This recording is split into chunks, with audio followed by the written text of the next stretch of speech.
Chapter 51. Delilah. She's not pregnant. Yao's face was pasty with panic. She is absolutely not pregnant. Delilah, Marcia, and Yao were in Marcia's office, watching the live CCTV footage of their guests in the meditation room.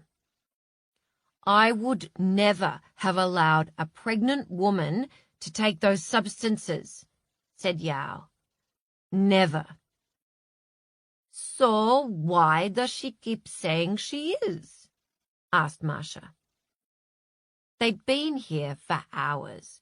Marcia and Yao stood and paced as they watched, but Delilah had finally sat down in Marcia's chair.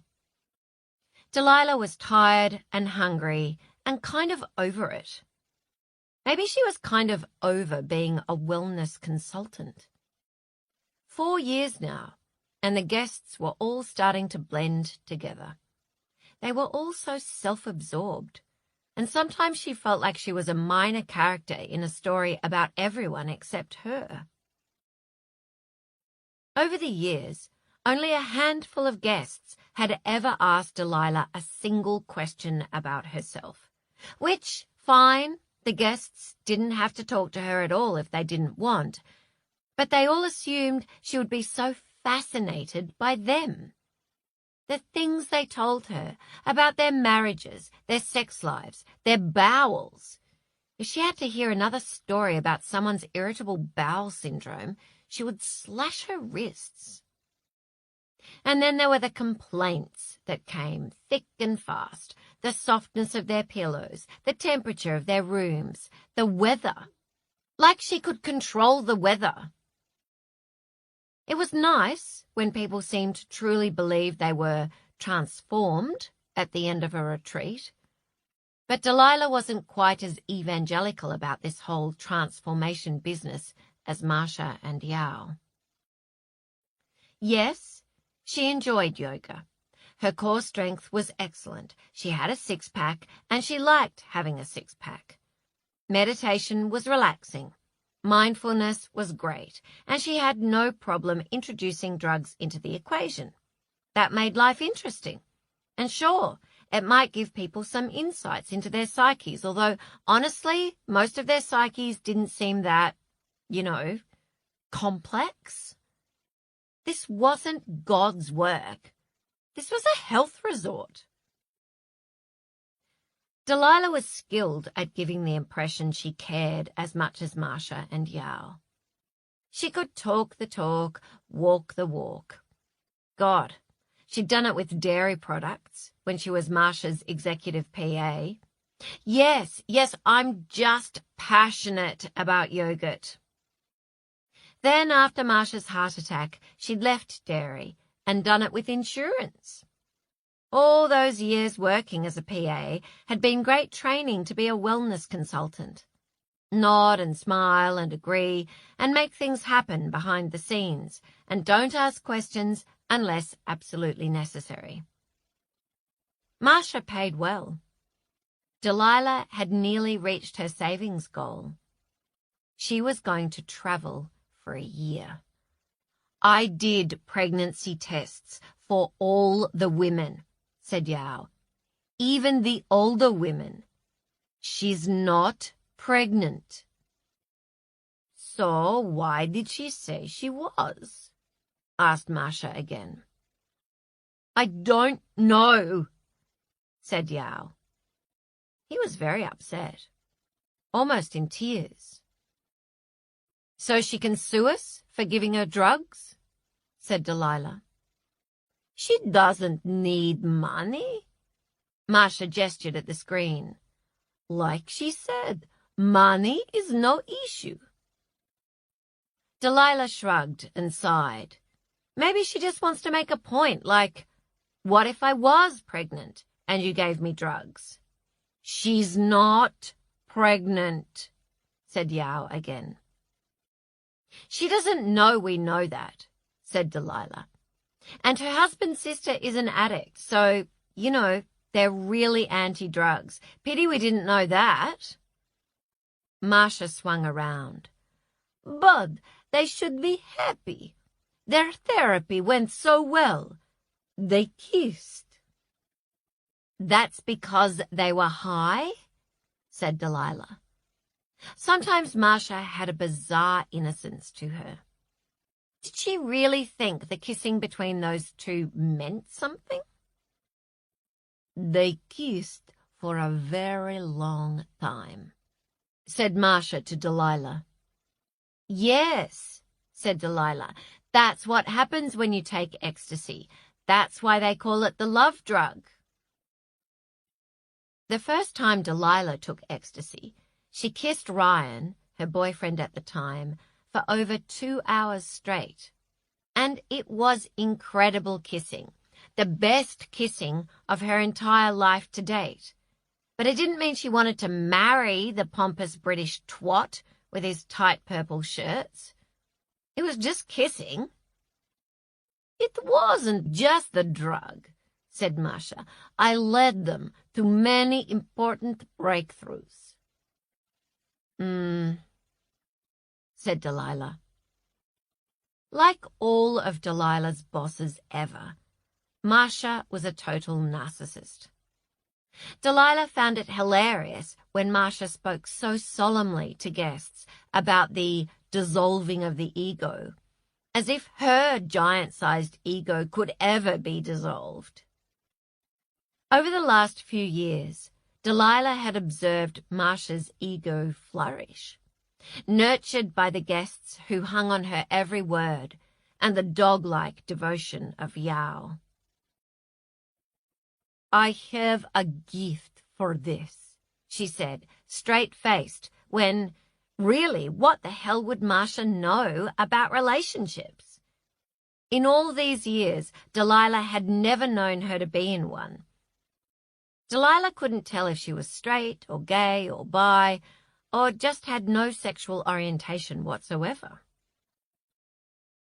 "I thought they would be more positive at this stage of their journeys," said Marcia. "More grateful." Delilah exchanged a look with Yao. Wow. That was almost an acknowledgement of a mistake. At the very least, it was the acknowledgement of a moment of doubt. Yao looked terrified, as if his whole world were falling apart. The dude was obsessed with Marcia, probably in love with her. Delilah couldn't tell if his interest was sexual. It was more like the way a superfan behaves around a rock star, as if he couldn't quite believe he was allowed in the same room as her.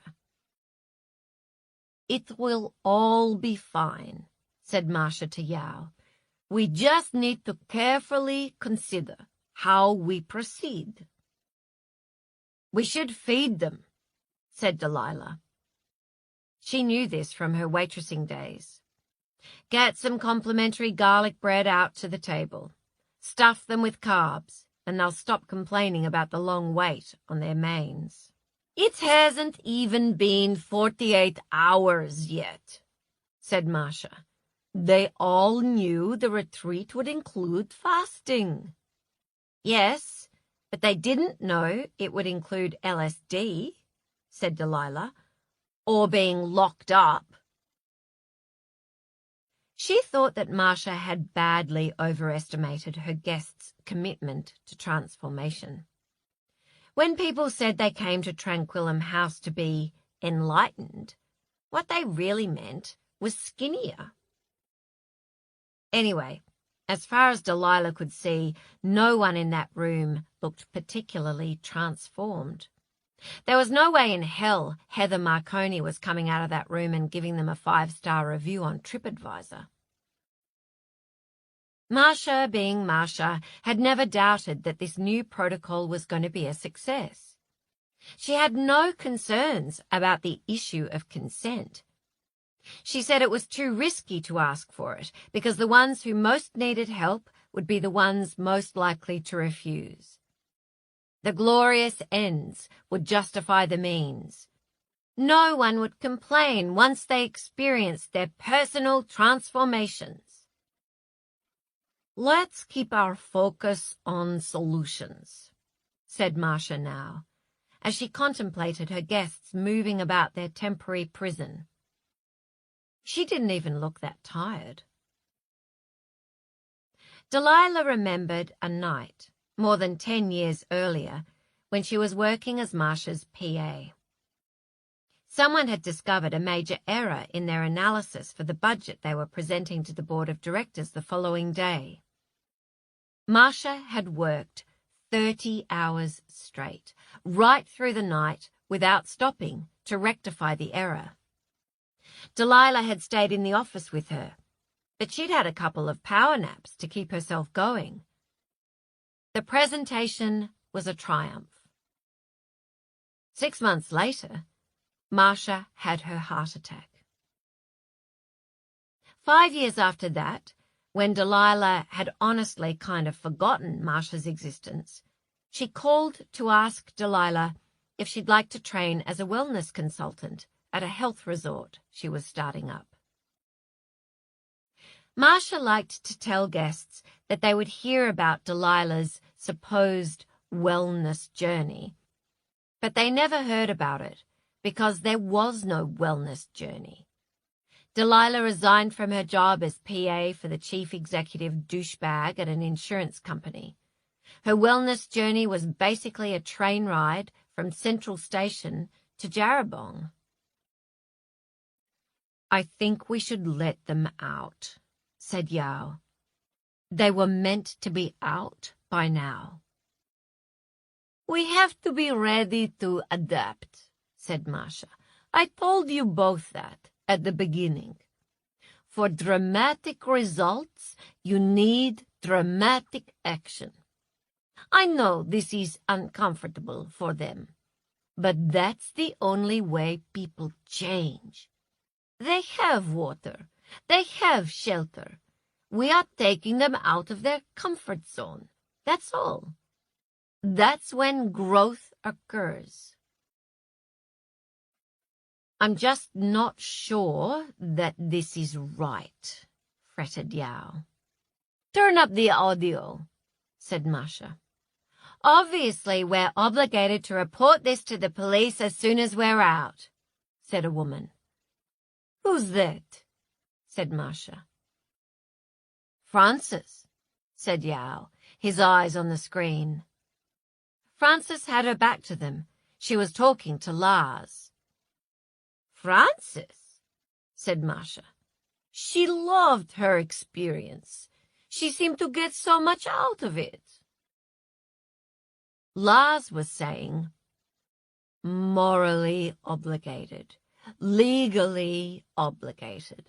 We've got a duty of care. They'll kill someone eventually if we don't. I don't know if I'd want them to do actual jail time, said Frances. I think their intentions were good. Right now, I'm deprived of my liberty, Frances, said Lars. I'm not too worried if someone does a little jail time for this. Oh, God, Yao moaned into his knuckles. It's a disaster. They're not even trying. It's not a disaster, said Marcia. They'll work it out. It's just taking a little longer than we expected. They don't seem any different after the therapy, said Yao. They just seem so angry. Delilah suppressed a sigh. It's called a hangover, you fools. She said, would anyone like a green tea? Thank you, Delilah. That's very thoughtful, said Marcia gratefully. And she touched Delilah on the arm and smiled, that soul-warming smile. Even before, when Marcia didn't look anything like a goddess, when she was just a frumpy, high-level executive who was really good at her job, she had charisma. You wanted to please her. Delilah had worked harder for Marcia than she'd ever worked for anyone. But now it was time to close this chapter in her life. Clearly, the police were going to be involved. Delilah had been the one to access the drugs on the dark web, a process she had enjoyed, and a new skill to add to her CV, along with PowerPoint. She thought her actions probably wouldn't be enough for her to go to jail, but they might be, and she felt like she wouldn't enjoy jail. Part of her had known all along it was going to come to this. There was a kind of inevitability to it. From the moment Marcia had first handed her the book about psychedelic therapy and said, "This is going to revolutionize the way we do business." Delilah remembered thinking, this won't end well.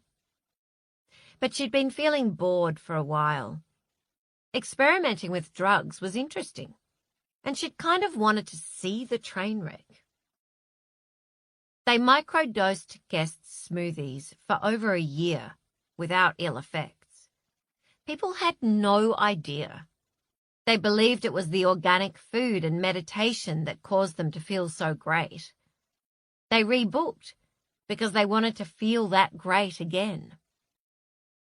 Then Marcia decided she wanted to do more than microdosing. She wanted to do something revolutionary. She wanted to push the envelope. She said they would be changing the course of history. Yao had argued.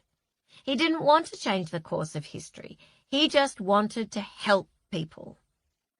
Marcia said this would be helping people in a way that would truly change their lives forever. The clincher had been when he'd tried the psychedelic therapy himself, with Marcia as his guide. Delilah hadn't been there. It was her weekend off.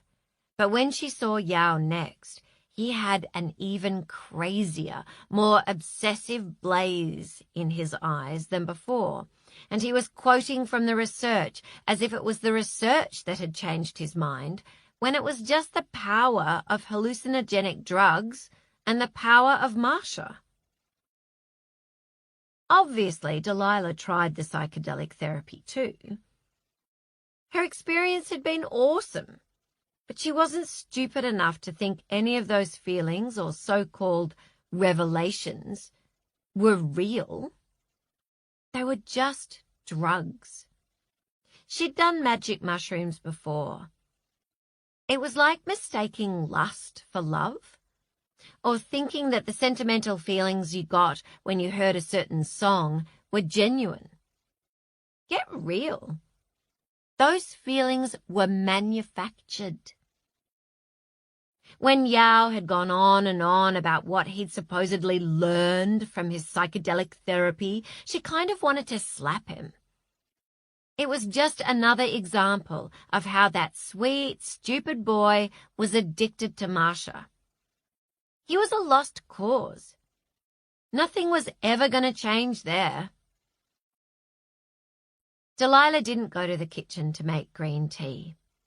She went straight to her room and collected her ID.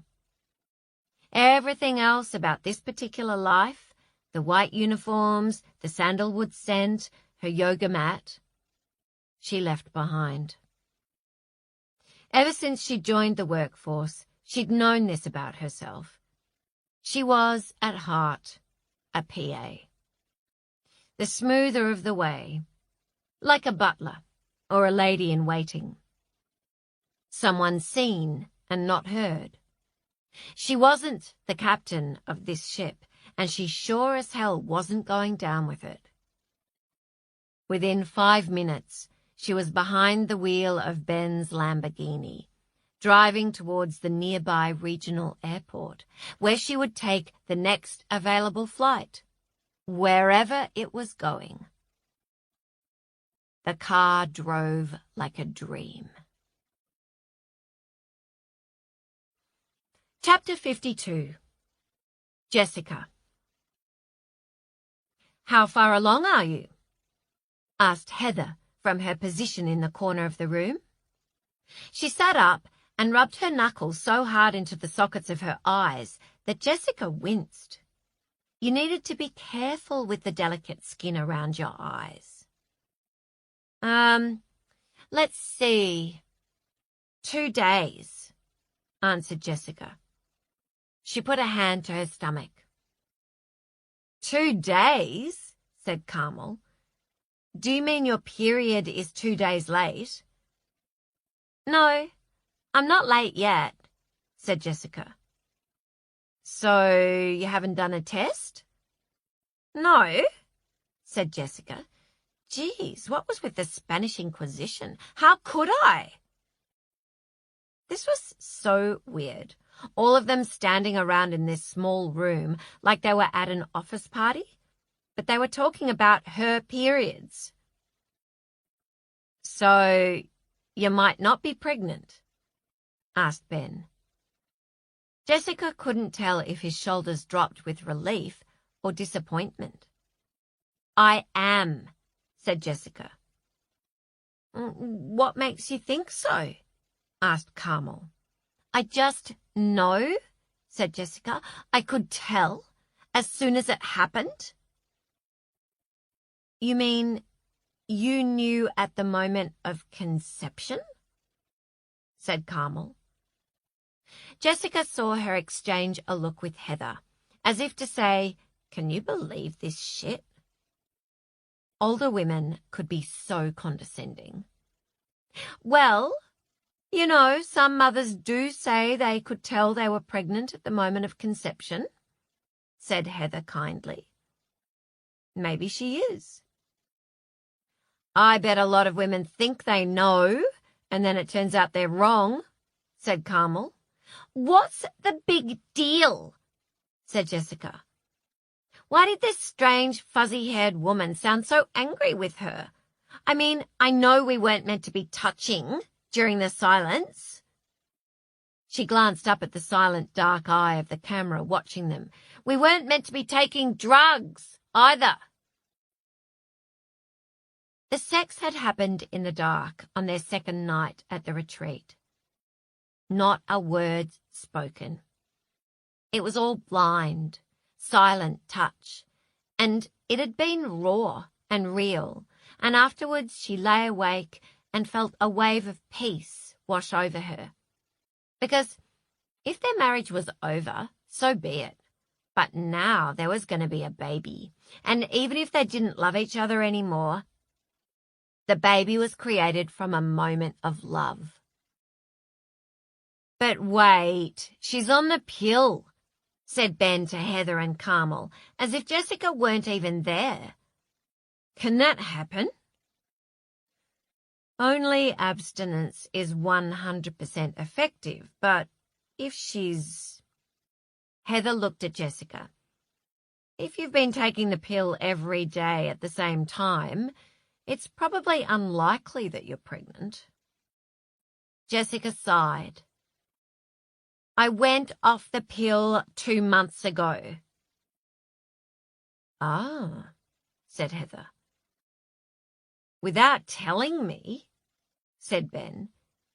You went off the pill without telling me. Uh-oh, said Lars quietly. You didn't mention this last night, said Ben, when we were speaking from our hearts. He sarcastically quoted Marcia, his face stone hard. And Jessica thought about last night and how their words had flowed like water. But she hadn't told him last night about going off the pill. She'd still kept secrets, even when she was high, because she'd known it was a betrayal. She should have said it last night when his face was all soft and she felt like they were two halves of one person. She'd felt like that was a beautiful truth the drugs had helped her discover. But it had been a beautiful lie. Yeah, said Jessica. She lifted her chin and remembered the kissing, and how, as they kissed, A single thought had blinked on and off like a neon sign in her head. We're okay. We're okay. We're okay. But they weren't okay. Nothing she'd thought last night had been real.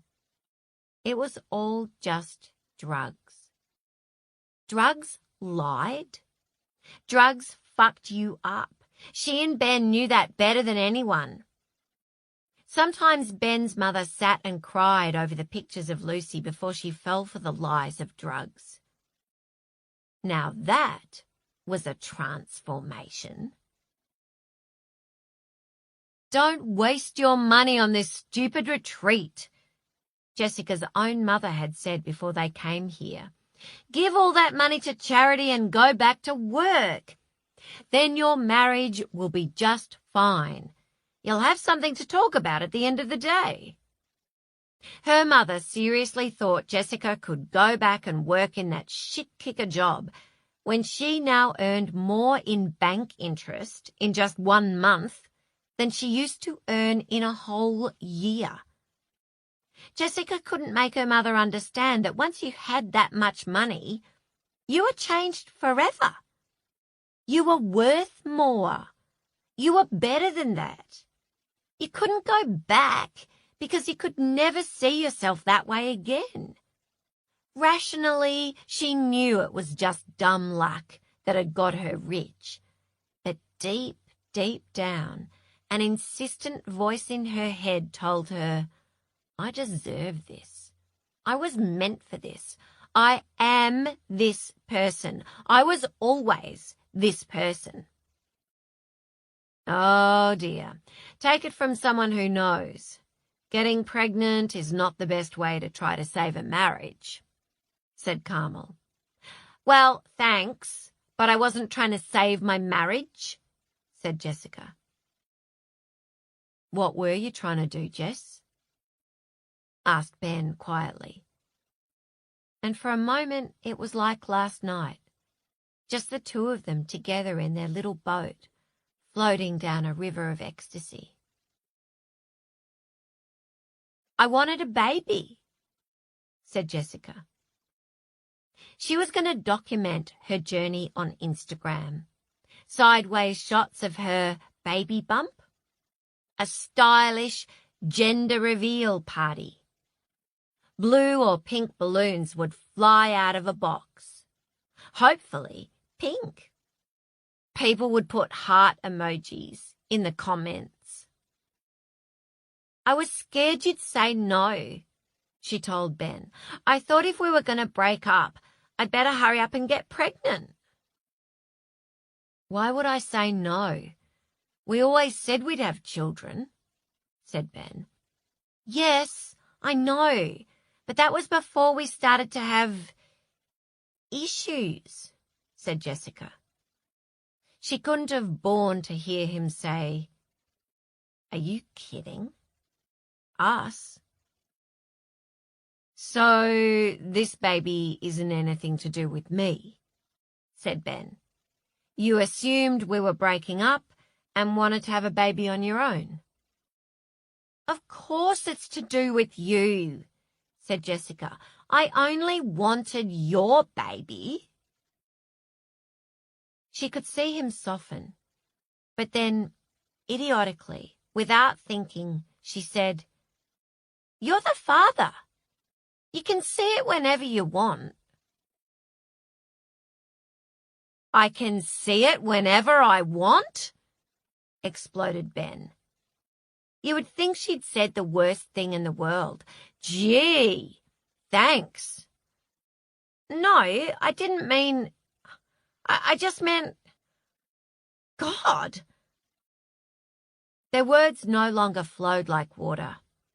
Now their conversation stopped and started in hard little jabs. It's probably premature to be sorting out access visits, said Lars. I doubt she's even pregnant, said Carmel. I am pregnant, insisted Jessica. I just hope these drugs haven't hurt the baby. You won't be the first or the last to have got drunk or high in the very early days of pregnancy, said Heather. I'm a midwife, and the things some mothers have admitted to me, especially when the partners have left the room.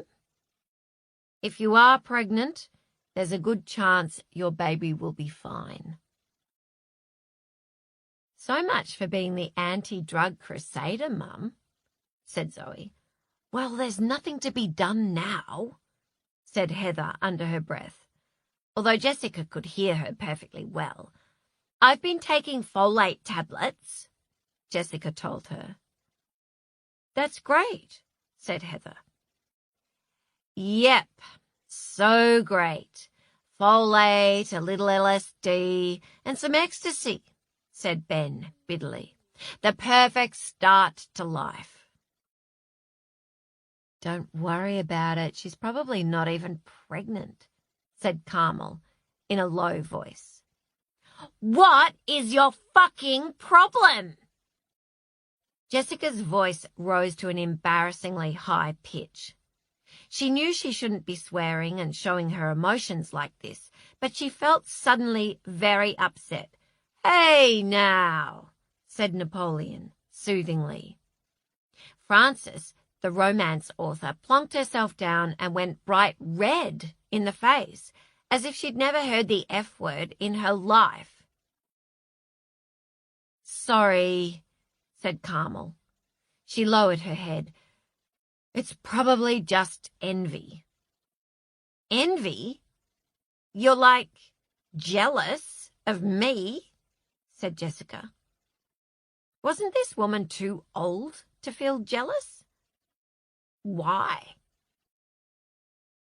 Well, Carmel laughed a little. The money, thought Jessica. She's jealous of the money. It had taken her a while to realize that people of any age, people she considered grown-ups, of her parents' generation, who you would think wouldn't care that much about money because their lives were virtually done, could still be jealous and weird about it. Well, you're thin and beautiful, said Carmel. I know it's embarrassing to admit this at my age. I've got 4 beautiful daughters. I should be way beyond this. But my husband left me for a bimbo, suggested Lars. Sadly not. She's got a PhD, said Carmel. Oh, honey, you can still be a bimbo with a PhD, said Lars. Who represented you? I assume you're still in the family home. It's fine, thank you. I'm not complaining about the settlement. She stopped and looked at Jessica. You know what? I'm probably jealous of you being pregnant. Haven't you got 4 children? Said Lars. That seems like more than enough. I don't want any more children, said Carmel. I just want to go back in time to when everything was beginning. Pregnancies are the ultimate beginnings. She put her hand to her stomach. I always felt beautiful when I was pregnant, although I must admit my hair looked preposterous. I've got all this thick black Romanian hair, so when I was pregnant, it went wild.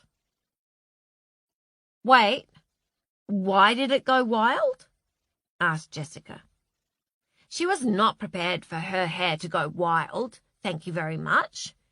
Surely there was a shampoo and conditioner to fix that. Your hair stops falling out when you're pregnant, said Heather. So it gets thicker. She touched her own hair. I loved my hair when I was pregnant.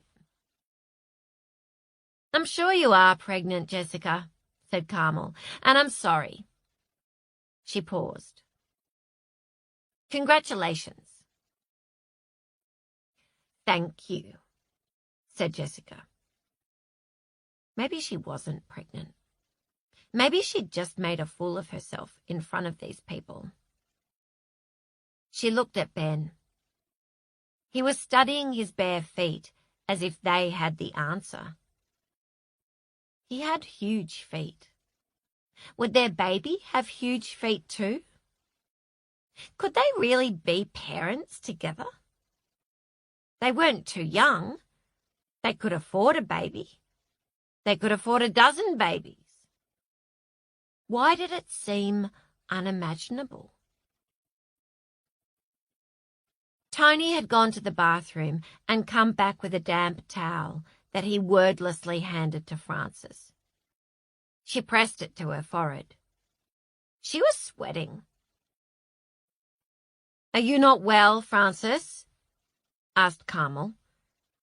Everyone looked at Frances. "No," said Frances. She waved a languid hand in front of her face. "Just, you know how you talked about how much you liked beginnings? I've got my own personal ending going on here." "Ah," said Heather, as if that made perfect sense to her. "Don't think of it as an ending. Think of it as a beginning." Carmel said, "When I was a teenager, my mother used to wear this badge that said, 'They're not hot flushes, they're power surges.'" I was absolutely mortified by it. The three of them laughed that self-satisfied, middle-aged woman laugh that made you want to stay young forever. Chapter 53. Frances. "You all right?" Tony sat on the floor next to Frances, in that uncomfortable way men sat on the ground at picnics, as if they were looking for somewhere to stow their legs. "I'm okay," said Frances. She pressed the damp towel to her forehead as the wave of heat continued to engulf her. She felt strangely sanguine, even though she was locked in a room with strangers and having a hot flush. "Thanks for the towel." She studied him. His face was pale, and there were beads of sweat across his forehead too. "Are you okay?" He patted his forehead. "Just a bit claustrophobic." "You mean, like, properly claustrophobic? Not just, I really want to get out of here claustrophobic?" Frances let the towel drop to her lap. Tony tried to bend his knees up towards his chest, gave up, and stretched them out again. "I'm mildly claustrophobic. It's not that big a deal. I didn't like being down here even before we were locked in." "Right then. I need to distract you," said Frances. "Take your mind off it." "Go right ahead," said Tony. He smiled, a half version of his full-on smile. "So," said Frances. She thought about what Napoleon had said yesterday before their smoothies had their full effect. "Did you suffer from that post-sports depression when you gave up football?" "That's a really sparkling topic of conversation to hit off with," said Tony. "Sorry," said Frances, "I'm not at my best. Also, I'm interested. My career might be kind of ending right now." Tony grimaced.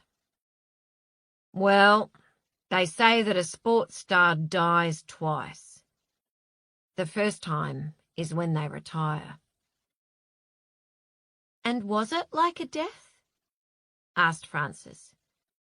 It would feel like a death if she had to stop writing. "Well, yeah.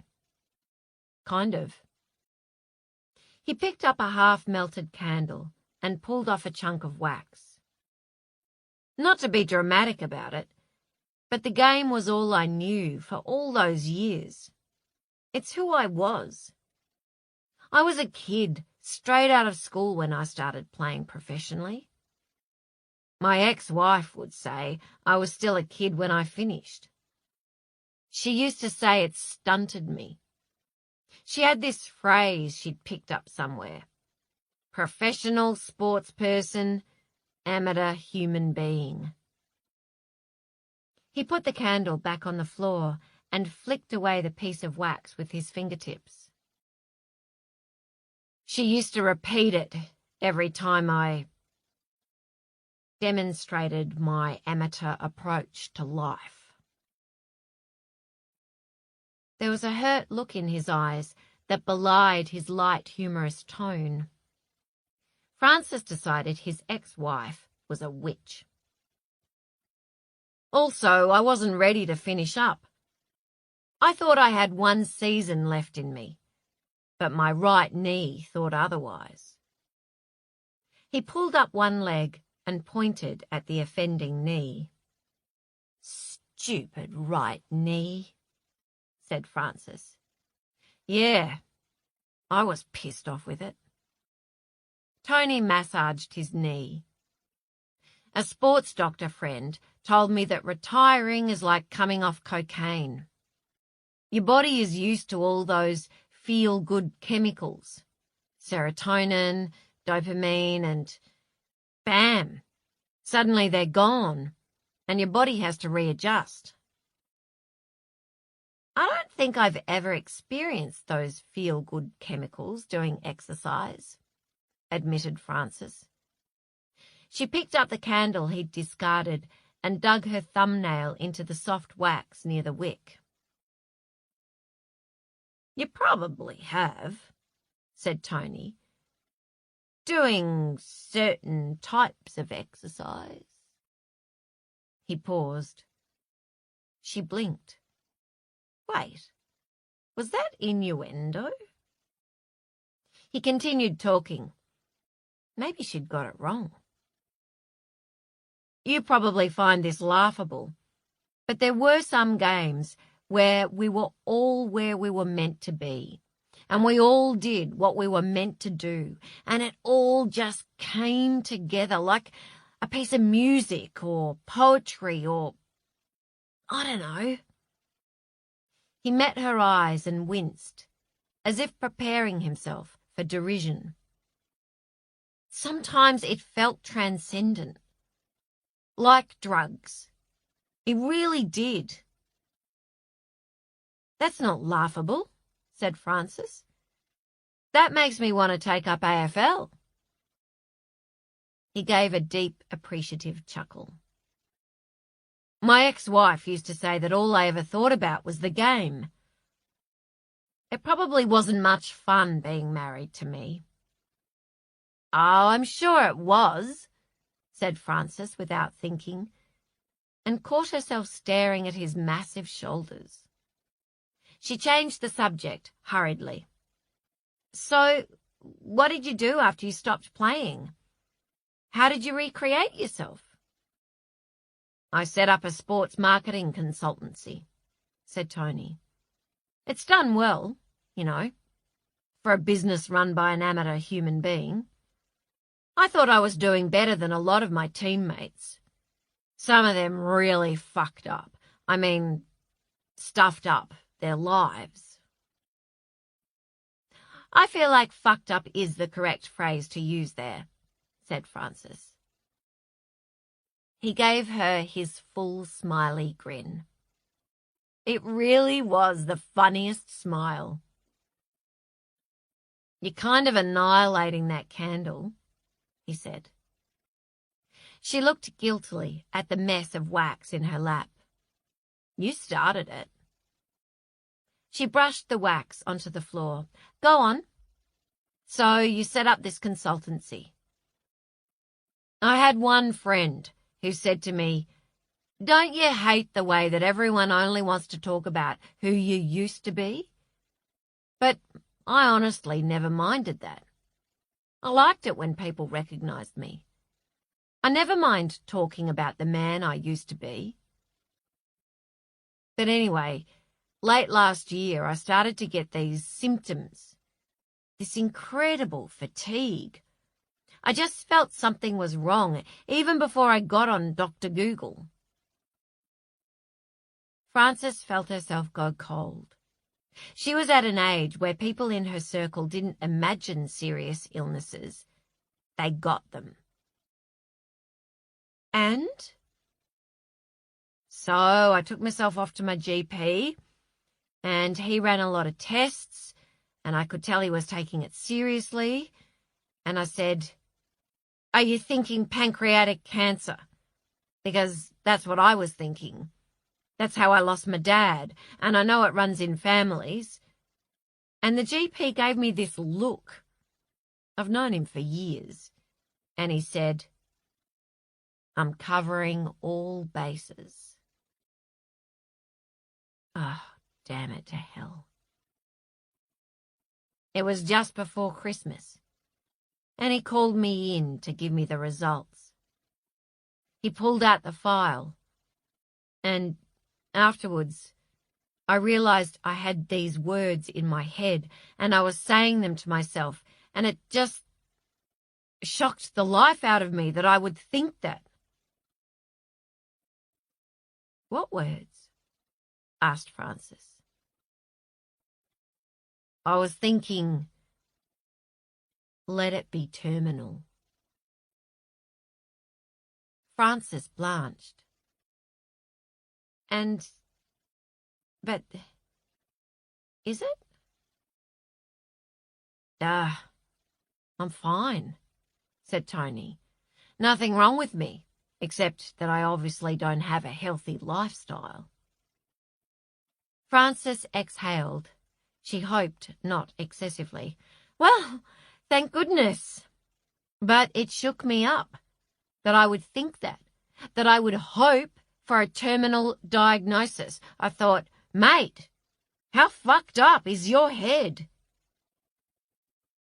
"Yeah, that's bad," said Frances. She felt energized in that bossy female way that she knew drove men crazy. But there was really nothing you could do about it once you felt that sense of righteousness surge through you, because they were such idiots. "So, right, you've got to get this fixed. You need," he held up his hand, "I've got it under control." "It's really very bad that you thought that." "I know it is. That's why I'm here. So you probably need," he put his finger to his lips. "Shh. Therapy," she got in quickly. "Shh. And zip it." Frances zipped it. She held the wet towel to her face to hide her smile. At least he wasn't thinking about his claustrophobia now. "Tell me about this bastard who scammed you," said Tony. "And then tell me where he lives." Chapter 54. Yao. "What's wrong with this one now? Is she sick? Why is she dabbing at her face like that?" Marsha's accent, usually just a flavor, sounded more pronounced than usual to Yao. Yao's parents were the same. They sounded extra Chinese when they were stressed about their internet service or health. He should call his parents.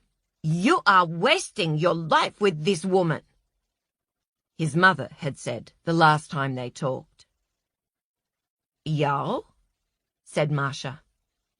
She had sat down in the chair vacated by Delilah and was looking up at him, her big green eyes so worried and vulnerable.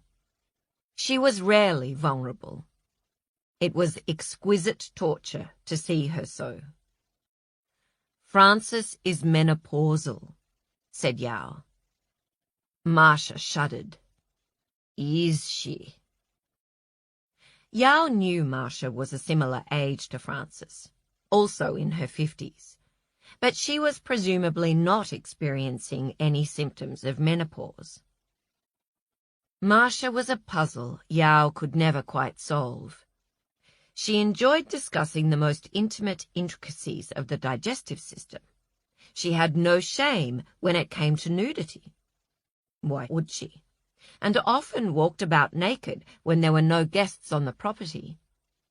But the word menopause caused her to shudder, as if something so distasteful could never happen to her. Yao looked at the back of Marcia's neck and saw a small inflamed lump, a mosquito bite. It was strange to see any form of blemish on her beautiful body. She reached back with her hand and scratched it.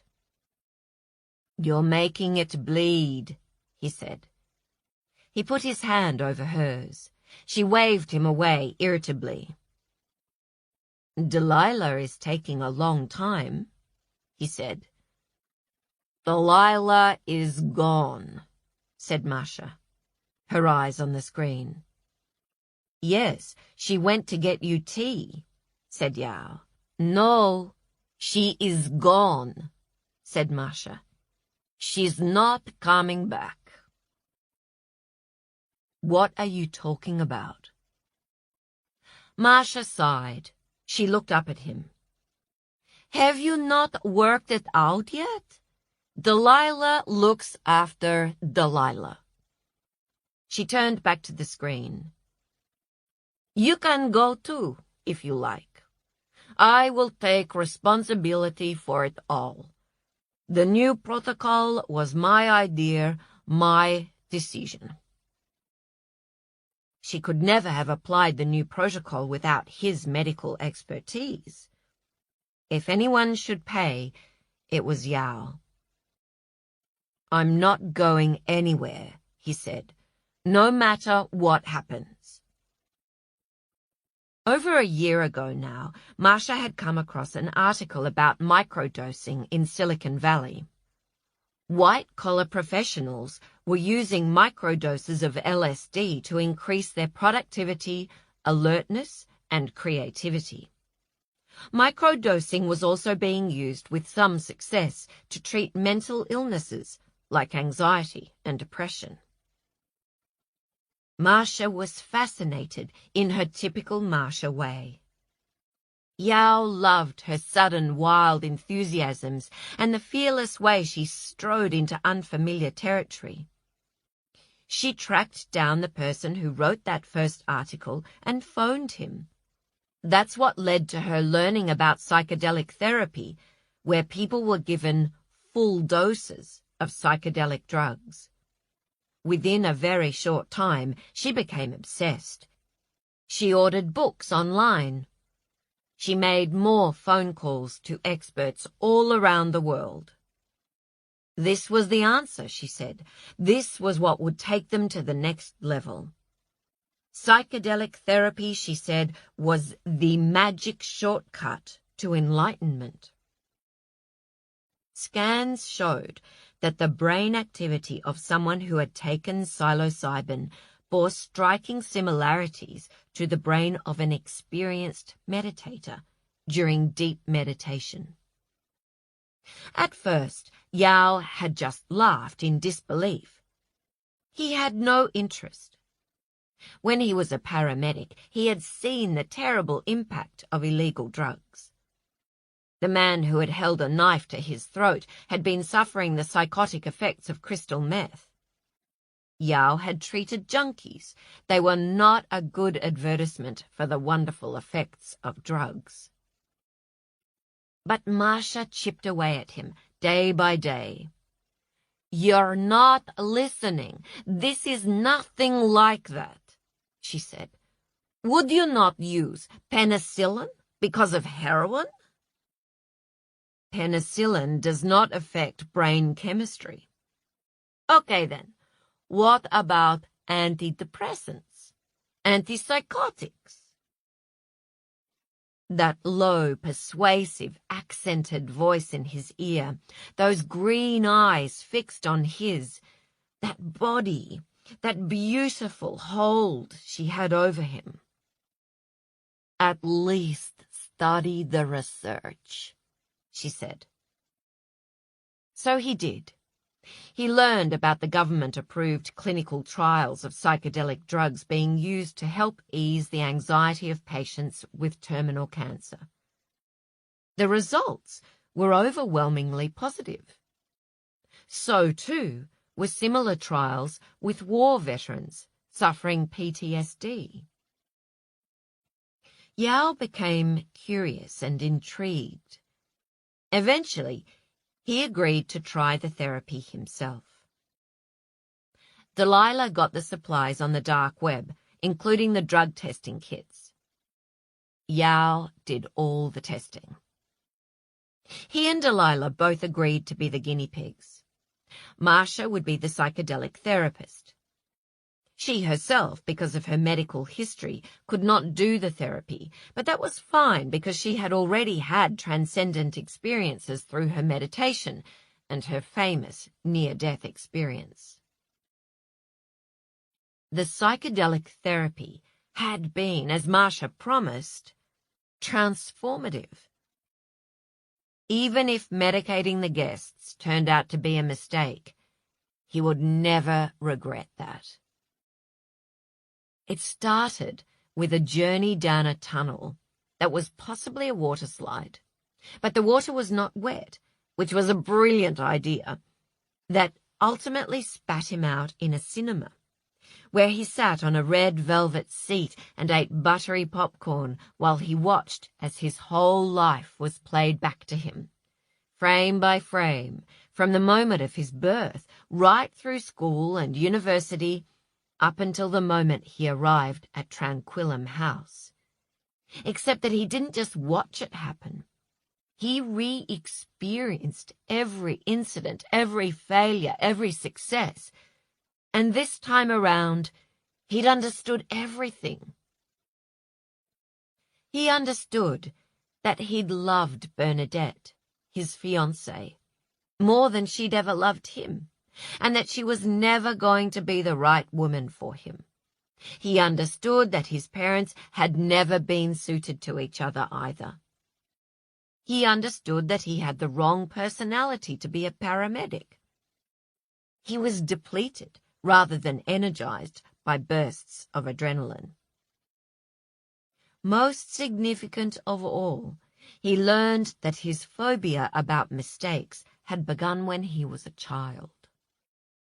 It was an incident he was sure he had never heard about from his parents or remembered before, but under the influence of psychedelic drugs, he re-experienced it in vivid detail. He was no more than 2 or 3 years old, in the kitchen of their old house. His mother briefly left the room, and he thought to himself, "I know, I'll help do the stirring."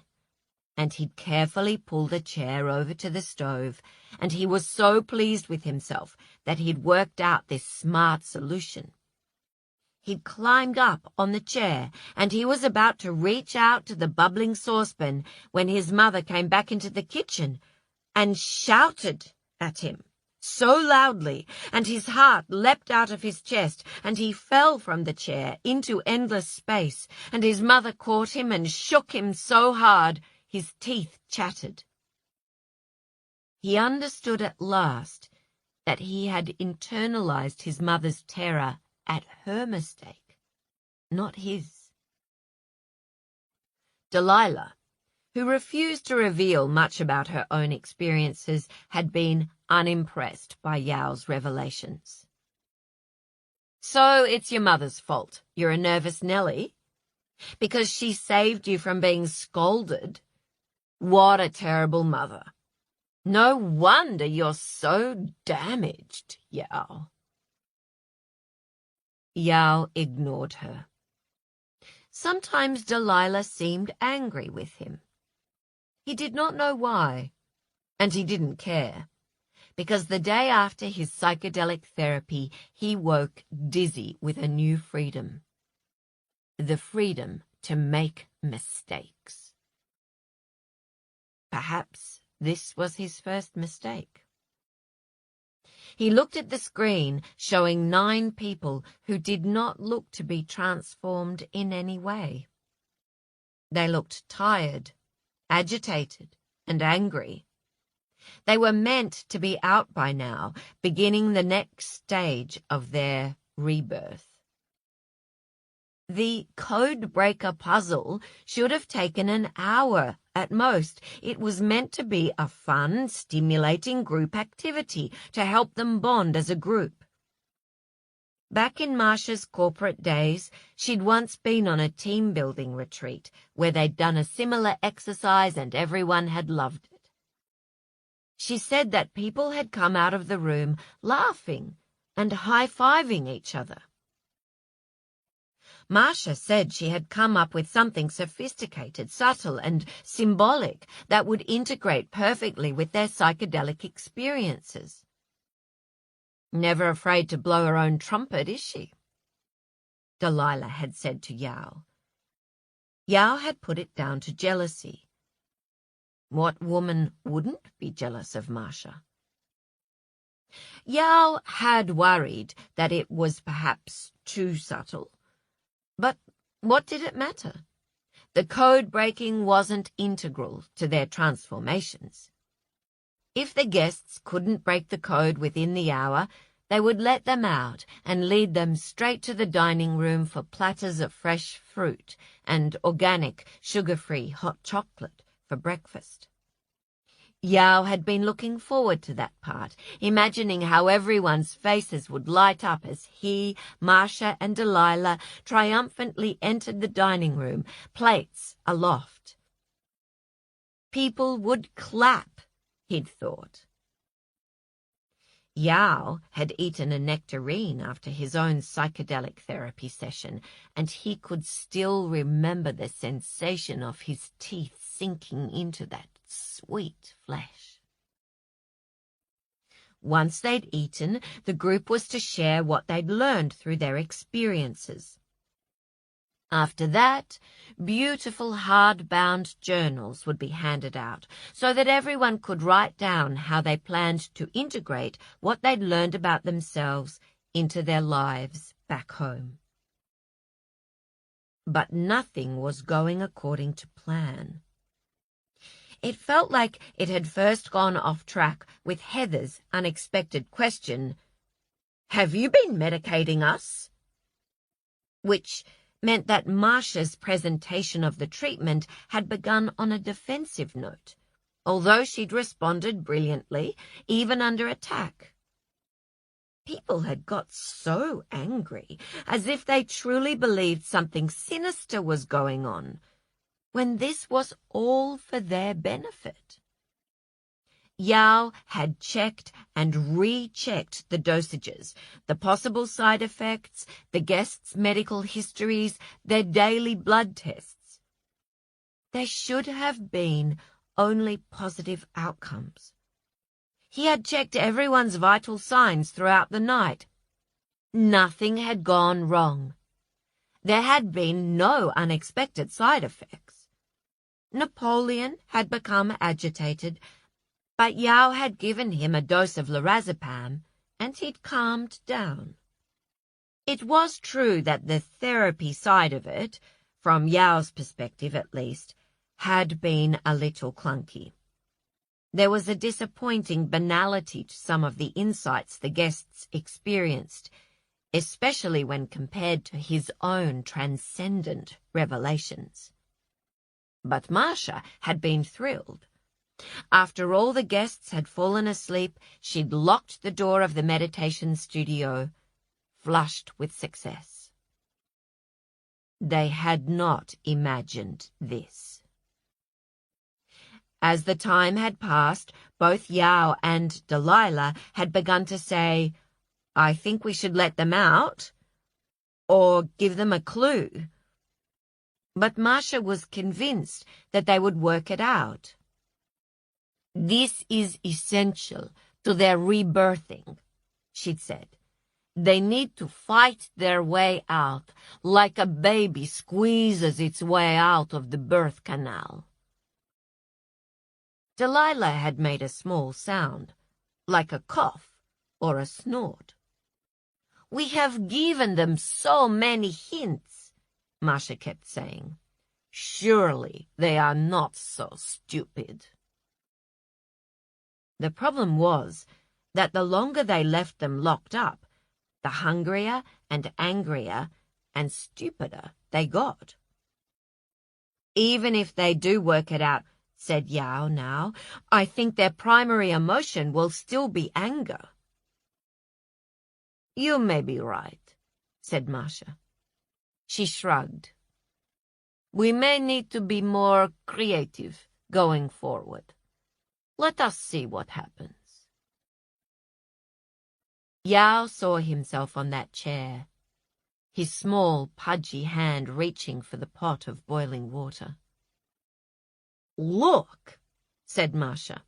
She pointed at the screen. "Finally, we have progress." Chapter 55. Francis. Francis and Tony sat next to each other in companionable silence.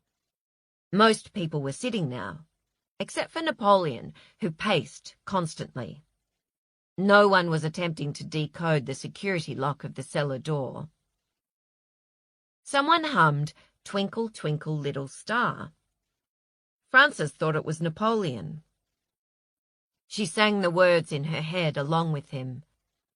"Up above the world so high, like a diamond in the sky." She thought of the night of the starlight meditation and her sleigh ride across the starry sky with Gillian. Lars had been singing "Lucy in the Sky with Diamonds" before. That was the song that had been playing when she first lay down on the stretcher. She mentally listed the other songs that had played through the headphones. Vincent, "When You Wish Upon a Star," Beethoven's "Moonlight Sonata." They all related to stars, or the sky, or the moon. What had Masha said last night? Something like, "All your life you've been looking down. You have to look up." "I think we're meant to look up," she said. She got to her feet. "What?" Lars propped himself up on his elbows. "Look up where?" "All the songs were about stars and the moon and the sky," she said, "and Masha said that we have to look up." The younger ones caught on first. Zoe, Ben, and Jessica leapt to their feet and began to walk around the room, craning their necks to study the vaulted stone ceiling with curved wooden rafters. The older ones followed more slowly and warily. "What do you think we're looking for?" asked Napoleon. "I don't know," said Francis. After a moment, she said sadly, "Maybe I'm wrong." "There," Heather pointed. "See? Do you see?" "I see it," said Jessica. Francis followed her gaze. "I don't actually see anything," she said. "My eyesight is terrible." "It's a sticker," said Tony. "A sticker of a gold star." "What good is a sticker?" asked Carmel. "There's something above the sticker on the rafter there," said Zoe. "It's a package," said Napoleon. "I still can't see it," said Francis. "It's wrapped up in brown paper." Heather took Francis's hand and pointed it up to the ceiling, trying to get her to look in the right direction. "It's jammed into the little triangle where the two rafters meet, camouflaged against the wood." "Oh, yes, I see it," said Francis, although she didn't. "Okay, so let's get it down," said Jessica to Ben. "Lift me up onto your shoulders." "I'm not lifting you up, you're pregnant," said Ben. You're possibly pregnant. Lift me up, Dad, said Zoe to her father. You're the tallest. I don't think we'd get enough height. Napoleon tilted his head back, considering the distance. Even if you stood on my shoulders, you wouldn't reach it. The obvious thing to do is throw something up to knock it down, said Lars. I'll jump up and knock it down, said Tony. He looked up at the rafter with a gleam in his eye. I just need a couple of you guys to give me leverage. You cannot possibly jump that high, said Francis.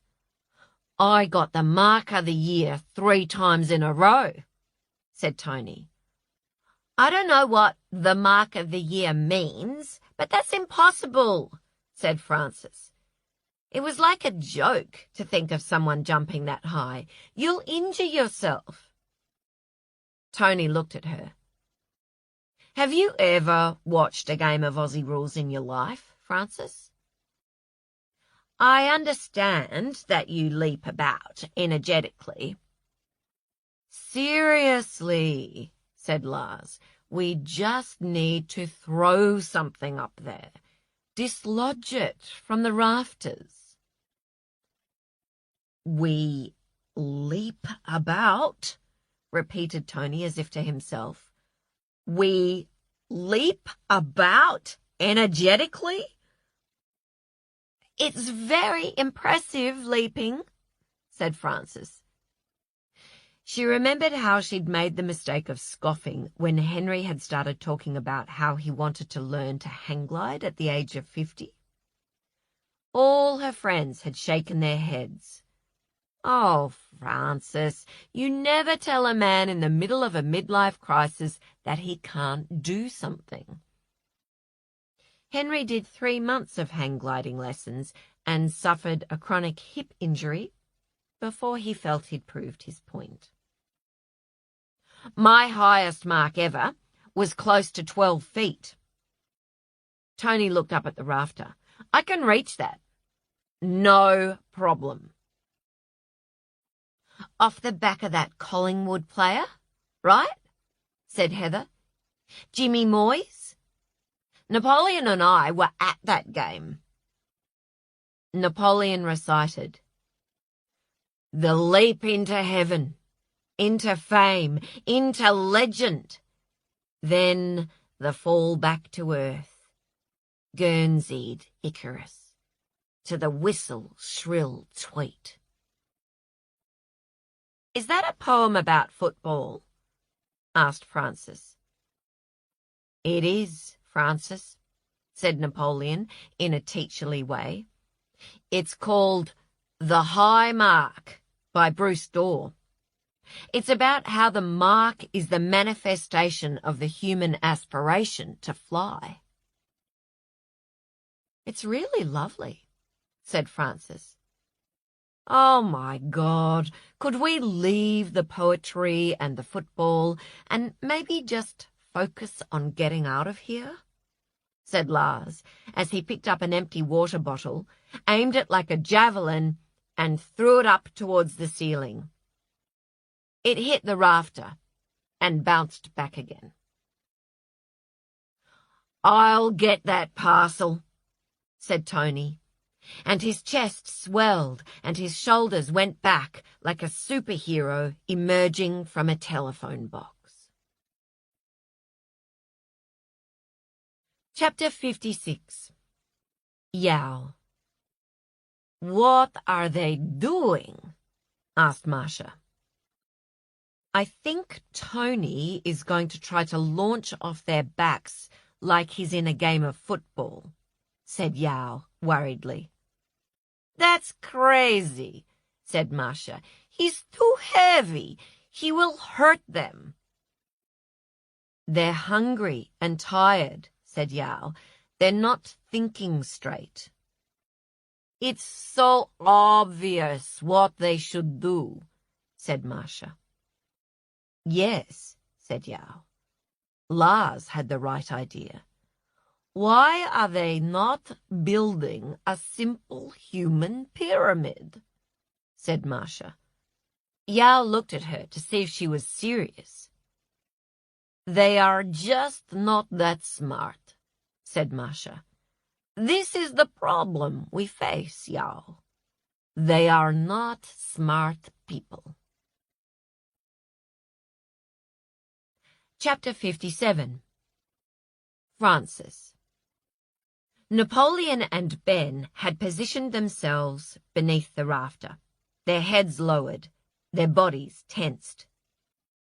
Should we jump at the same time? Suggested Napoleon. Give you more height? No, said Tony. Just stand still. I don't think this is such a good idea, said Carmel. It's a ludicrous idea, said Lars. Now that you mention it, began Heather. But it was too late. Tony ran from the doorway at full pace. He leaped up vertically, one knee dug into Napoleon's back, the other into Ben's shoulder. For a fraction of a second, Francis saw the young man within the old. The athlete he'd once been was there in the length of his body and the resolve in his eyes. He got up there, impossibly high. He was going to do it. What a hero! One hand slapped the rafter, but then he crashed to the floor on his side with an almighty thud. Napoleon and Ben staggered in opposite directions, muffling curses. That wasn't at all predictable, sighed Lars. Tony sat up, cradling one elbow, his face as white as toothpaste.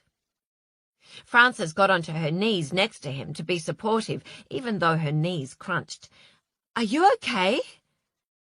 I'm fine, he said through gritted teeth. I think I just dislocated my shoulder.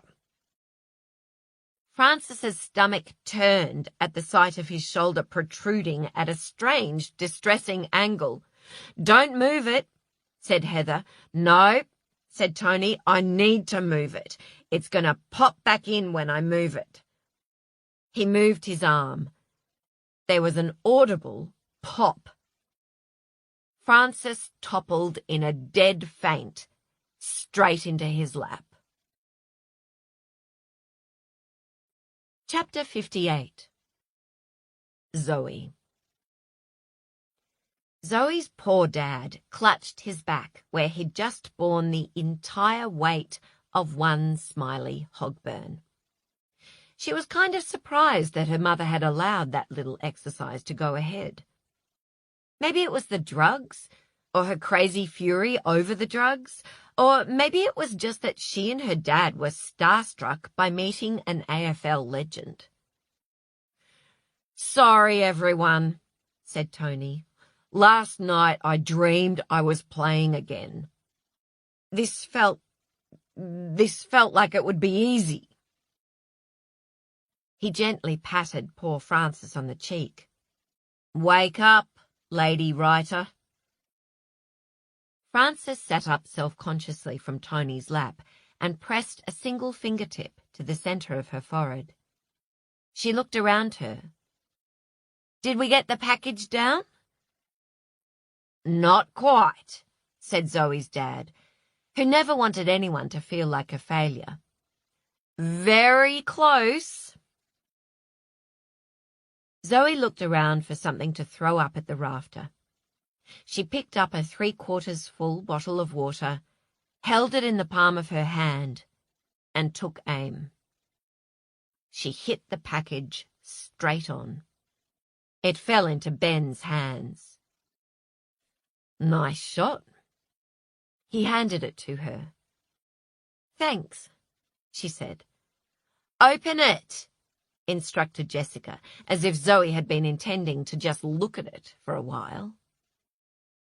The package had that firm, soft consistency of something encased in bubble wrap.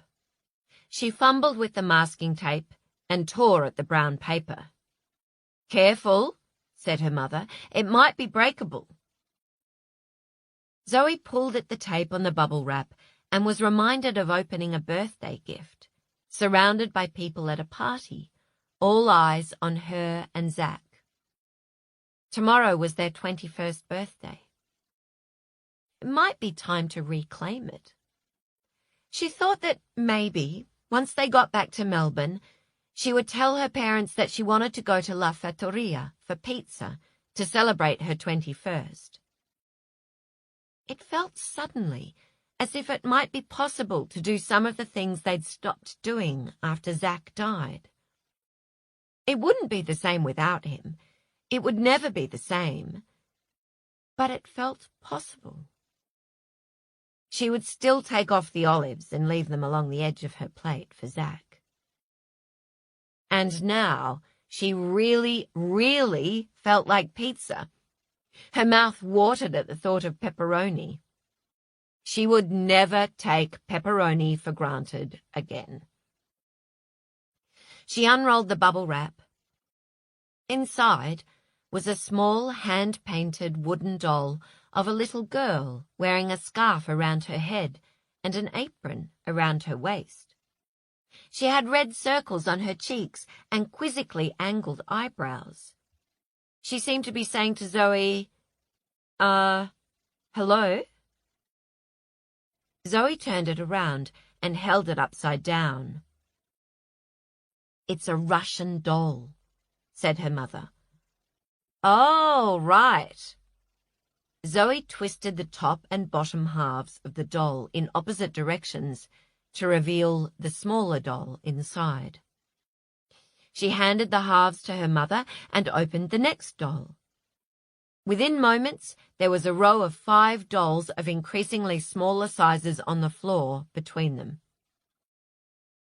"Wait, is that the last one?" said Carmel. "It's empty. Normally there is a tiny final doll that you can't open." "No message?" said Frances. "I thought the security code would be inside the last one." "So what the hell does that mean then?" said Ben. "I don't know." Zoe tried to suppress a yawn. She was all at once exhausted. She longed for her own bed, for her phone, for pizza, for all this to be over. "Okay, this is really starting to piss me off now," said Lars. Chapter 59. Marcia. Marcia saw Yao's smile of relief fade from his face as he watched the screen. "But wait, why isn't the code in the doll?" He turned to Marcia. "The plan was to put the security code in the doll." Marcia lifted up the last tiny doll from where it sat on her keyboard and held it between her fingertips. "Yes, you're right. That was the original plan." But why isn't it there?"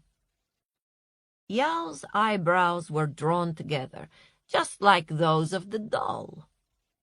"I had an epiphany," said Marcia, "while I was meditating. Suddenly, I knew what needed to be done in order for them to achieve true transformation after their psychedelic experiences. What is happening to these 9 people right now is quite literally a koan. It is a koan in practice. He must surely see the brilliance of it." Yao stared at her without comprehension. "A koan is a paradox that leads to enlightenment," said Marcia. "A koan demonstrates the inadequacy of their logical thinking." I know what a koan is, said Yao slowly. Once they surrender and accept that there is no solution, well, then they will be free. That is the central paradox of this koan, said Masha. The solution is no solution. The solution is no solution, repeated Yao. Exactly. Do you remember this koan? A master who lived as a hermit on a mountain was asked by a man, "What is the way?" And the master said, "What a fine mountain this is." The man felt frustrated. He said, "I am not asking you about the mountain, but about the way." The master said, "So long as you cannot go beyond the mountain, my son, you cannot reach the way." So in this case, the mountain is the security door? Take detailed notes, said Masha impatiently. She pointed at the screen and at his notepad. Don't forget, this is very important for the book we will write. They've been in there for too long, said Yao. They're hungry and tired. They are going to lose their minds. Exactly, said Masha. She herself had not eaten now for more days than she could remember, and she had not slept since the night before the therapy sessions. She touched Yao lightly in the center of his chest with her finger. She knew the power of her touch on him. She had not yet fully exploited that power, but she would, if necessary. Exactly. They must lose their minds. You know this. The self is an illusion.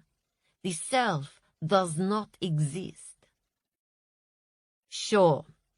Okay, said Yao. But, Masha, they must surrender, said Masha.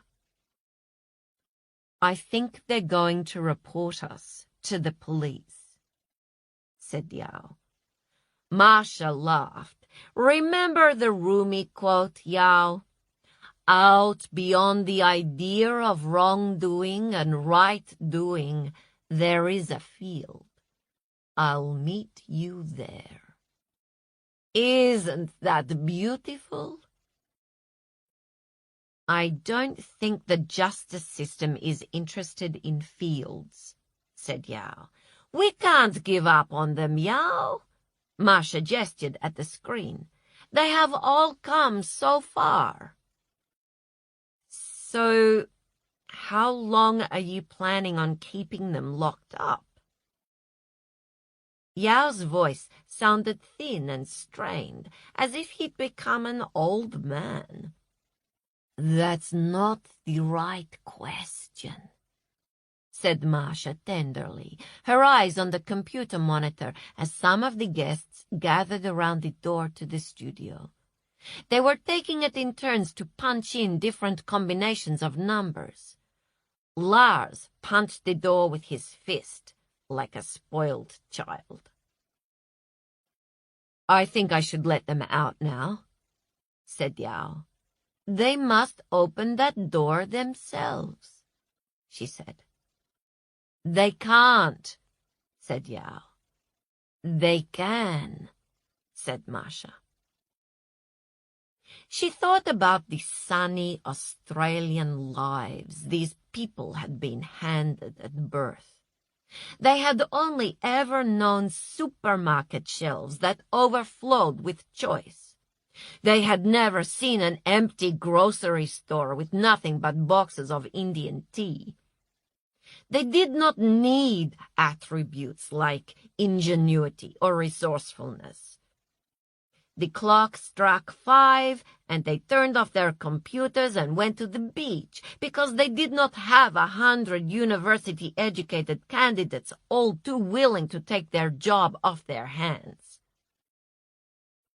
"Oh, yes, I did that for U2 tickets once," an Australian woman at Marsha's work had said, when Marsha described the horrendous queues that lasted for days at the embassies, and how she and her husband took turns to wait, and Marsha had said, "Yes, very much the same."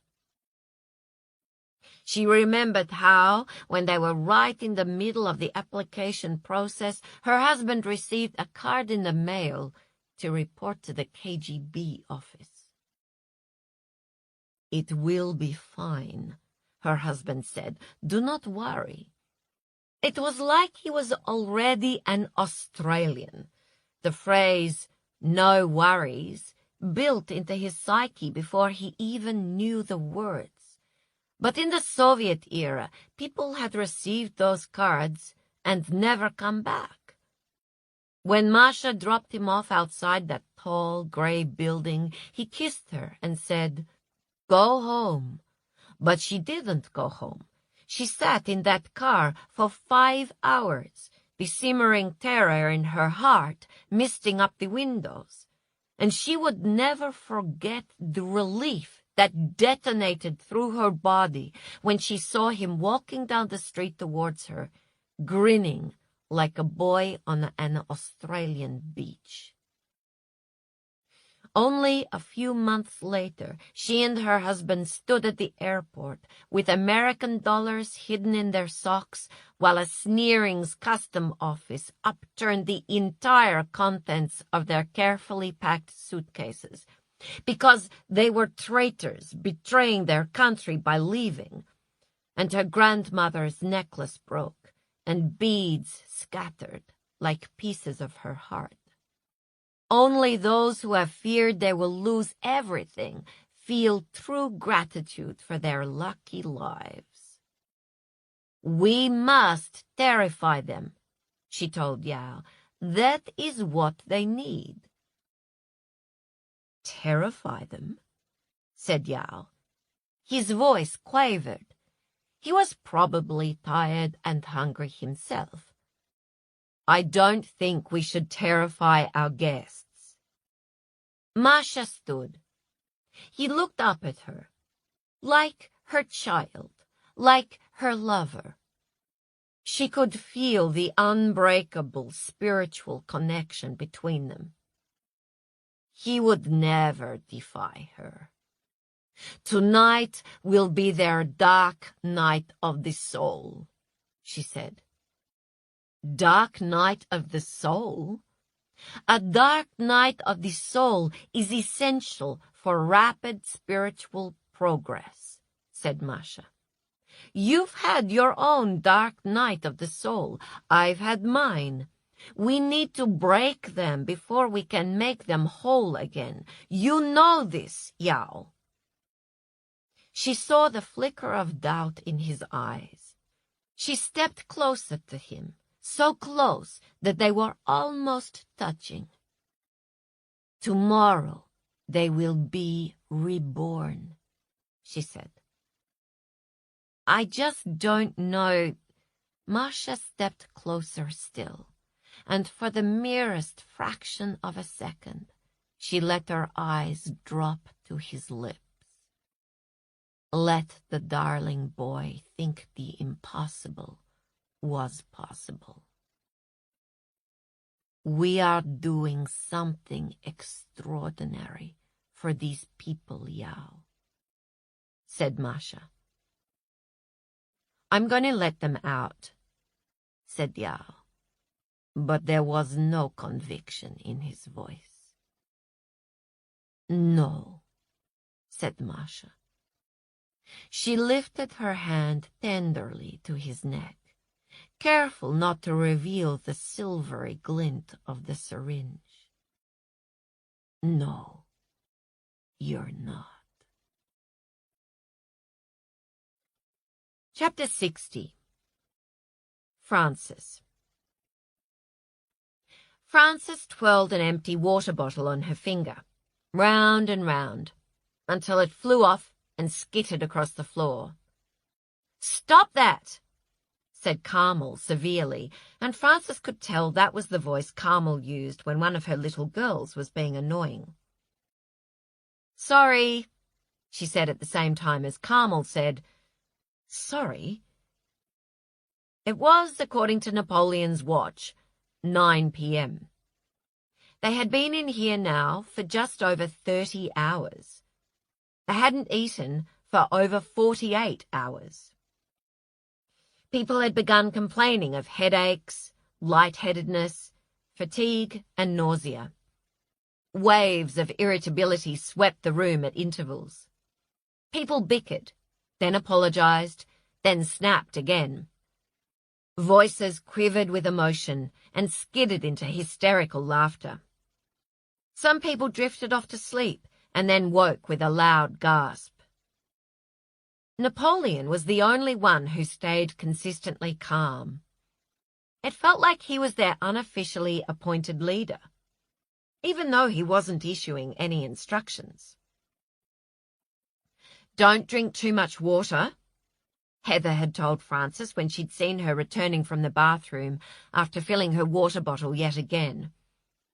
"Only drink when you're thirsty. You can die from drinking too much water because you flush out all the salt in your system. You can go into cardiac arrest." "Okay," said Frances resignedly. "Thank you." She'd thought drinking lots of water would stave off the hunger pangs, although she wasn't as hungry as she'd thought she would be. The desire for food had peaked just before they'd found the useless Russian doll package, and then gradually began to wane until it became more abstract. She felt like she needed something, but food didn't seem to be the answer. Her friend Ellen was a fan of intermittent fasting, and she'd told Frances that she always experienced feelings of euphoria. Frances didn't feel euphoric, but her mind felt scrubbed clean, clear and bright. Was that the drugs or the fasting? Whatever it was, the clarity was an illusion, because she was having difficulty differentiating what had and hadn't happened since she'd got here. Did she dream of her nosebleed in the pool? She hadn't really seen her dad last night, had she? Of course she hadn't. Yet the memory of talking with her father felt more vivid than her memory of the nosebleed in the pool. How could that be? Time slowed. And slowed. Slowed to a point that was so slow it was unsustainable. Soon time would stop, literally stop, and they would all be trapped in a single moment forever. That didn't seem too fantastical a thought after last night's smoothie experience, when time had elongated and contracted over and over, like a piece of elastic being stretched and released. There was a long, heated discussion about when and if they should turn the lights out. It had not occurred to Frances that there was no natural light down here. It was Napoleon who'd figured it out. He'd been the one to find the light switch this morning when he woke up. He said he'd crawled around the room on his hands and knees and run his hands around the walls until he found it. When he flicked the switch to demonstrate for them, the room was plunged into a thick, impenetrable darkness. that felt like death. Frances voted for the lights to go off at midnight. She wanted to sleep. Sleeping would pass the time, and she knew she'd never sleep with those blazing downlights. Others thought that they shouldn't risk sleeping. They should be ready to take action. Who knows what they're planning next?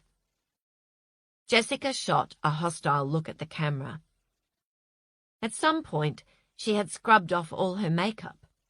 She looked 10 years younger even than Zoe. Too young to be pregnant. Too young to be wealthy. Without the makeup, the cosmetic enhancements looked like acne. A teenage blight that would pass when she grew up. I don't think anything sinister is going to happen in the middle of the night, Carmel said. We were woken up for the starlight meditation, said Heather. It's entirely possible. I liked the starlight meditation, said Carmel. Heather sighed. Carmel, you really need to kind of reframe your thinking about what's going on here. I vote for lights off, said Frances in a low voice. Napoleon had showed them where the microphones were installed in the corners of the room. He'd told them all, in whispers, that if they wanted to share something they didn't want heard, they should sit in the centre of their room with their backs to the camera and keep their voices as low as possible.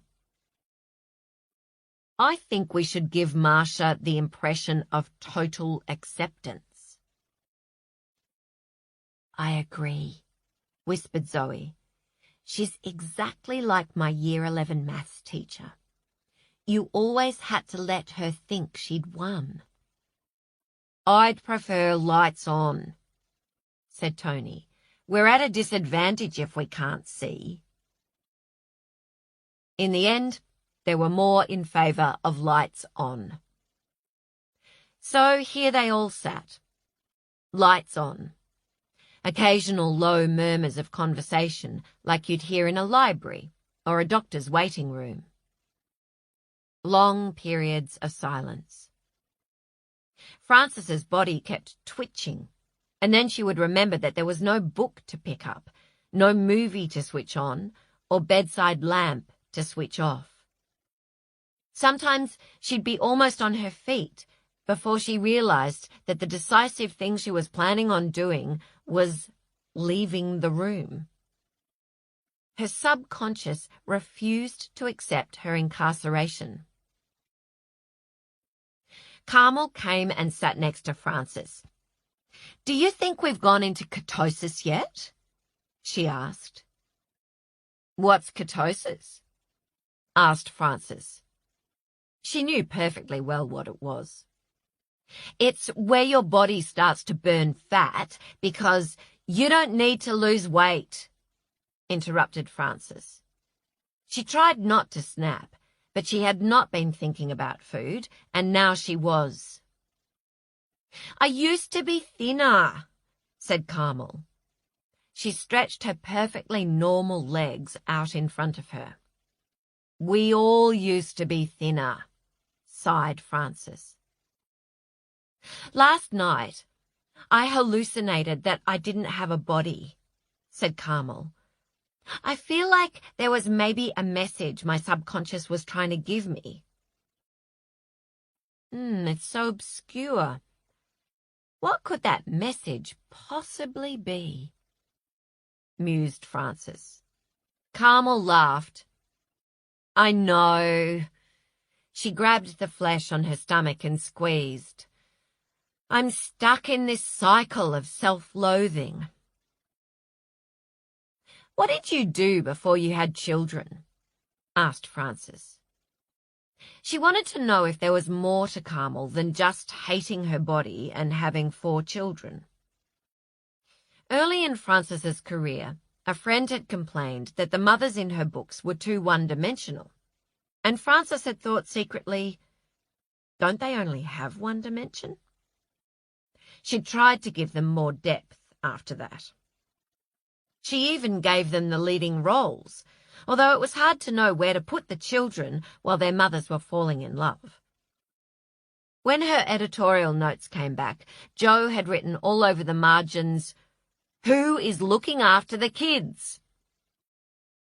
Frances had to go back through the manuscript and make babysitting arrangements. It was annoying. "Private equity," said Carmel. Goodness. Frances wouldn't have picked that. She wasn't even quite sure what it meant. How were they going to find a middle ground between private equity and romance? Did you like it? Surely that was safe. Loved it, said Carmel. Loved it. It was a long time ago now, of course. Now I've got a part-time entry-level job, which is basically just data entry to try to keep the cash coming in. But back then, I was a kind of a high flyer, or on my way to becoming one. I worked long hours, I'd get up at 5 every day and swim laps before work, and I ate whatever the hell I wanted, and I found women who talked about their weight excruciatingly boring. Frances smiled. I know. And then I got married and had kids, and I got totally swallowed up by this mum persona. We were only meant to have 2, but my husband wanted a son, so we kept trying, and I ended up with 4 girls. And then, out of the blue, my husband said he wasn't attracted to me anymore, and he left.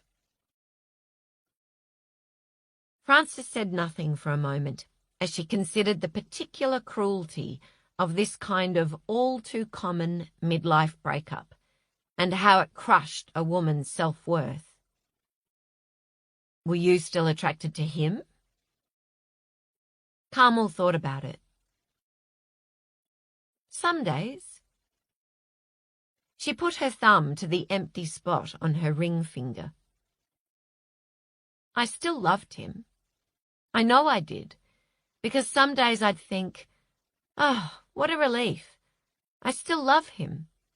It would be so inconvenient if I didn't love him.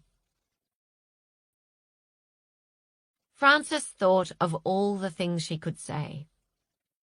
You'll meet someone else. You don't need a man to complete you. Your body does not define you. You need to fall in love with you. Let's talk about something other than men, Carmel, before we fail the Bechdel test. She said, You know what? I think you are most definitely in ketosis. Carmel smiled, and at that moment, the room went dark. Chapter 61. Napoleon. Who turned the lights out? It was his angriest teacher voice, the one that got even the worst-behaved boy in a class to sit down and shut up. They had agreed the lights would stay on. Not me. Not me. Not me. The voices came from all around the room. The darkness was so complete, Napoleon instantly lost all sense of up and down. He held out his hands in front of him blindly, like he'd done this morning. Is that you? It was Heather's voice. She'd been sitting next to him. He felt her hand take his. Yes. Where's Zoe? I'm here, Dad. Her voice came from the other side of the room. None of us was near the light switch, said Tony.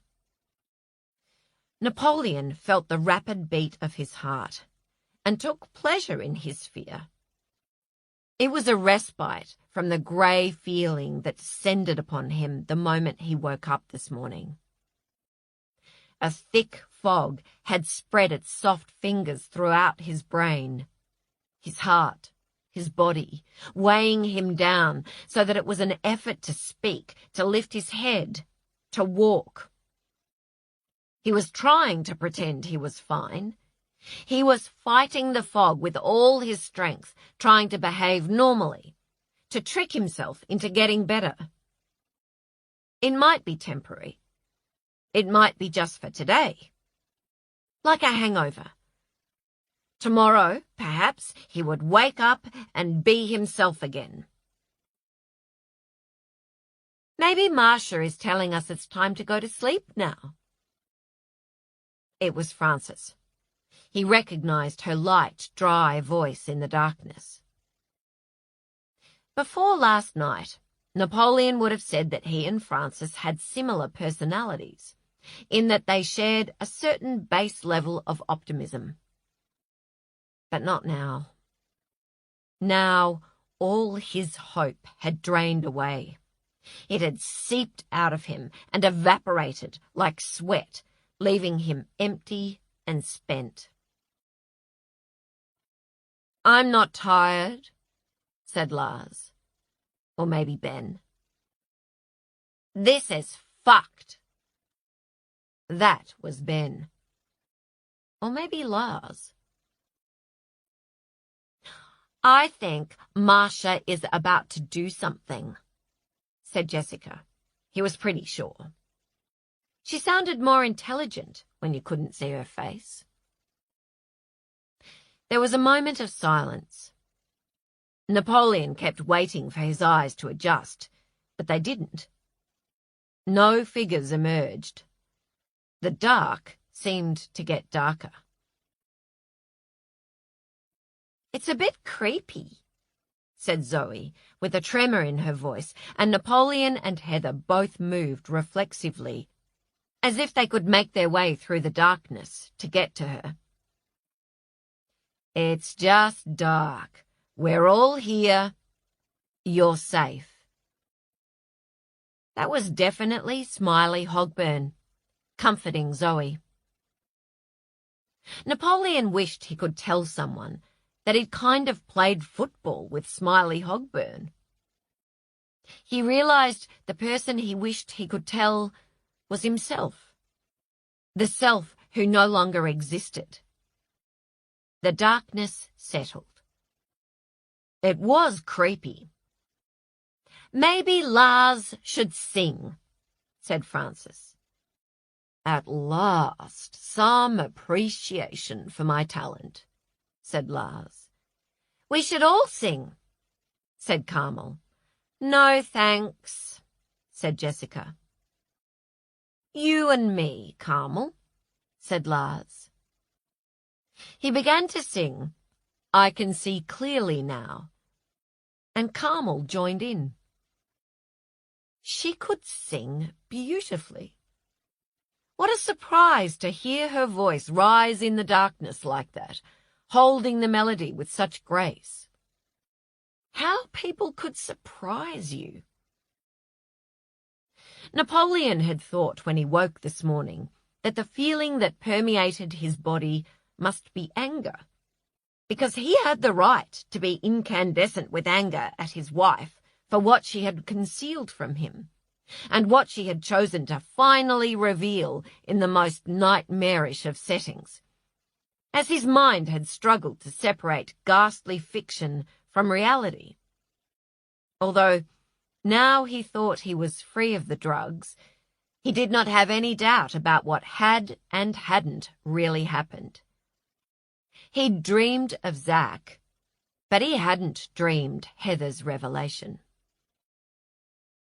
He didn't remember asking her about the side effects of the asthma medication, and yet he could imagine exactly how she would have replied, with unconcealed impatience, because she was the one in their family in charge of all decisions relating to health.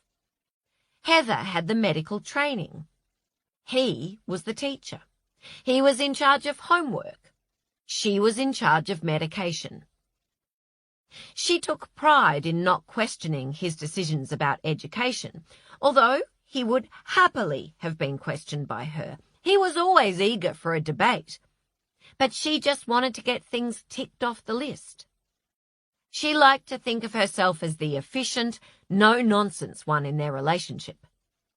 The one who got things done.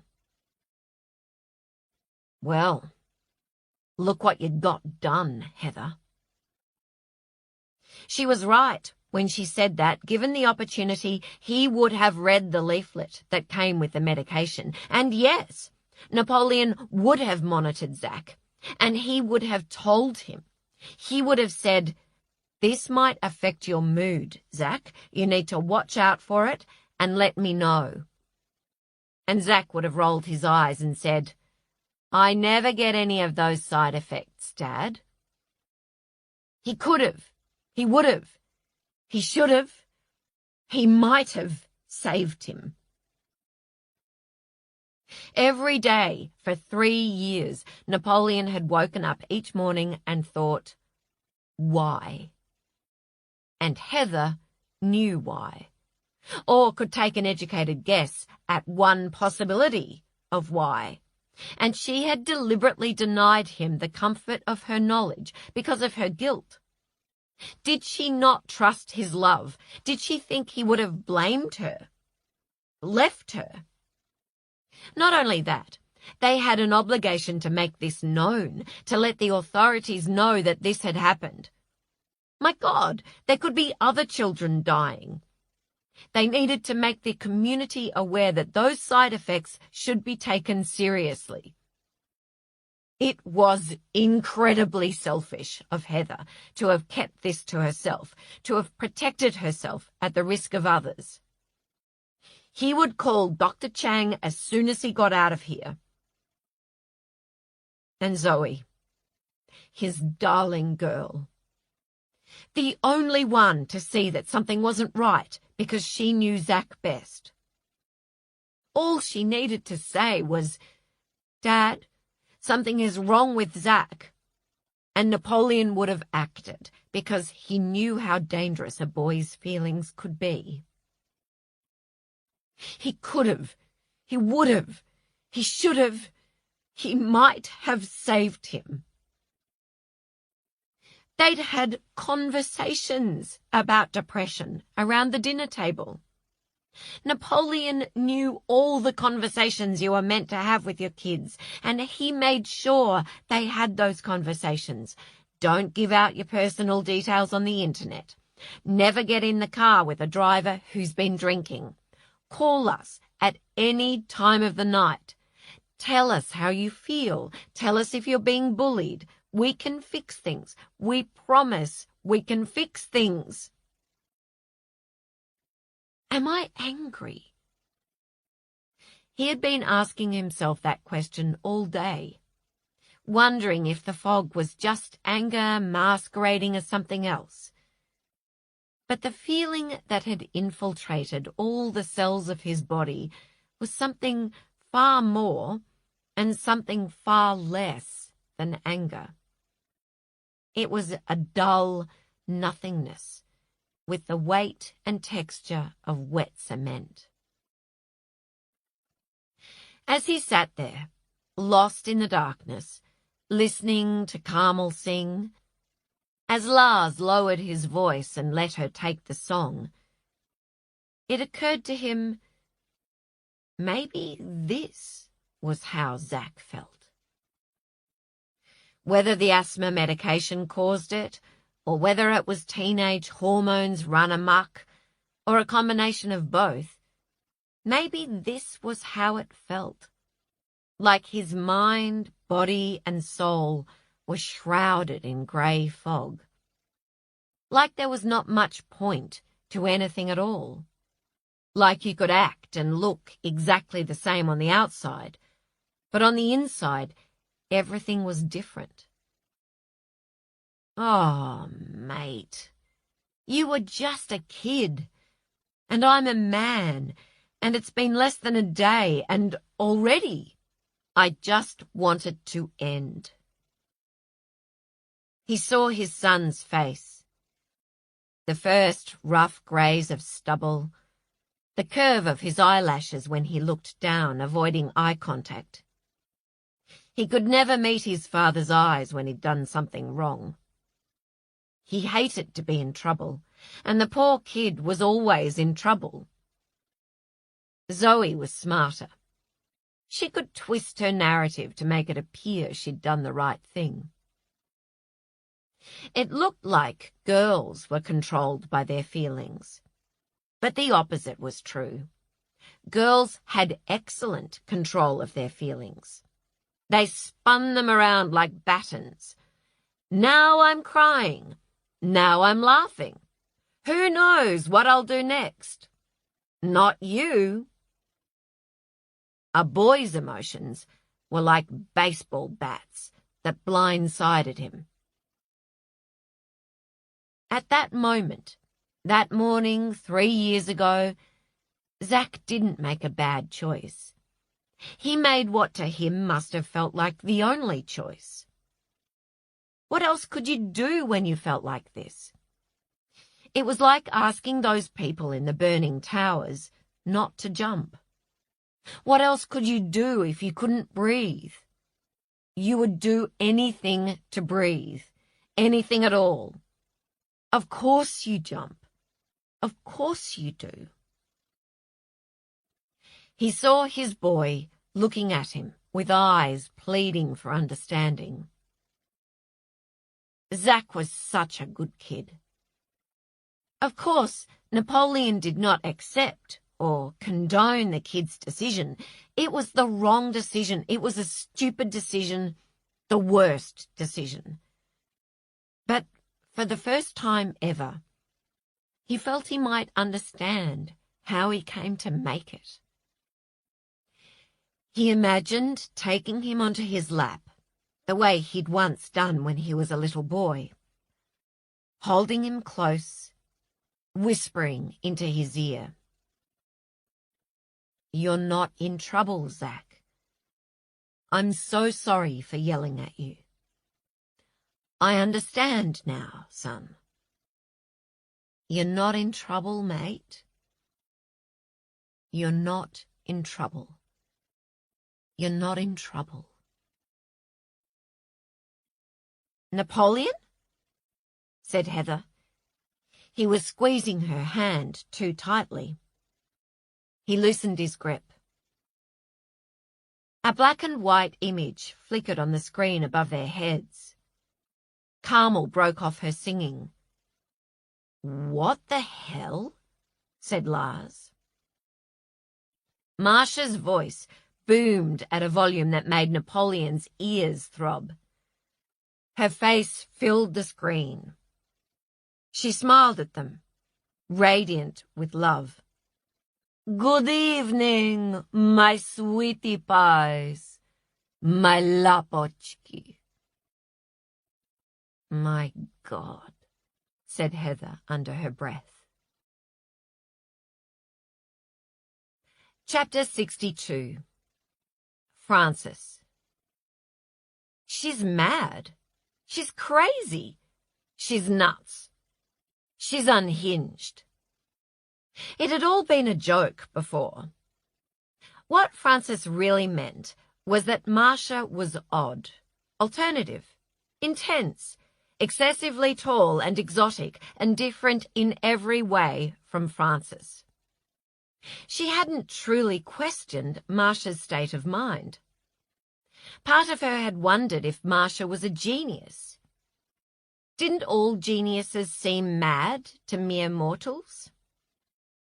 Even the drugs hadn't truly concerned her. The fact was that if Marsha had asked, "Would you like to try this smoothie laced with LSD?" Frances might have said, "Sure, why not?"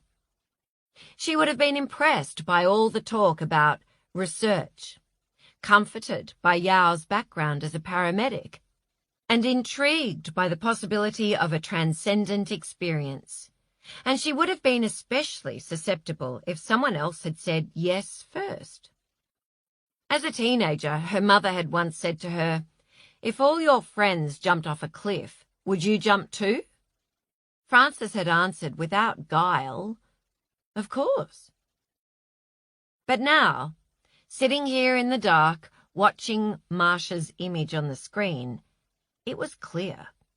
Marcia was not quite right. Her green eyes shone with an evangelical fervor that would not respond to logic or sense. "Congratulations to all of you," she said. "I am so pleased with your progress. You have all come so far from day one." She clasped her hands together like an actress accepting an Oscar. "Your journeys are nearly complete." The screen lit up the room in ghostly patches of light so that Frances could see everyone's faces as they all stared up at Marcia. "You need to let us out of here," shouted Jessica. "Can she hear us?" asked Carmel uncertainly. "No need to shout, Jessica." "Hello there, Carmel. I can see you. I can hear you," said Marcia. "The magic of technology. Isn't it amazing?" Her eyes looked off-center at the camera. It made it easier not to succumb to her madness. "I was so happy when you solved the escape puzzle and found the matryoshka," said Marcia. "But we didn't solve it," said Frances. She was personally offended by this. "We're still here. There was no damned code in the doll." "Exactly," said Marcia. "Exactly." "What?" said Frances. "You worked as a team, though not quite to the extent I'd hoped. I assumed you would build a human pyramid to reach the doll, all of you, rather than playing football." Her lip lifted in a sneer on the word football. Frances felt defensive of Tony. "When I was at school in Serhof many years ago, we made a human pyramid that was quite remarkable. I have never forgotten it." Her eyes lost their focus, and then she snapped back. "Anyway, that does not matter. You got there in the end. You found the doll, and here we are." "The doll told us nothing," said Jessica. "It was empty." "That's right, Jessica," said Marcia patiently, as if to a small child who does not understand the way the world works. "She's not making any sense," muttered Ben. "What I'd find truly transformative right now is a long hot shower," said Lars. He smiled up at Marcia with the full force of his gorgeous face. It was like he was holding a glowing lightsaber up to the screen. Frances would bet that smile had opened many doors before. But not this one. Marcia just smiled back. It was an epic battle of beauty and charisma. Lars held on for as long as he could before he surrendered. His smile vanished. "For God's sake, I just want to get out of here, Marcia." "Ah, Lars," said Marcia. "You need to remember what Buddha said. Nothing is forever except change." "This already feels like forever, Marcia." Marcia chuckled. "I know you like your solitude, Lars. It is hard to find yourself having to interact with strangers all day long, yes?" "Everyone is very nice," said Lars. "That's not really the point." We just want to go back to our rooms, said Heather. She sounded quite meek and reasonable. The psychedelic therapy was wonderful, thank you, but it was wonderful, was it? You have changed your tune then, Heather. A fine thread of aggression ran through Marcia's words. I hope you speak from the heart. I heard talk of reporting me to the police. I must confess that was hurtful to me.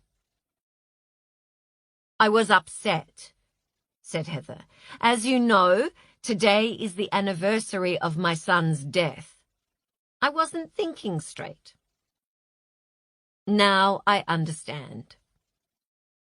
She looked up at the screen with what appeared to be complete acquiescence. It was inspiring to see. We all understand, continued Heather. We're so grateful for what you've done for us. We would never have had this opportunity in our normal lives. But now we'd just like to go back to our rooms and enjoy the rest of the retreat. Frances tried to put herself in Marcia's position. It came to her that Marcia considered herself an artist, and, like any artist, she craved praise. She simply wanted recognition, respect, 5-star reviews, gratitude. I think I speak for all of us when I say this has been an incredible experience, she began. But she was interrupted by Tony. Is that Yao behind you? He was on his feet, his eyes on the screen. Is he all right? Yao is here, yes, said Marcia. She moved to one side of her computer screen and gestured graciously like a model on a game show, indicating the prize. The prize was Yao. He was slumped forward in Marcia's chair, asleep or unconscious on Marcia's desk, one cheek squashed flat, while his arms formed a semicircle around his head. Is he breathing? What's wrong with him? Heather also stood and moved to a position beneath the television screen. She dropped the fake acquiescent tone. What has he taken? What have you given him? Is he alive? Asked Frances in panic. He is just napping, said Marcia. He is so tired. He has been up all night, working hard for you. She caressed Yao's hair and pointed at something they couldn't see on his scalp. That is Yao's birthmark. I saw it during my near-death experience. She smiled back at the camera, and Frances shivered. That is when I came face to face with my own mortality in the most remarkable and wonderful way. Her eyes shone. This evening, you too will face your mortality. Sadly, I can't give you the privilege of looking death directly in the eyes, but I can give you a glance, a glimpse, an unforgettable glimpse that will... She searched for the right word and found it with obvious satisfaction. That will amalgamate all your experiences so far. The silence, the psychedelic therapy, the escape puzzle. He doesn't look like he's napping, said Heather. Have you given him something? Ah, Heather, said Marcia. You are practically a doctor, aren't you? But I can assure you, Yao is simply napping. Where's Delilah? Asked Ben. Delilah is no longer with us, said Marcia. What do you mean, no longer with us? Said Ben. What does that mean? She has left us, said Marcia airily. Of her own accord? Asked Frances. She thought about the other Tranquillum house staff, the lovely smiley chef who brought out the food, Jan with her miraculous healing hands. Where were they while the guests were locked up and Yao lay unconscious on Marcia's desk? I need you all to listen carefully, said Marcia, ignoring Frances's question about Delilah. She moved to the front of the camera again so that Yao's body was concealed. We are now going to play a fun icebreaker. I feel like the ice is well and truly broken, Marcia, said Lars. Buddha said that we must radiate boundless love towards the entire world. And that's what this exercise is all about. It's about love. It's about passion. It's about getting to know each other, said Masha. I call it death sentence. She looked at them expectantly, as if waiting for an enthusiastic eruption of questions and comments. Nobody moved. You like the name? Said Marcia, lowering her head and lifting her eyes in a way that could almost be considered flirtatious. I do not like the name, said Napoleon. Ah, Napoleon, I like you. You are an honest man. Now, let me explain how this activity works, said Masha. Imagine this. You have all of you been sentenced to death. You are on death row. Maybe that would have been a better name. Death row. She frowned. I think that is better. We will call it death row. Carmel began to weep softly. Frances put her hand on her arm. So, how does this game, Death Row, work? Let me explain. If you are sentenced to death, what happens? You need someone to argue on your behalf, don't you? To argue for clemency, for a stay of execution. Obviously, that person is your... Masha raised encouraging eyebrows. Lawyer? Finished Jessica. Yes, cried Masha, your lawyer who defends you. The person who says to the judge, no, this person does not deserve to die. This is a good person, Your Honor. An upstanding member of the community with so much to offer. You see what I'm saying? So, you are all lawyers, and you each have a client.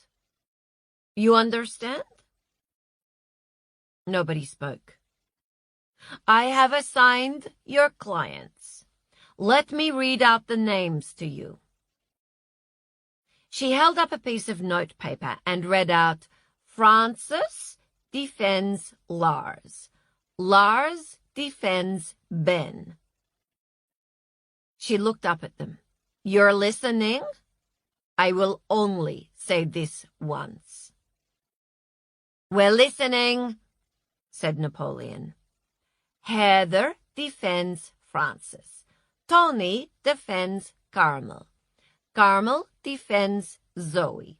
Zoe defends Jessica. Jessica defends Heather. Ben defends Napoleon. And, she took an exaggerated breath, Napoleon defends Tony. Phew! That's all of you. She looked up from the paper. Do you all know who you are defending? Nobody answered. They all looked dumbly back at the screen. "Tony, who are you defending?" asked Marcia. "Carmel," said Tony evenly. "And Zoe, what about you?" "I'm defending Jessica," said Zoe. "I don't really understand what crime she's committed." "The crime is not relevant. We've all committed crimes, Zoe," said Marcia. "I think you know that. No one is innocent."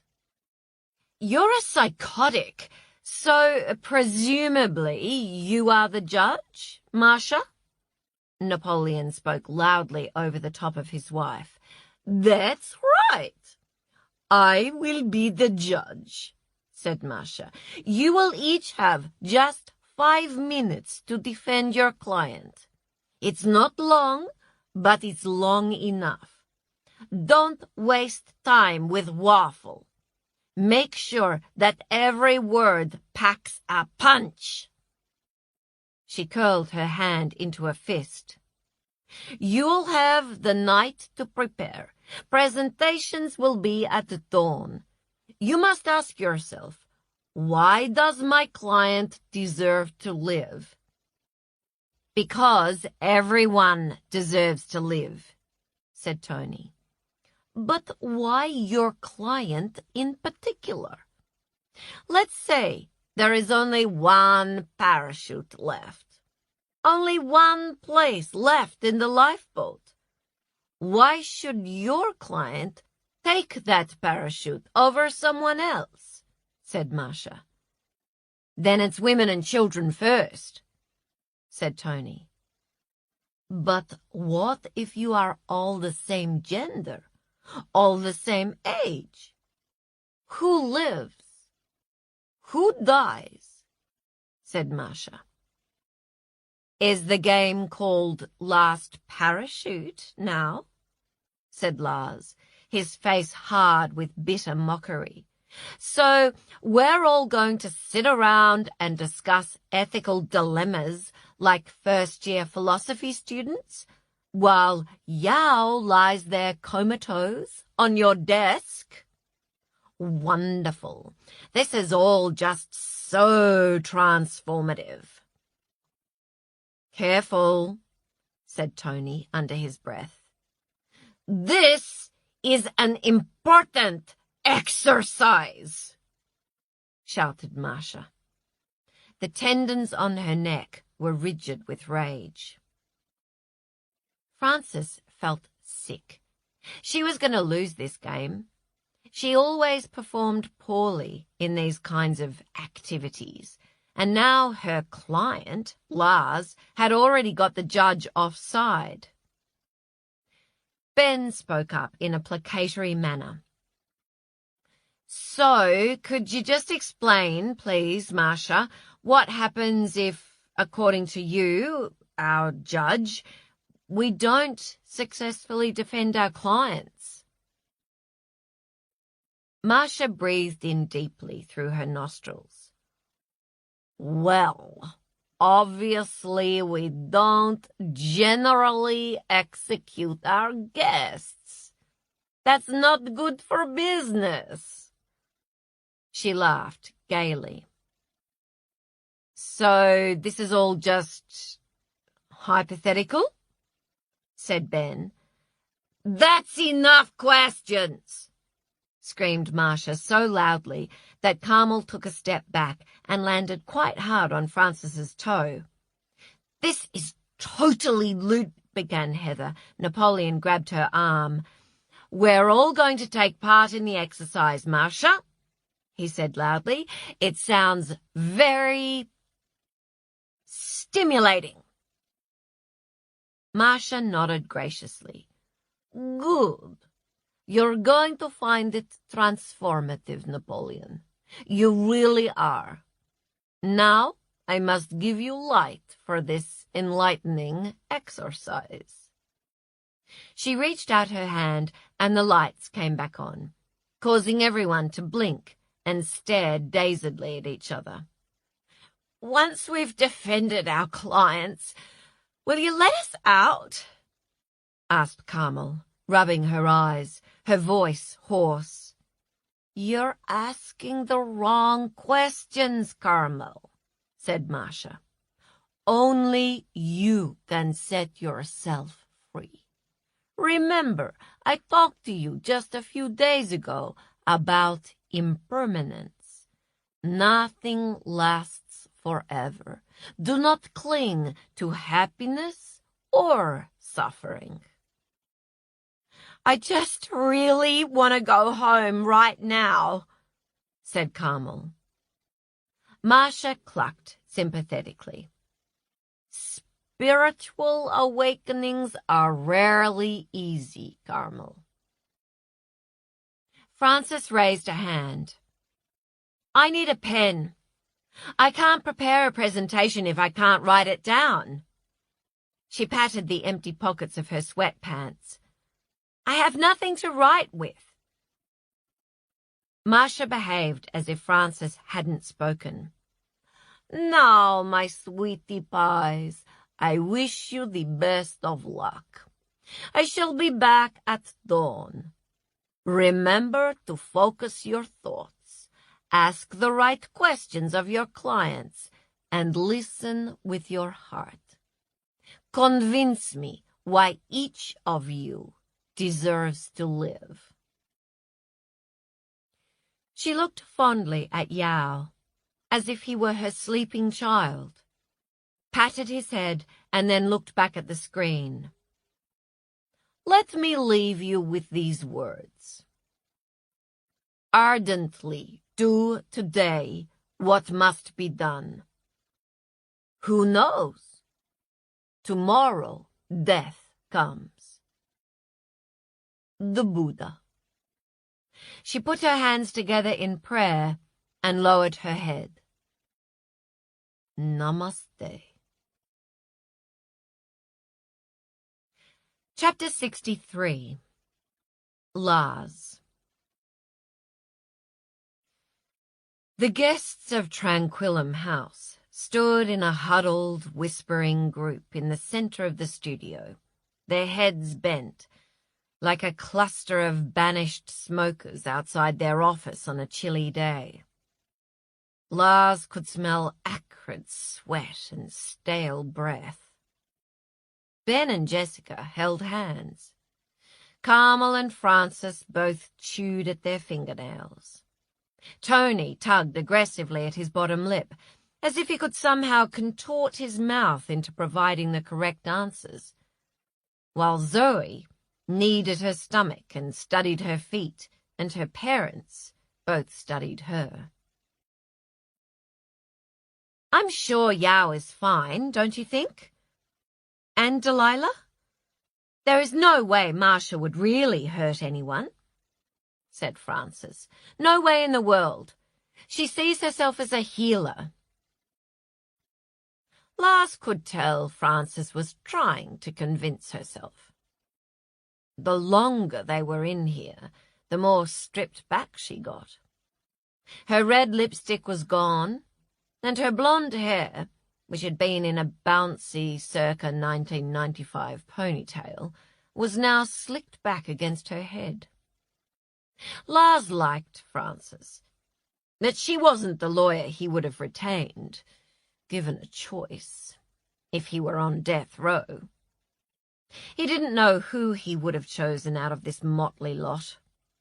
He wasn't sure how much it really mattered. Marcia was going to do what she was going to do. We just need to make it look as if we're going along with the madness, said Lars.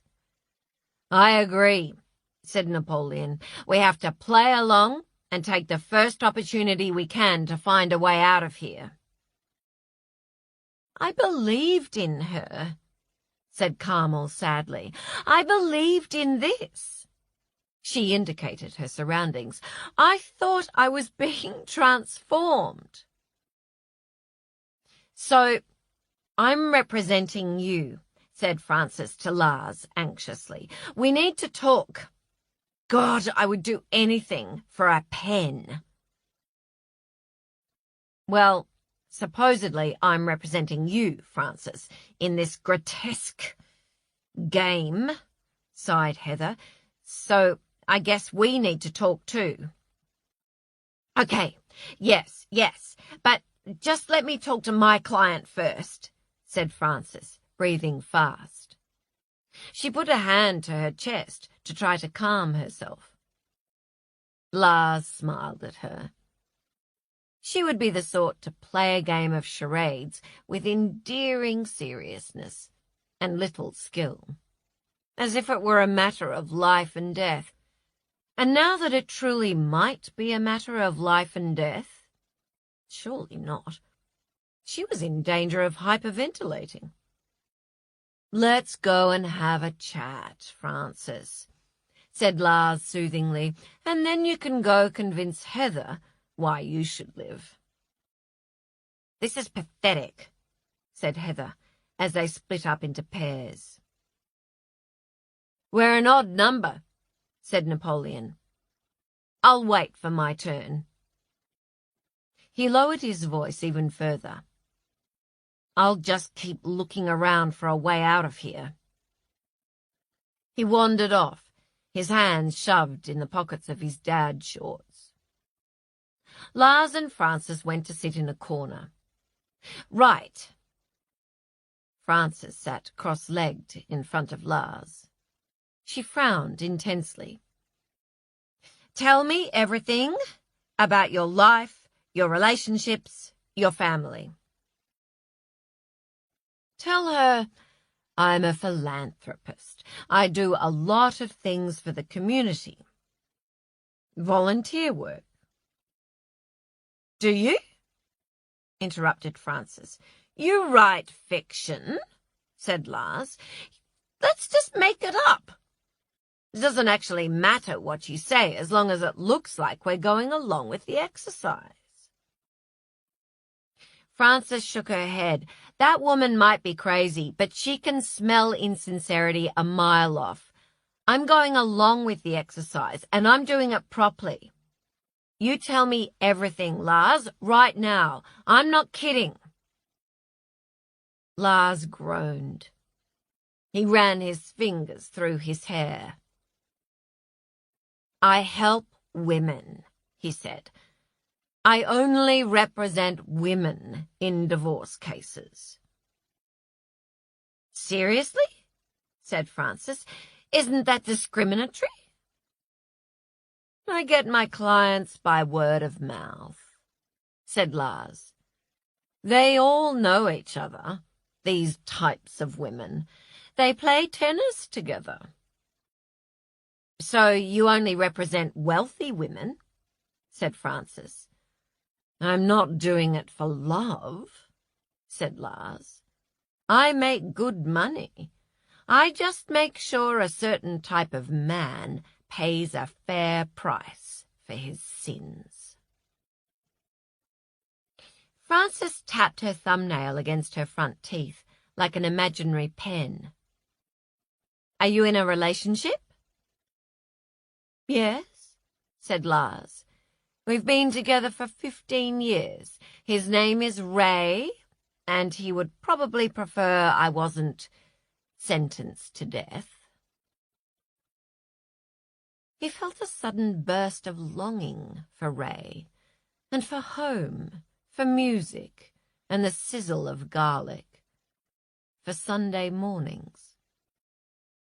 He was done with health resorts. When he got out of here, he was going to book a holiday for him and Ray, a gastronomic tour of Europe. The man had got too skinny. His eyes looked huge in his face, all that obsessive bike riding. Legs spinning in a blur, up and down the hills of Sydney, faster and faster, trying to get those endorphins flooding his body, trying to forget that he was in a relationship where he gave more than he got. He's a good person, said Lars, and he was surprised to find himself close to tears, because it occurred to him that if he were to die, Ray would be snatched up like a too-good-to-be-true deal at the supermarket, and someone else could very easily love him the way he deserved to be loved. "Poor Ray," murmured Frances, as if she knew what he was thinking. "Why do you say that?" said Lars. "Oh, it's just that you're so good-looking. I was briefly in love with a handsome man in my youth, and it was awful. And you're just," she gestured at him, "ridiculous." "That's kind of offensive," said Lars. There was a lot of prejudice against people who looked like him. People had no idea. Yeah, get over it," said Frances. "So, no kids?" "No kids," said Lars. "Ray wants children. I don't." "I never wanted children either," said Frances. Lars thought of Ray's mother at Ray's 35th birthday last month. As usual, she'd had one too many glasses of champagne, which meant she'd had 2 glasses. "Can't you let him have one baby, Lars? Just one itsy-bitsy baby. You wouldn't have to lift a finger, I promise." "Did your psychedelic therapy give you any special insights into your life?" asked Frances. "Marcia would probably like it if I mentioned that." Lars thought about last night. Some parts had been spectacular. At one point, he realized he could see the music coming through his headphones in waves of iridescent color. He and Marcia had talked, but he didn't think there had been any particular insights. He'd told her at length about the color of the music, and he felt like she might have got bored, which he'd found insulting because he'd been speaking very eloquently and poetically. He didn't think he'd told Marcia about the little boy who kept appearing in his hallucinations last night. She would have liked that. He knew that the dark-haired, dirty-faced kid who kept grabbing Lars's hand was there to remind Lars of something significant and traumatic from his childhood. One of those formative memories that therapists were always so excited about dredging up. He had refused to go with the young Lars. "I'm busy," he kept telling him, as he lay back down on a beach to enjoy the colors of the music. "Ask someone else." "I don't care what my subconscious is trying to tell me. Thanks anyway."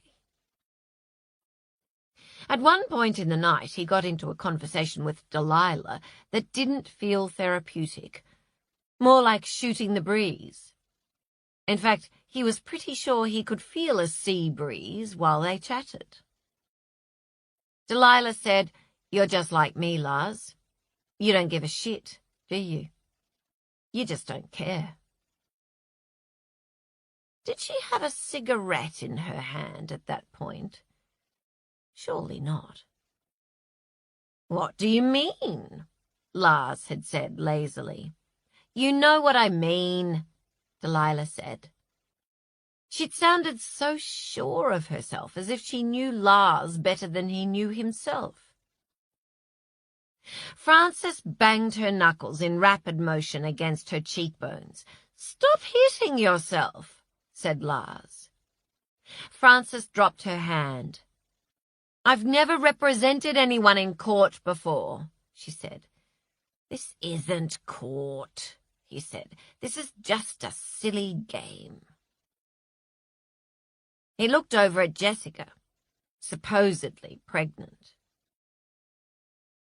"Tell Marcia that my partner and I are planning to have a baby," he said flippantly.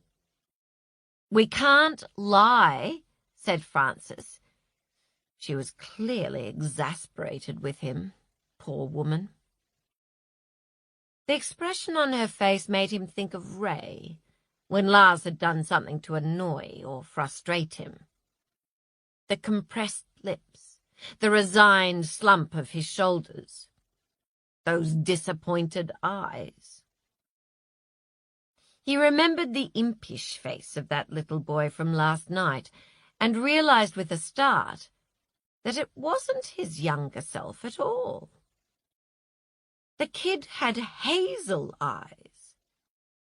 Ray's eyes. Ray and his sister and mother all had the same eyes, eyes that made Lars want to close his own because of all that terrifying love and trust and loyalty. "Tell Marcia if I don't live, I'll take out a wrongful death lawsuit against her," Lars told Frances. "I'll win. I guarantee you I'll win." "What?" Frances frowned. "That doesn't even make sense." "None of this makes sense," said Lars. "None of it." He saw again the dark-haired little boy with the hazel eyes, felt the tug of his hand, and heard his insistent voice. "I've got something to show you." Chapter 64. Jessica. Jessica and Zoe sat opposite each other, cross-legged, on a yoga mat, as if they were about to do a joint Pilates exercise. Jessica would have given anything to be in a Pilates class right now. Even the cheap one she did before they won the money, in that drafty community hall with all the local mums. "Do you think this is, I don't know, serious?" Zoe's eyes darted over to her parents and back. Jessica couldn't help but notice Zoe had great natural eyebrows. Yeah, I kind of do," Jessica answered. "I feel like Marcia is, totally capable of anything. She seems very unstable." She tried to control her breathing. The fear kept rising and then receding in her stomach, like bouts of nausea on an amusement park ride. She wouldn't really, execute anyone, of course, said Zoe, smiling fiercely, as if determined to show she was making a joke. "Of course not," said Jessica. But how did she know what this woman could do? She'd given them drugs without their consent, and who knew what she'd done to Yao and Delilah? "It's an exercise, that's all, to make us think. It's just a really stupid exercise." "I'm worried my mother might antagonize Marcia. She's not taking it seriously enough." Zoe shot a look at Heather. "Don't worry, I'll do a really good job defending her," said Jessica. "Your mother is a midwife. She helps bring new life into the world. Also, I was on the debating team. First speaker." Jessica is a conscientious student. That was the comment she used to see most often on her report cards. "And I'll do a good job defending you." Zoe sat up straighter, with the air of a fellow conscientious student. "So, okay, I thought, first of all, I should obviously mention your pregnancy, right? You can't execute a pregnant woman. That would be against some convention or something, right?" "That's true," said Jessica doubtfully, although she wasn't sure why she felt doubtful. Was it because the pregnancy wasn't confirmed? Because it seemed like that was exploiting a loophole? She only deserved to live because her innocent child deserved to live? And if she wasn't pregnant, why should she live? Just because she really wanted to live? Because her parents loved her? Because she knew her sister loved her too, even if they were currently estranged? Because her Instagram followers often said she made their day? Because last financial year her charitable donations were higher than what had once been her annual income? When we won the money, we really tried to, not be selfish, she told Zoe, to share it, to give to charity. She ran her fingers through her hair like a comb and lowered her voice. But we didn't give it all away. No one would expect that, said Zoe. It was your prize. That's one thing I miss about our old life, admitted Jessica.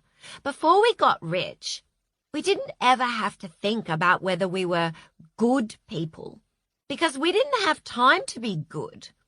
We were just paying the bills, getting by, living our lives. It was kind of easier. She winced. That makes it sound like I'm complaining, and I promise you, I'm not. I've read about lottery winners who go on crazy spending sprees, and their relationships end, and they lose the lot, and end up on the dole, said Zoe. I know, said Jessica. When we won, I did a lot of research about lottery winners, so I, knew the pitfalls. I reckon you've done a good job of it, said Zoe. Thank you, said Jessica gratefully, because sometimes she had longed for someone to give her a good mark for how well she'd handled the prize money. She'd tried so hard to be a well-behaved lottery winner, to invest properly, to share appropriately, to get tax advice, to go to posh fundraiser balls where terrifyingly elegant people sipped French champagne while they bid obscene amounts of money on obscure items at charity auctions. All for a good cause, ladies and gentlemen. She thought of Ben tugging at his bow tie, muttering, "Who the fuck are these people?" Should she have spent more at those charity balls? Less? Not gone at all? Sent a check? What would have made her a better person, more deserving of life right now? If this had happened before the win, what would Zoe have said? Jessica deserves to live because she works really hard at her boring as batshit job, and she's never even flown business class in her life, let alone first class. So what sort of life is that? The money defined her now. She didn't even know who she was before the money.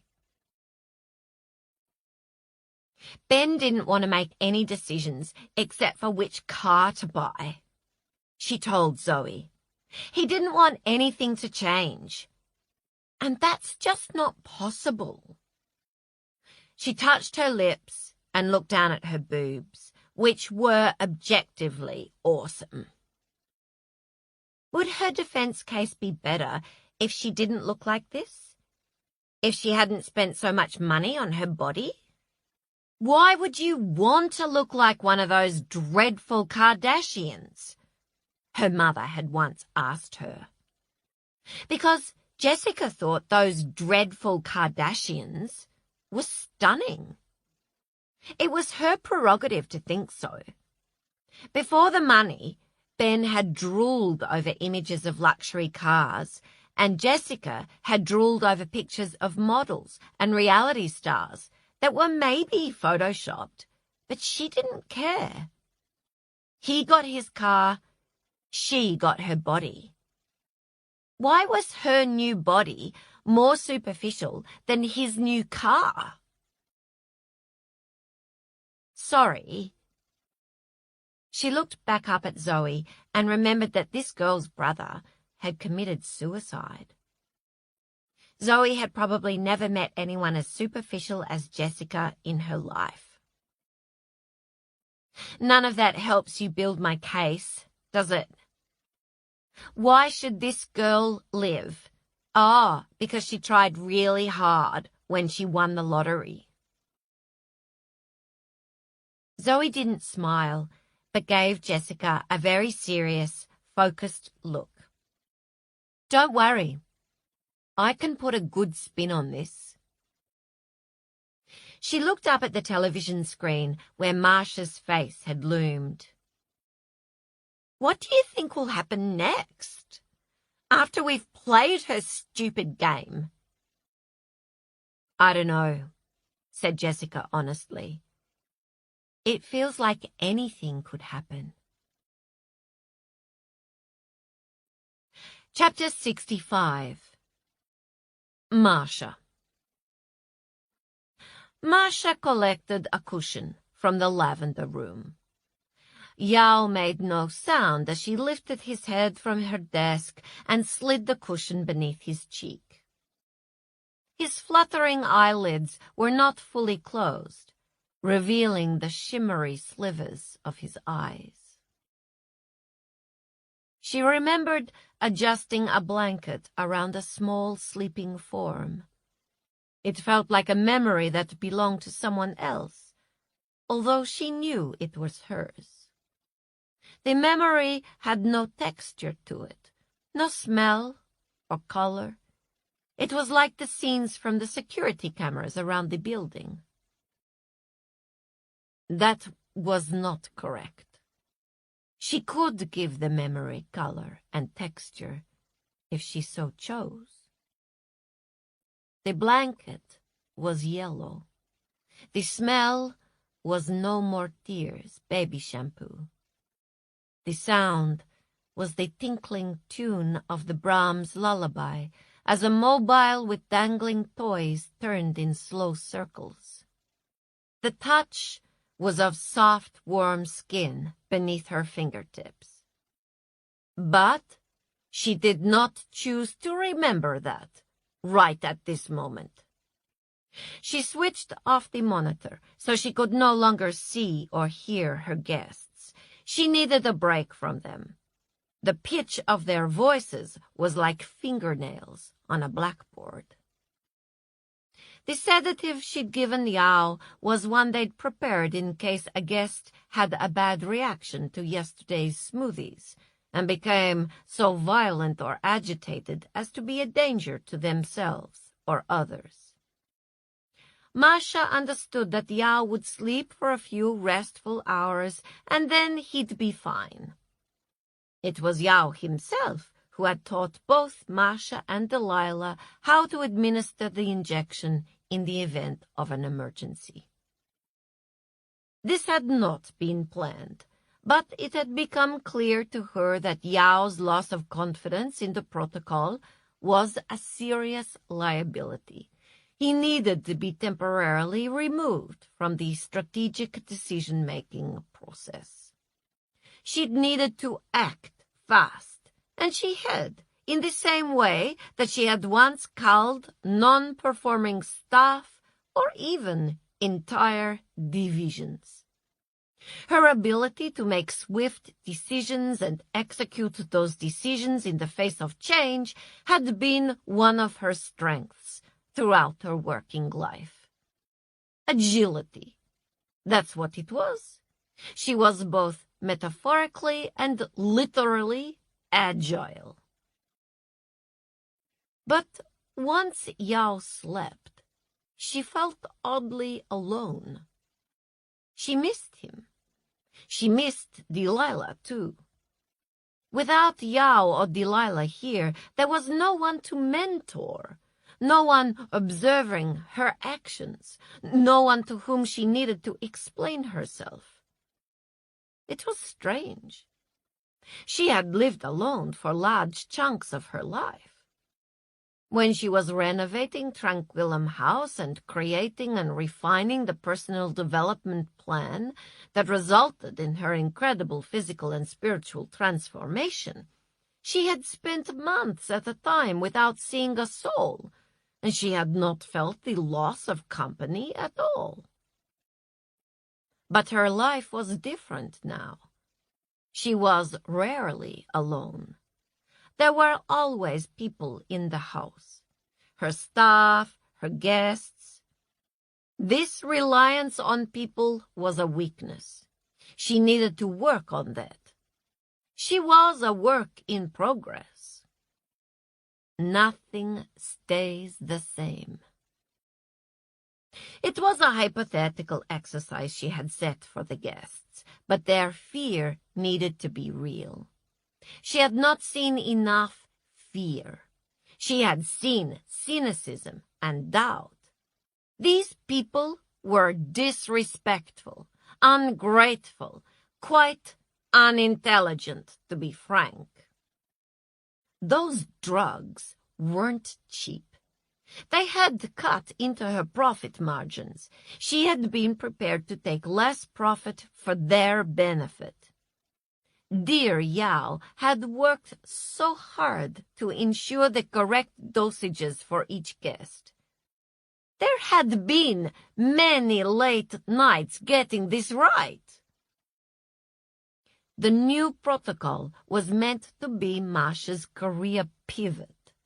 She was ready to be part of a bigger world again. She missed the public recognition she had enjoyed in her corporate life. The profiles in business magazines, the invitations to deliver keynote addresses. She wanted to publish articles and deliver speeches at conferences and events.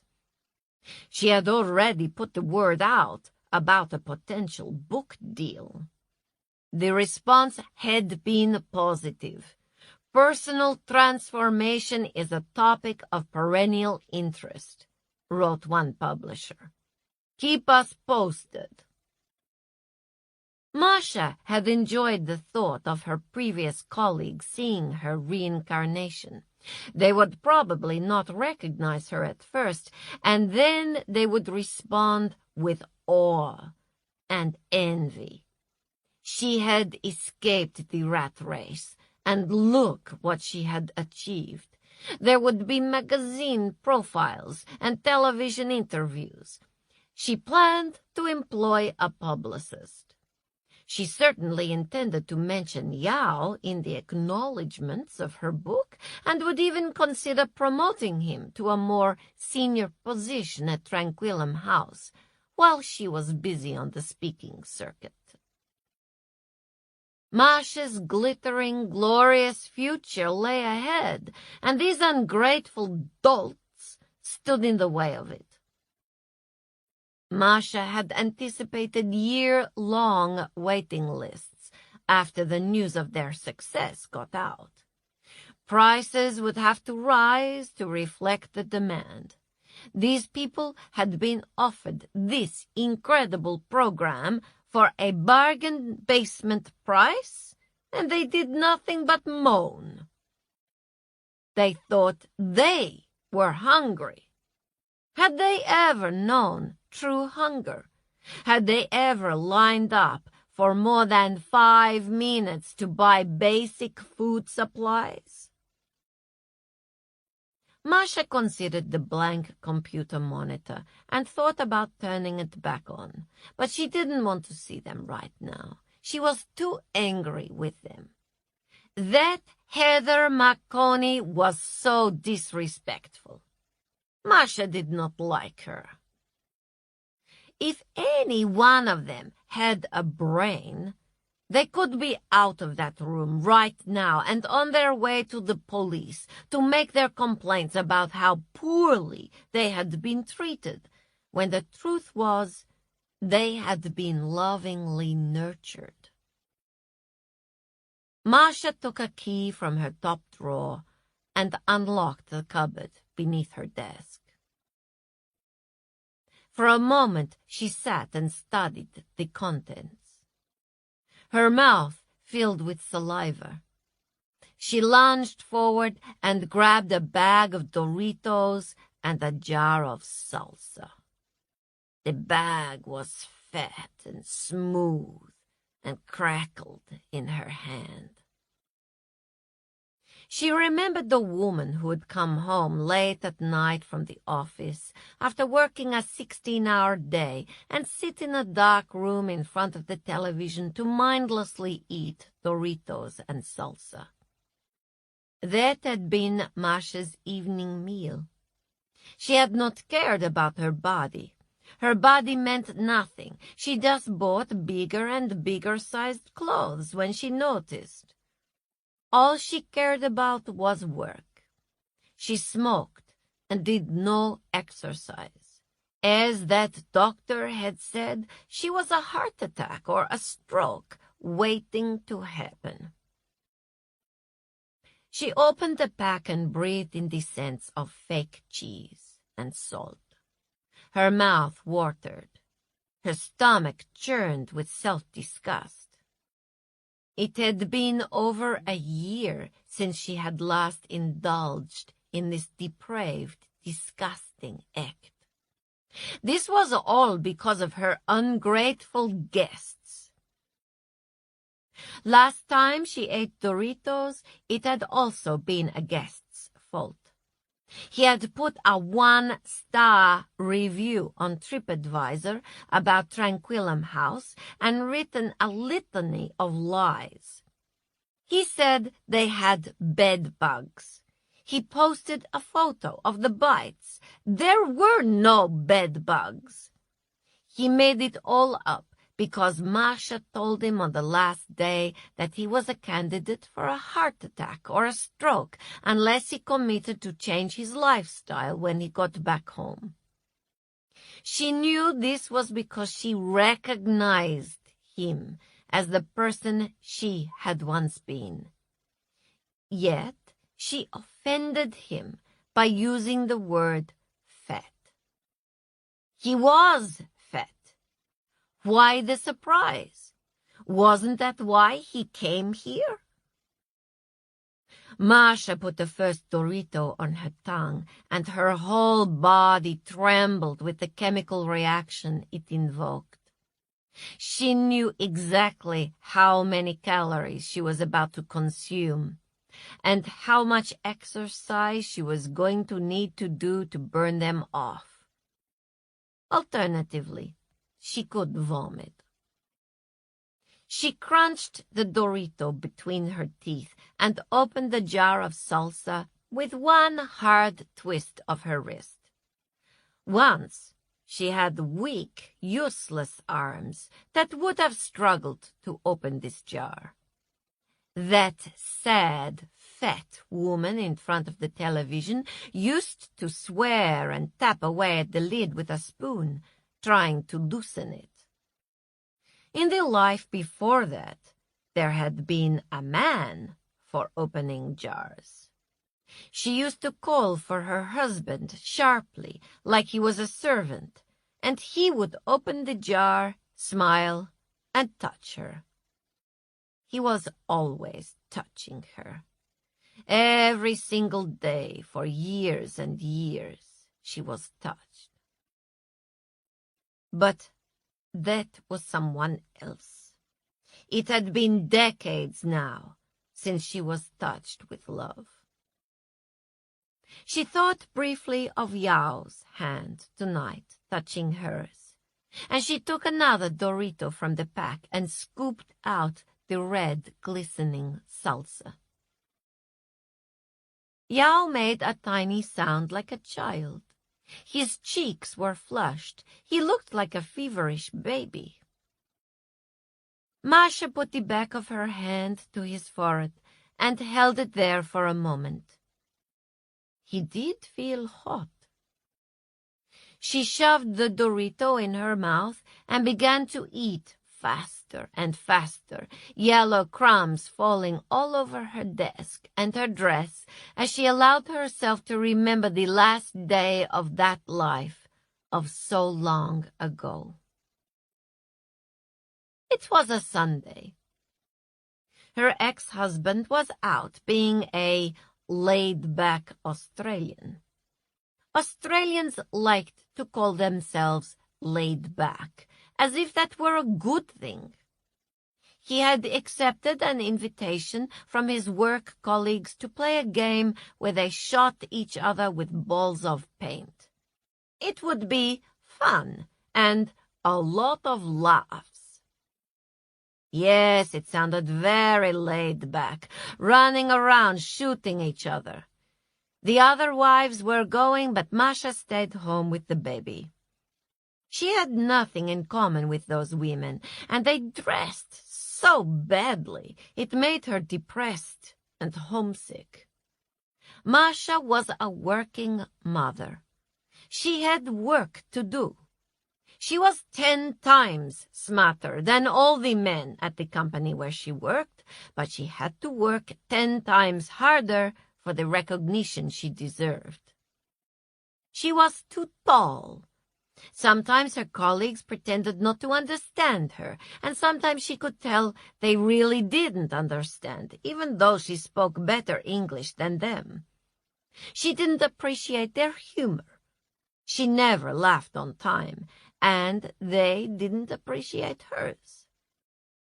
When she made a joke, often a very funny, sophisticated, intelligent joke, they stared at her with confused, blank faces. At home, she had many friends, but here she experienced a strange kind of shyness. It made her angry and resentful to feel that way, because back home she would never have been called shy. She held herself stiffly because she could not stand to be laughed at. And here there was always the possibility that she might misunderstand or be misunderstood. Her husband didn't care when that happened. He found it funny. He had fearlessly dived straight into the social scene before he knew the rules, and people loved him. Masha was proud of him for that, although also a little envious. Once, Masha and her husband were invited to her boss's home for what Masha assumed was a dinner party. She dressed very nicely, very sexy, high heels and a dress. Every single woman but Masha wore jeans. The invitation said, "Bring your own meat." Masha confidently told her husband, No, that is a joke, an Australian joke. Not very funny, but most definitely a joke. They would not make the embarrassing mistake of taking it seriously. But it was not a joke. The women in jeans carried plastic shopping bags looped over their hands. The bags contained packages of uncooked meat, just enough for two. 2 steaks, 4 sausages. Masha could not believe her eyes. Her husband was quick. He slapped his hand to his forehead. "Oh, no, we left our meat at home," he told the host. "No worries," said the host. "We've got plenty to spare." So generous of him to spare a little meat for the guests he'd invited to his home. The moment they walked through the front door, women and men split into different groups, as if they were banned from talking to each other. The men stood around a barbecue overcooking the meat for what seemed like hours. The food was inedible. There were no chairs. People sat anywhere. 3 women sat on a retaining wall. After that day, Masha decided not to concern herself with establishing a social circle in Sydney. What was the point? She had an 11-month-old baby and a demanding full-time job and a husband. Her life was busy and satisfying, and she was truly happy, happier than she had ever been in her life. It was gratifying to have a baby so clearly superior to other babies in terms of both beauty and intelligence. This was an objective fact. Her husband agreed. Sometimes she felt sorry for other mothers when they saw her baby sitting so dignified and upright in his stroller, his fair hair shining in the sun. So many other babies were bald, like old men, his little head swiveling from side to side as he observed the world with his big green eyes. When he found something funny, as he often did, he got that from his father, he chuckled right from his belly, surprisingly deep, and everyone in hearing distance had to laugh too. And at that moment, as Masha exchanged smiles with those around her, real smiles, not polite smiles, she wasn't isolated at all.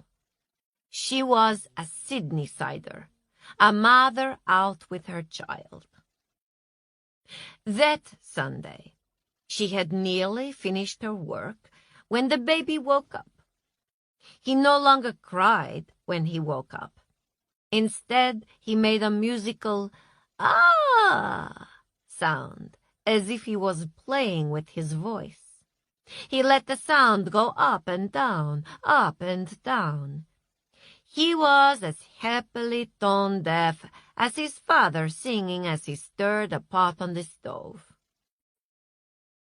At one point, he called out, "Mama! Mama!"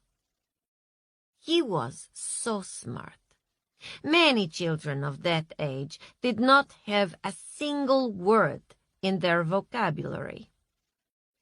"I'm coming, my lapochka," she called back. She only needed 5 minutes more, and she would be done.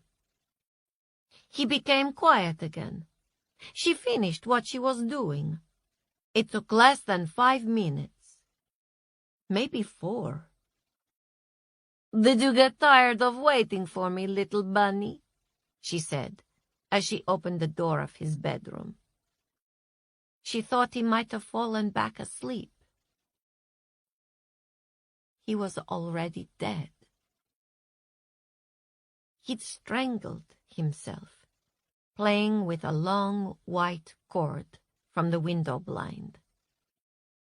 It was not an uncommon accident, she later learned. Other women had seen what she saw that day.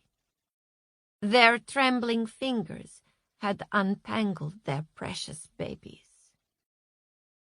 These days there were warning tags on blind cords. Masha always saw them when she walked into a room, even from very far away. Her husband said it was an accident and there was nothing to forgive as he stood at the hospital wearing the paint-splattered overalls from his game. She remembered the fine spray of blue dots across his jaw, like blue rain. She remembered also one strange moment when she had looked at the strangers all around her and wanted her mother. A woman who had never really liked Masha, let alone loved her, and who would provide no comfort. Yet, for just one moment in her grief, Masha had craved her presence. She refused her husband's forgiveness. Her son called for her, and she did not go to him. It was unacceptable. She let her husband go. She insisted he find another life, and he did eventually, although it took much, much longer than Masha wanted. It was such a relief when he was gone, when she no longer had to experience the pain of seeing the face that so resembled that of their beautiful son. Although she refused to read the emails he sent and wanted to know nothing about him, she accidentally discovered many years ago, when she came across a man in a food court who was still friends with her husband, a man who was there on the day they shot the balls of paint, that her husband was healthy and happy, that he had married an Australian girl and had 3 sons. Masha hoped that he still sang when he cooked. She thought that he probably did. In her research, she had read of the hedonic treadmill theory, which said that people return to a certain preset level of happiness, regardless of what happened to them, whether it was very good or very bad. Her husband had been a simple, happy man, whereas Masha was a complex, unhappy woman. Masha's son would have been 28 this August. She probably would have had a difficult relationship with him if he had lived.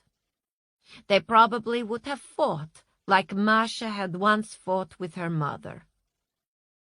Instead, he would always be her singing, chuckling baby, and a beautiful young man wearing a baseball cap walking towards her through a lake of color. She should have been allowed to stay with him. Masha looked at the empty bag of Doritos. Her fingertips were stained yellow, the way her father's had once been stained by nicotine.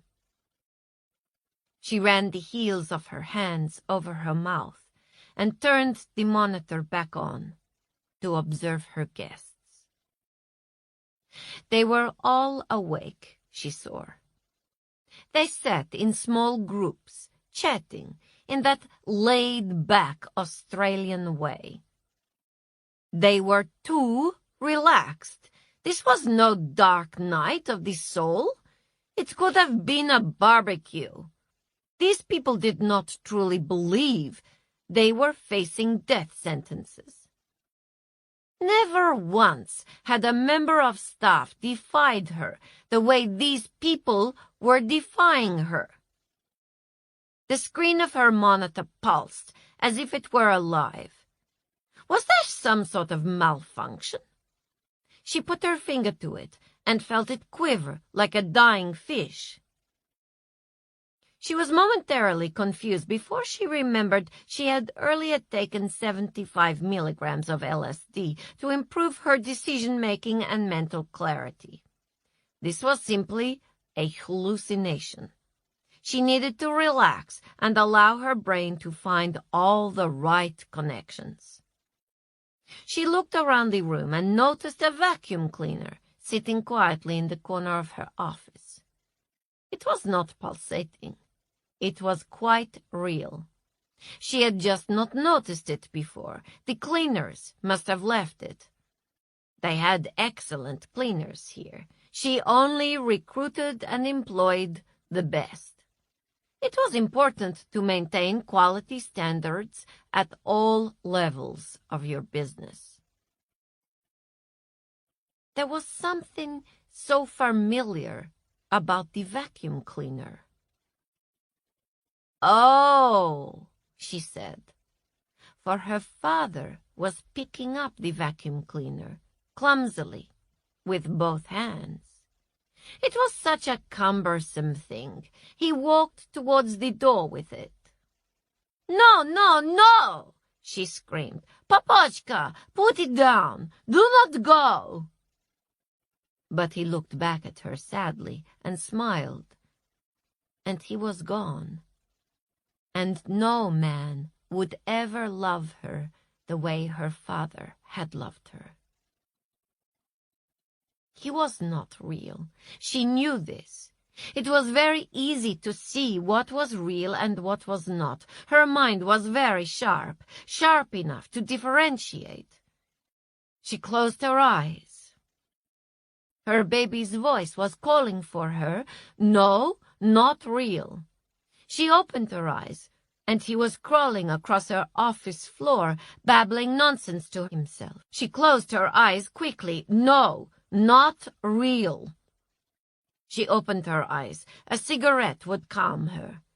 She opened her secret cupboard once more and removed an unopened packet of cigarettes and a lighter. The geometry of the pack enthralled her. Each of its 4 mathematically aligned angles was so pleasing. She opened the pack, removed a cigarette, and rolled its cylindrical shape back and forth between her fingertips. The lighter was orange, a color of such depth and beauty it astonished her. She ran her thumb across the tiny, rough-edged wheel of the lighter. A gold flame burst forth, instantly and obediently. She let it go, and did it again. The lighter was a miniature factory, producing perfect flames on demand. There was such beauty in the efficient production of goods and services. A thought of crystalline clarity. Masha should forget the wellness industry completely and return to the corporate world. Forget pivoting. She should jump. It would simply be a matter of reactivating her LinkedIn account, and within a very short time she would be headhunted, fielding offers. The boy in the baseball cap sat on the other side of her desk, dripping puddles of iridescent color all over her floor. "What do you think?" she asked him. "Should I do that?" He didn't speak, but she could tell he thought it was a good idea. No more entitled, ungrateful guests. She would once again conduct multiple departments of a company, like an orchestra. Accounting, payroll, sales and marketing. It was all coming back to her, the glorious, unassailable solidity of a documented reporting structure with her name at the top. She would microdose daily to optimize her productivity. Ideally, her staff would do the same, although the people in HR would have all sorts of objections. She had begun a new life when she emigrated, when her son died, and again when her heart stopped. She could do it again. Sell this property and buy an apartment in the city. Or she studied the tiny flickering flame. The answer was right there. Chapter 66. Ben.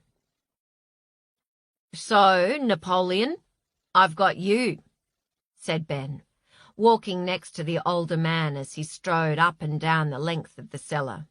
"I mean, I'm defending you." He felt like he should call him Mr. Marconi, or Sir. He had that teacherish manner, the sort of teacher you still wanted to impress even after you'd left school and bumped into him at the shops, looking startlingly short. Not that he could imagine Napoleon ever looking short. "Thank you, Ben," said Napoleon, as if Ben had been given a choice. "So, okay," said Ben. He rubbed his stomach. He had never been so hungry in his life. "I guess it's pretty simple why you deserve a stay of execution. You're a husband and a father, and Well, I hope it's okay to include this in my speech, but your wife and daughter have already lost enough, haven't they? They couldn't lose you too. You can say that if you like. Napoleon smiled sadly. That's true. And you're a teacher, said Ben, so kids depend on you. They do. Yep. Napoleon rapped his knuckles on the brickwork.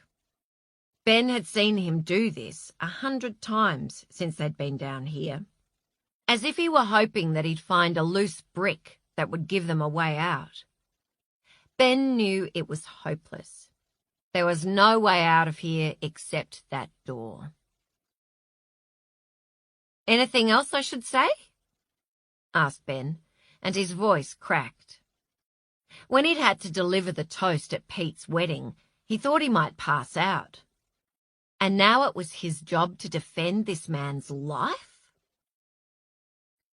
Napoleon turned away from the wall and looked at Ben. Mate, I don't think it matters what you say. I wouldn't take it too seriously. He clapped him on the shoulder. I think we need to take Marcia seriously, but not the game itself. You've got yourself a dud defence lawyer here, confessed Ben. I got lucky. Lars is defending me, and he's appeared in court. When Lars had his meeting with Ben, he only asked 2 or 3 quick questions before he said, "How about this?" And then he launched into an eloquent speech, like something on television, all about how Ben was a morally upstanding young man on the very cusp of adulthood, about to become a father, deeply committed to his marriage, with so much to give to his wife, his family, his community, and so on and so forth. It all just flowed out, without a single or ah. Think that'll do the trick? He asked at the end.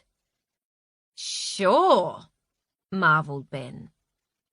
And then Lars had gone off to the bathroom to fix his hair in preparation for his appearance.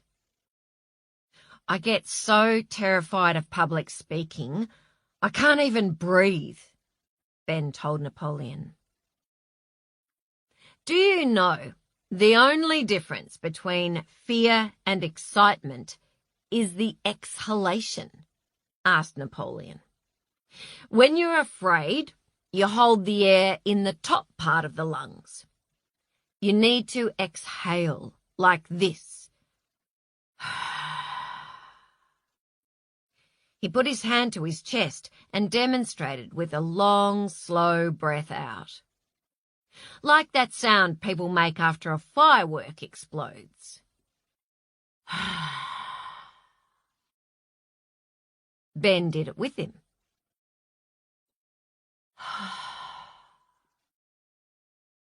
That's it, said Napoleon.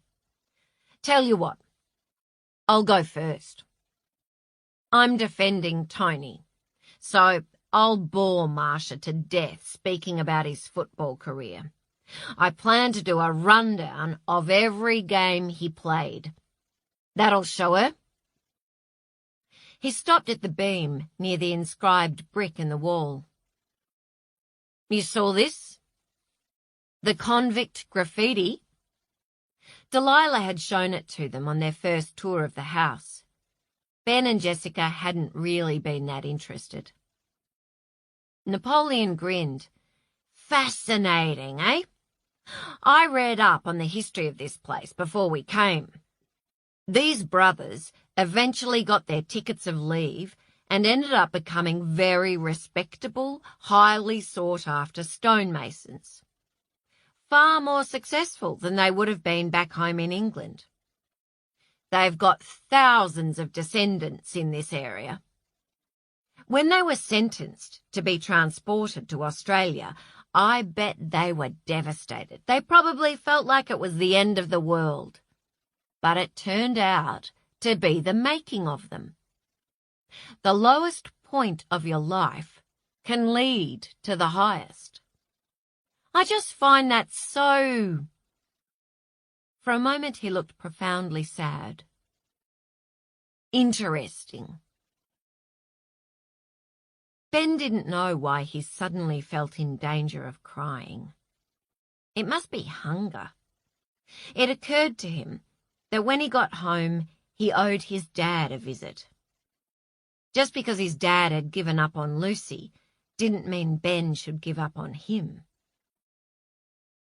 Ben put his fingers to the inscription. He thought about how everyone said it was such fantastic luck that he and Jessica won the lottery. But sometimes it didn't feel that way. He looked over at Jessica. Was he really going to be a dad himself? How could he advise a kid on how to live his life when he hadn't yet worked it out himself? Remember the exhale, mate, said Napoleon. Just breathe out the fear. Chapter 67. Heather.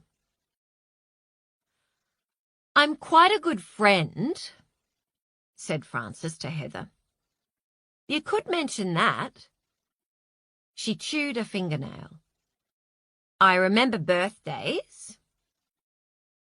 I'm hopeless at birthdays, said Heather. In reality, she was hopeless at friends, and after Zack died, she could see no point to them at all. Friends were an indulgence. Frances winced. I did totally forget a good friend's birthday this year, but that was because I was caught up in this internet scam, and I was so distracted that day. And then it got to midnight, and I thought, oh my God, Monica! But it was too late to text, so what about your family? Heather interrupted before she heard this Monica's life story. She found Frances to be quite flaky. Do you have family? Heather looked over Frances's shoulder at her own family. Zoe was sitting with Jessica, their heads bowed close, as if they were two friends sharing secrets. Napoleon and Ben walked as they talked, Ben listening intently and nodding respectfully, like he was one of Napoleon's best students. She didn't know what was going on with Napoleon right now. It was like an imposter was doing an excellent job performing the role of Napoleon. He was saying and doing all the right things and nearly getting away with it, but there was something just not quite right. Yes, said Frances, I have family. She looked uncertain. I guess I'm not that close to my immediate family. My father died, and my mother remarried and moved overseas. The south of France. I have a sister, but she has a lot on her plate. Their day-to-day lives wouldn't be impacted that much if I was gone. Of course their lives would be impacted, said Heather. Well, Frances gave the blank screen a nervous look. I'm not saying they'd dance on my grave. Heather looked at her, surprised. The woman looked genuinely frightened. You do know you're not really on death row, don't you? This is just a stupid power game for that maniac. Shh, hissed Frances. She could be listening. I don't care, said Heather recklessly. I'm not scared of her. I kind of think you should be. Frances shot another uneasy look at the screen. It's fine. I'm going to play along, said Heather, to comfort the poor woman. I don't think you should be executed. Thanks so much, said Frances. So, what else should I say? Appeal to her ego, said Frances.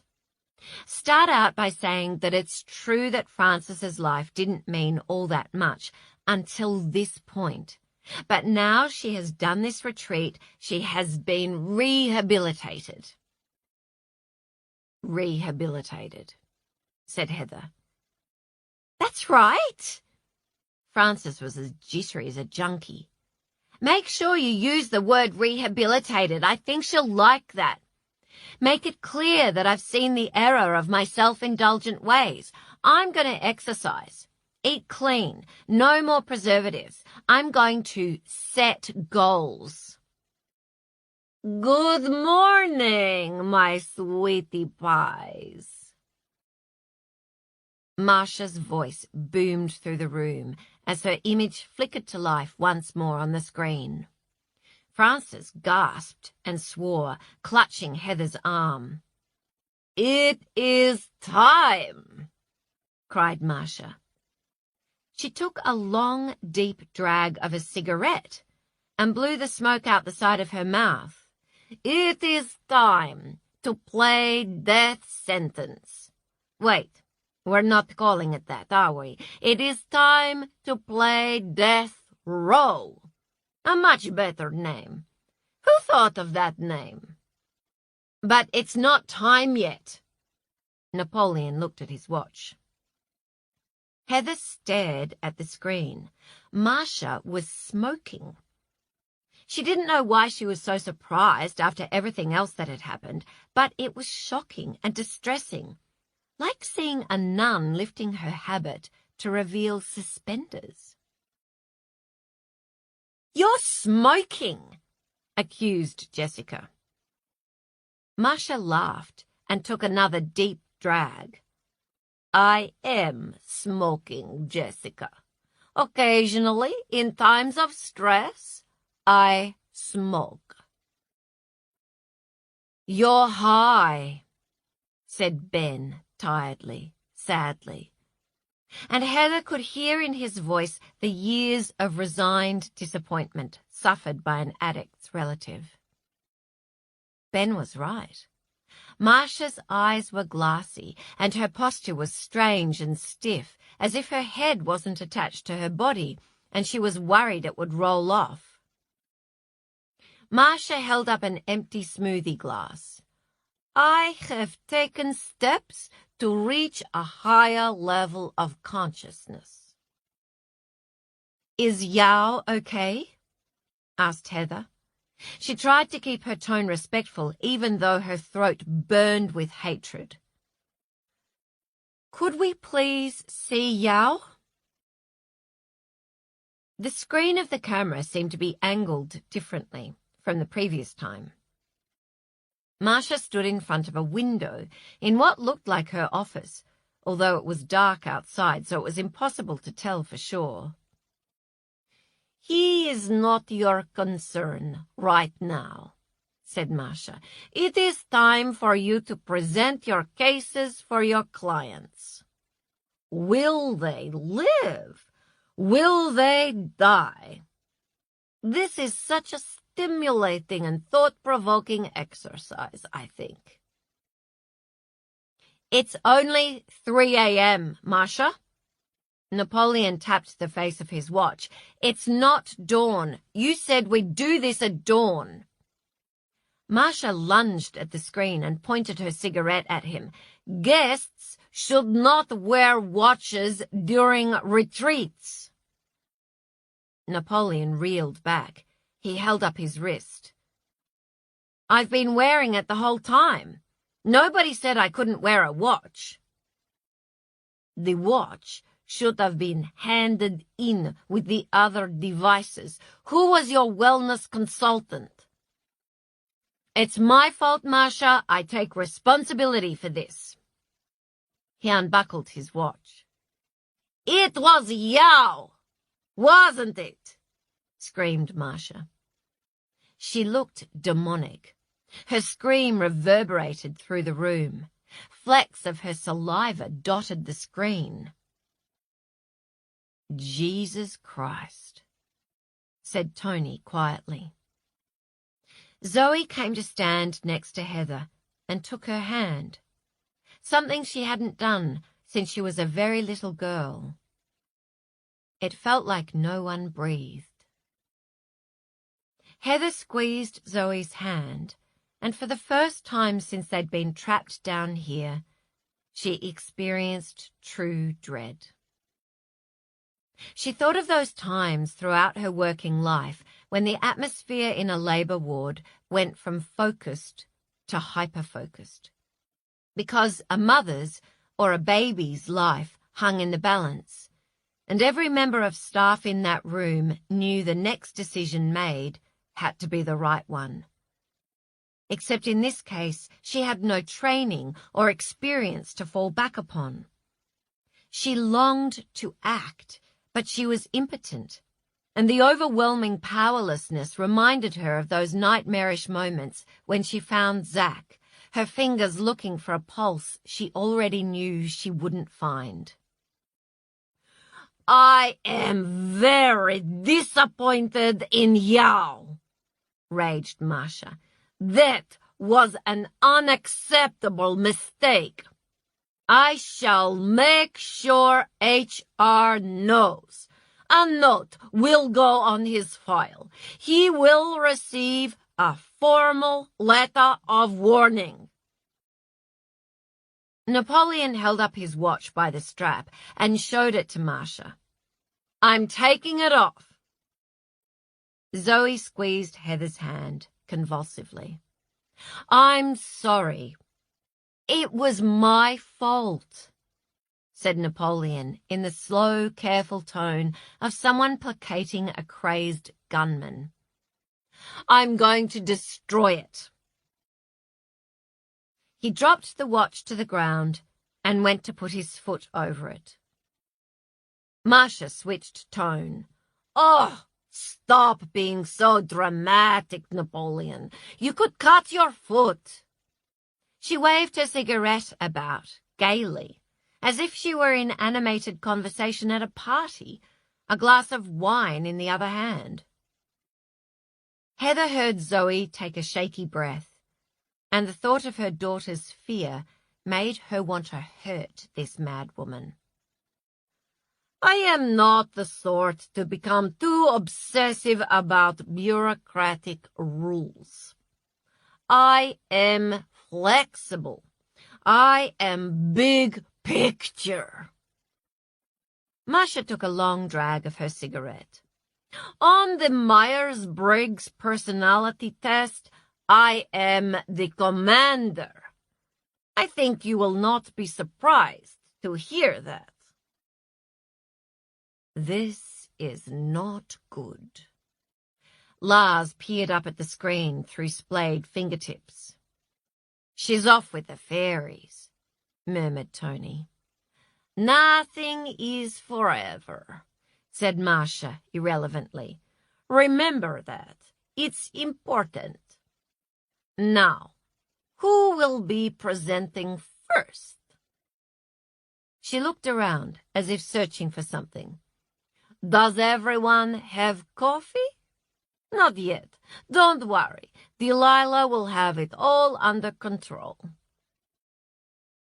She smiled and held out her arms as if she were sitting at the head of a conference table.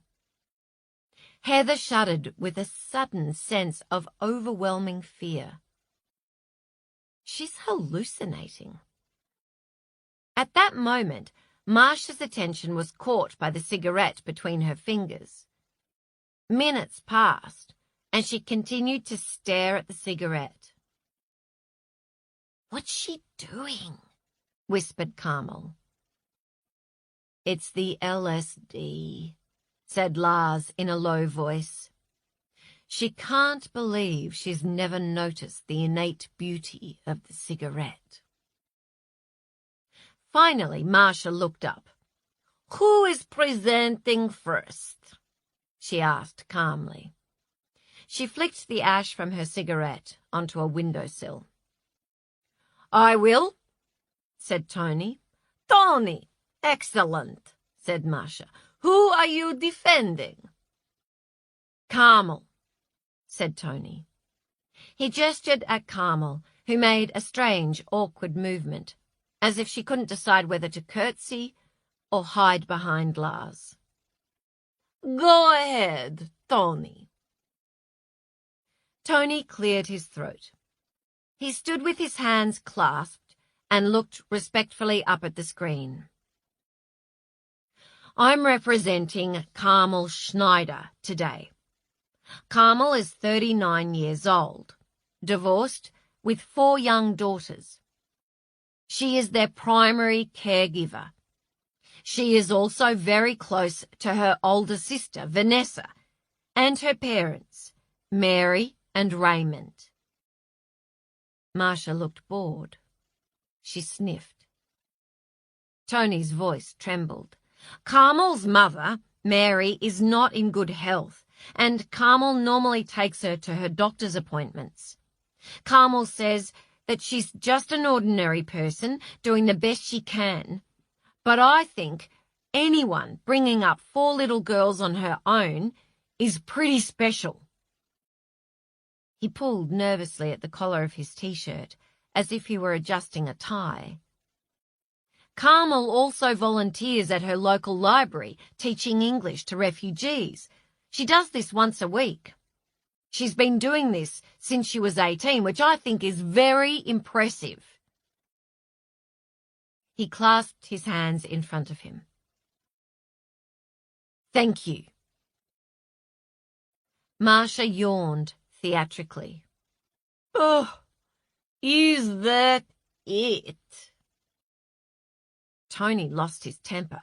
"For Christ's sake! She's a young mother. What else do you want to hear? Obviously she doesn't deserve to die." "But where is your USP?" said Marcia. "USP?" asked Tony blankly. "You've forgotten the basics, Tony. What is your unique selling proposition? What makes Carmel unique and special?" "Well," said Tony desperately, "she is very special because—" "I also wonder why you did not begin with a basic analysis of strengths, weaknesses, opportunities, and threats. It's not rocket science, people. And visual aids. I see no visual aids. A simple PowerPoint slideshow would have helped support your arguments." Heather made eye contact with Napoleon. "What do we do?" She saw the confusion and fear on his face, and that made her panic grow, because if Napoleon had no answers, they were in trouble.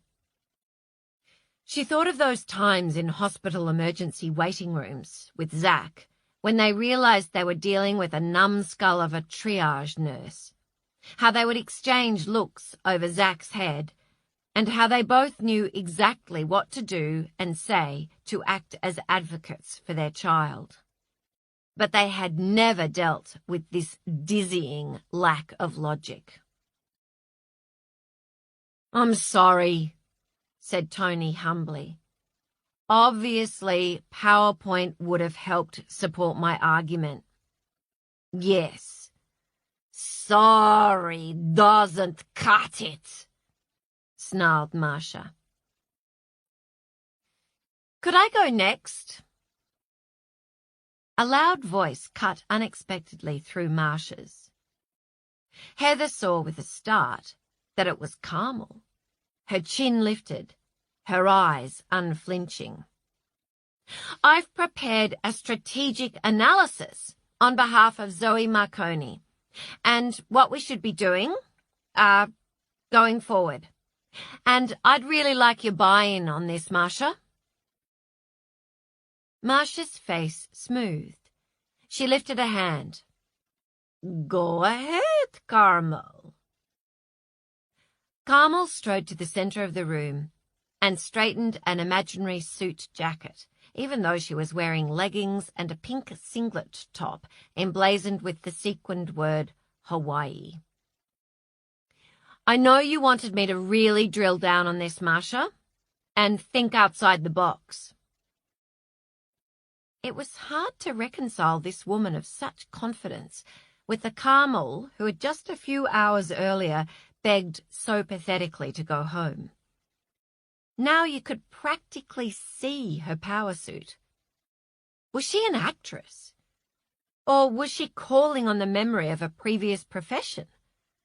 Whatever it was impressive. Absolutely. Marcia made a brisk chopping motion with the side of her hand. This is more like it. We need to push the envelope. This is very impressive, Carmel. It could almost be amusing if it weren't so terrifying.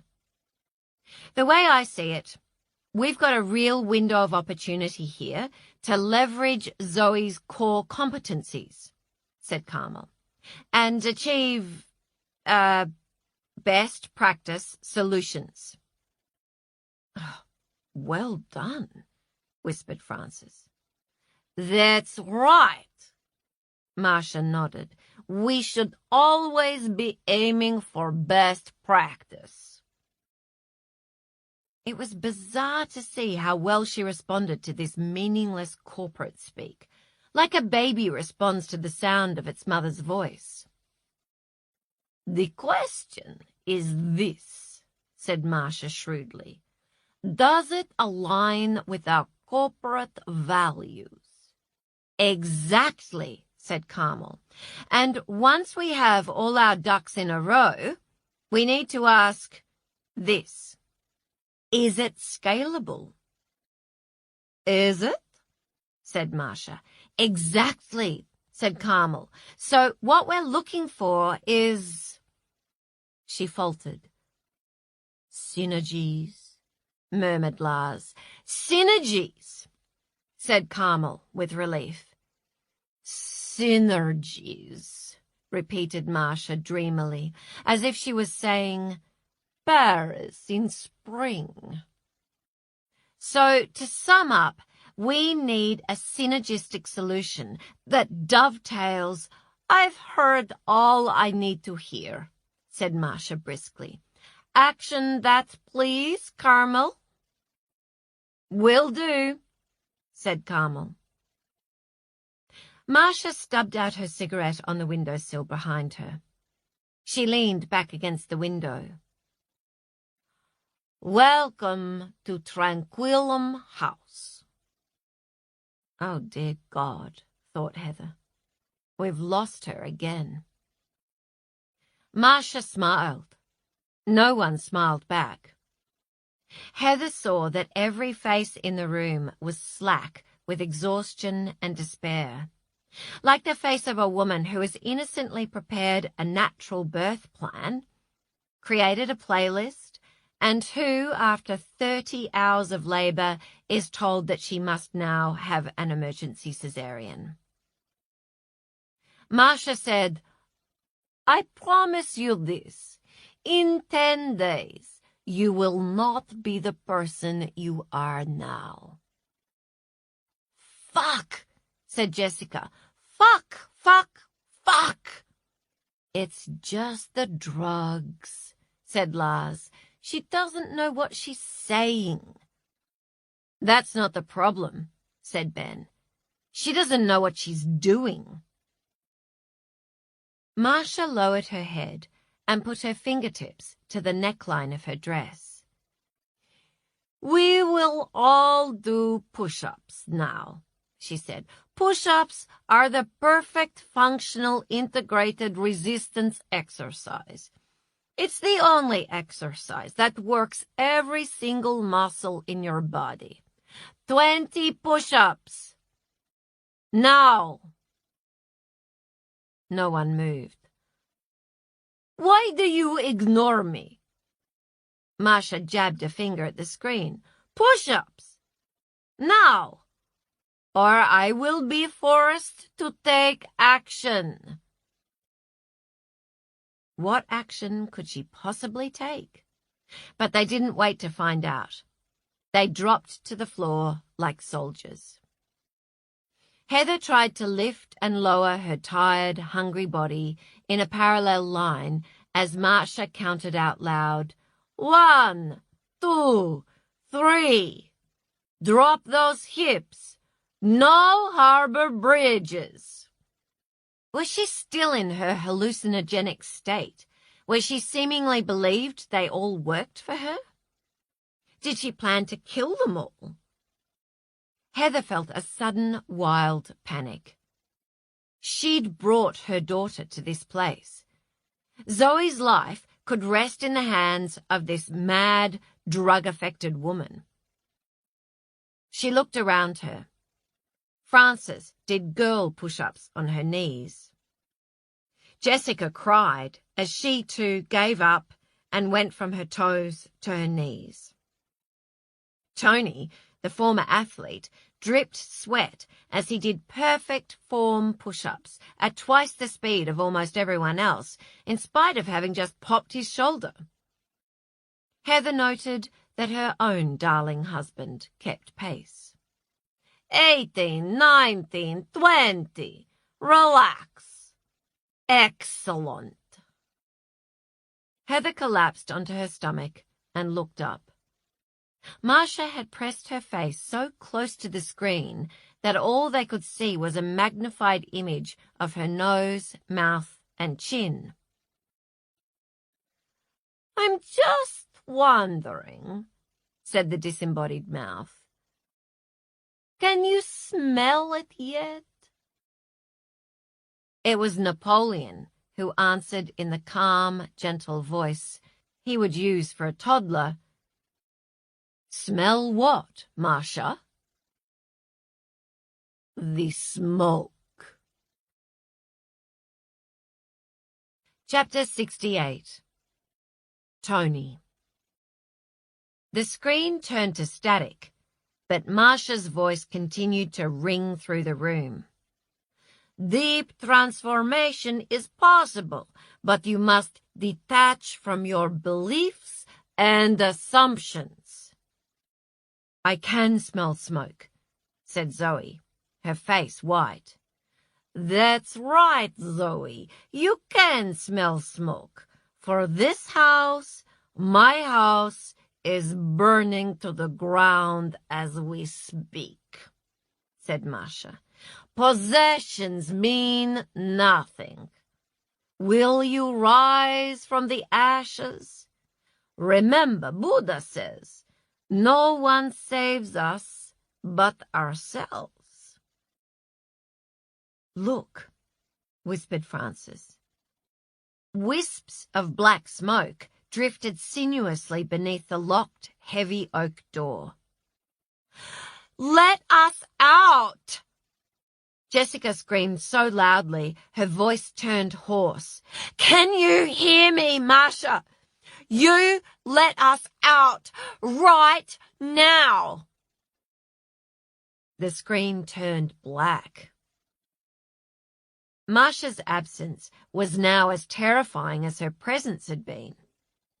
"We need to block that doorway," said Tony, but Heather and Napoleon were way ahead of him, returning from the bathrooms carrying dripping wet towels that they were rolling into tight cylinders, as if this was their job, as if they'd been expecting exactly this situation.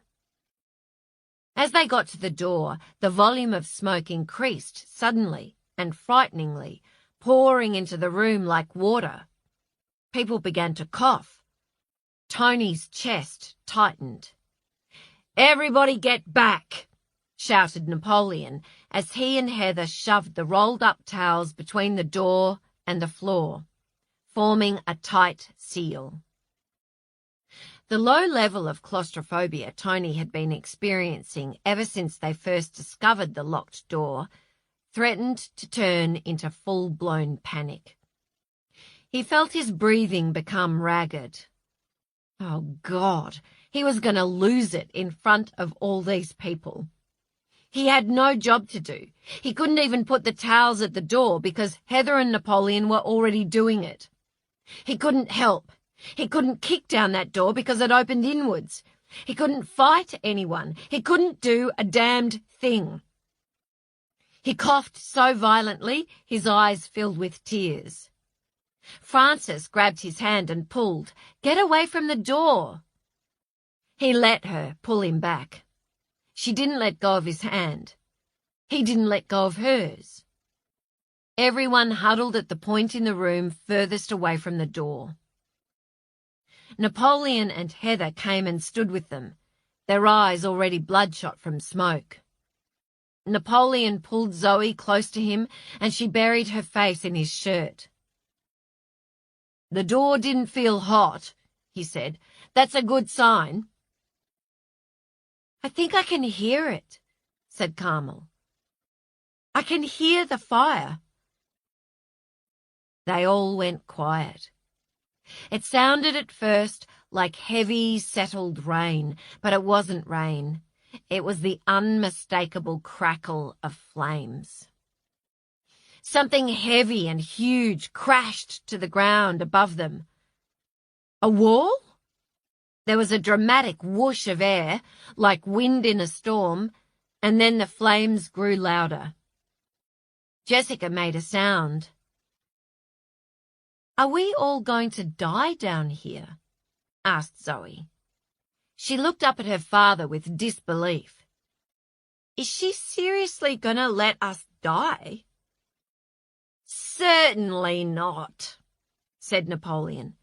With such matter-of-fact, grown-up assurance, Tony wanted to believe Napoleon had special knowledge, except that Tony was a grown-up too, and he knew better. "We'll all put wet towels over our heads and faces to protect us from smoke inhalation," said Heather.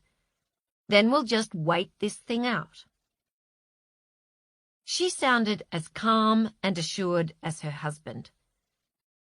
Maybe Tony would be the same if one of his kids or grandkids were here. He thought of his children. They would grieve for him. Yes, of course his children would grieve for him. They wouldn't be ready to lose him, even though he didn't see them that often these days. This knowledge felt like a surprise, as if he'd spent the last few years pretending his children didn't love him, when he knew they loved their dad, for Christ's sake. He knew that. Late last year, Will forgot about the time difference and rang in the middle of the night from Holland to tell him about his latest promotion at work. "Sorry," he said. "I wanted to tell you first." 30 years old, and he still wanted his dad's praise. According to Mimi, James was always posting pictures from Tony's football career online. "He shows off about you," Mimi said, rolling her eyes. "Exploits your fame to pick up girls." Then there was Mimi herself, his baby, bustling about his house, setting things right. Every time she broke up with another dickhead, she turned up at his house to give him a hand. She couldn't lose her dad right now, when she was still dating dickheads. He wasn't ready to die. 56 years wasn't long enough. His life felt suddenly incredibly rich and abundant with possibility. He wanted to repaint the house, get another dog, a puppy. It wouldn't be betraying Banjo to get a puppy. He always got another puppy in the end. He wanted to go to the beach, eat a big breakfast at the cafe down the road while he read the paper. Listen to music. It was like he'd forgotten music existed. He wanted to travel to Holland and see his granddaughter perform in one of those stupid Irish dancing competitions. He looked at Carmel, who he had written off as a kooky intellectual because of her glasses. He'd asked her how she came to teach English to refugees, and she explained that her dad was a refugee from Romania back in the 50s, and a next-door neighbour took it upon herself to teach him English. "My dad didn't have any aptitude for languages," said Carmel, "and he's very impatient when he feels insecure. It would have been a tough slog. So my sister and I both teach English as a second language now, to honour Auntie Pat." Who the fuck did Tony honour? Who the fuck did Tony help out? He didn't even give back to the sport that had given him so much joy. Mimi had been at him for ages to coach a local team of kids. "You might even enjoy it," she said. Why had he been so against the idea? Now he couldn't think of anything more wonderful than standing on a field in the sunlight, teaching kids to see the music and poetry of football. He met the frightened eyes of the woman whose hand he still held. She was as nutty as a fruitcake, talked too much, had clearly never seen an AFL game in her life. She wrote romance books for a living. Tony hadn't read a novel since high school. They had nothing in common. He didn't want to die. He wanted to take her out for a drink. Chapter 69. Francis. The 9 guests huddled in the furthest corner of the yoga and meditation studio, wet towels draped over their heads and shoulders, while Tranquillum House burned to the ground. Frances listened to the sound of the hungry flames and wondered if the crash she'd just heard was that beautiful staircase. She remembered how Yao had said on that first day, "We won't sink, Frances," and imagined ripples of fire consuming that beautiful wood. "Our Father, who art in heaven, hallowed be thy name," murmured Jessica into her knees over and over. "Our Father, who art in heaven, hallowed be thy name." Frances wouldn't have picked Jessica as a believer, but maybe she wasn't, because she couldn't seem to get any further than "hallowed be thy name." Frances, who had been brought up Anglican, but lost religion sometime back in the late 80s, thought it might not be good manners to pray for deliverance right now, when she hadn't even said thank you for so long. God might have appreciated a thank you card over the years. Thank you for that long, hot, sex-filled summer in Europe with Sol. Thank you for that first year of my marriage to Henry, which, to be honest, God, was one of the happiest of my life. Thank you for a career that has given me virtually nothing but pleasure, and I'm sorry for all that fuss about the review. I'm sure that reviewer is one of God's children too. Thank you for my health. You've been quite generous in that regard, and it was rude of me to make such a fuss over a bad cold. Thank you for friends, who are more like family. Thank you for my dad, even though you took him a little early.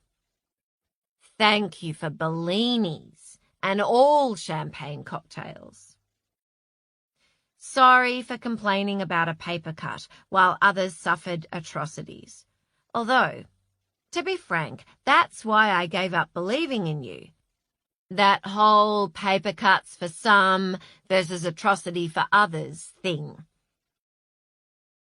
Carmel cried into her wet towel and jumped at the sound of yet another crash. Frances imagined the balcony of her room hanging at an angle and then smashing to the ground in a shower of embers. She imagined billows of black smoke illuminated by fiery light against a summer night's sky. The smoke in here isn't getting any worse, she said to Carmel to be comforting. Napoleon and Heather did a good job with the towels. She could still smell and taste smoke, but it was true. It wasn't getting any worse. "We might be fine," said Francis tentatively.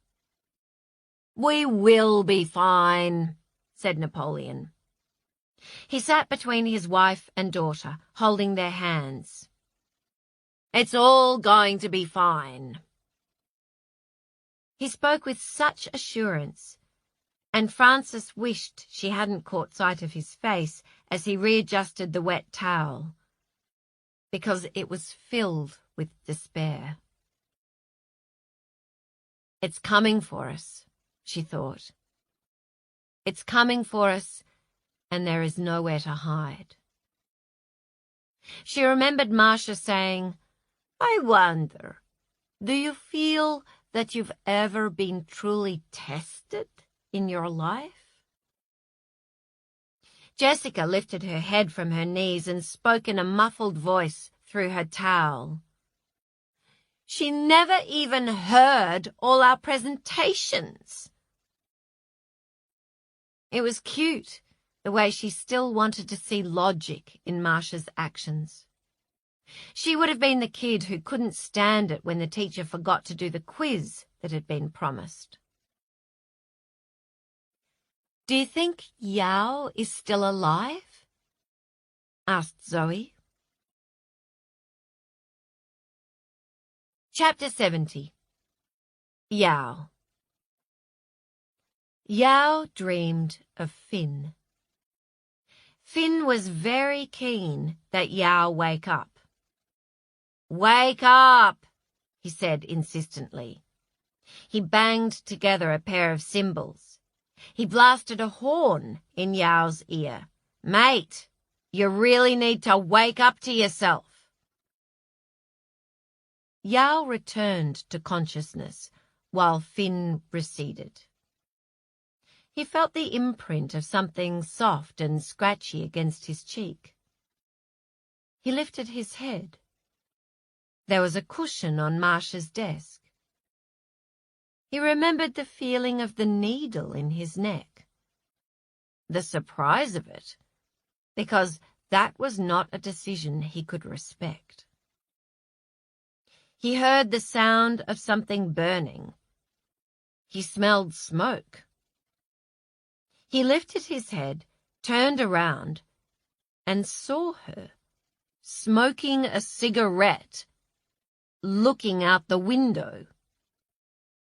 She turned to face him and smiled. She looked sad and emotional, but resigned, like his fiancée when she broke off their engagement. Marcia said, "Hello, Yao."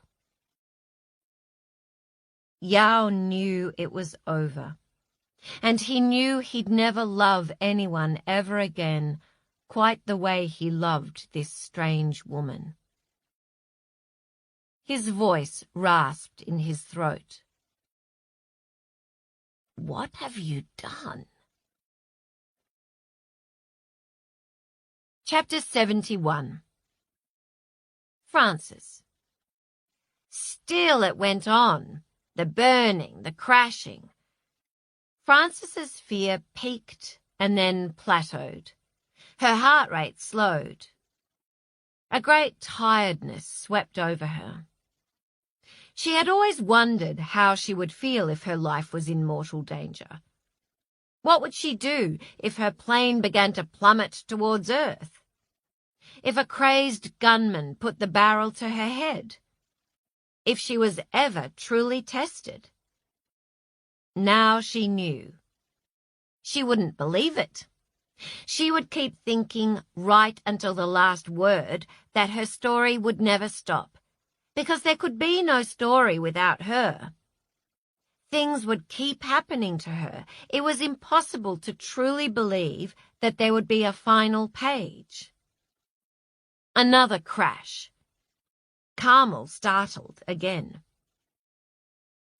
"Wait a moment," said Lars sharply. That sound.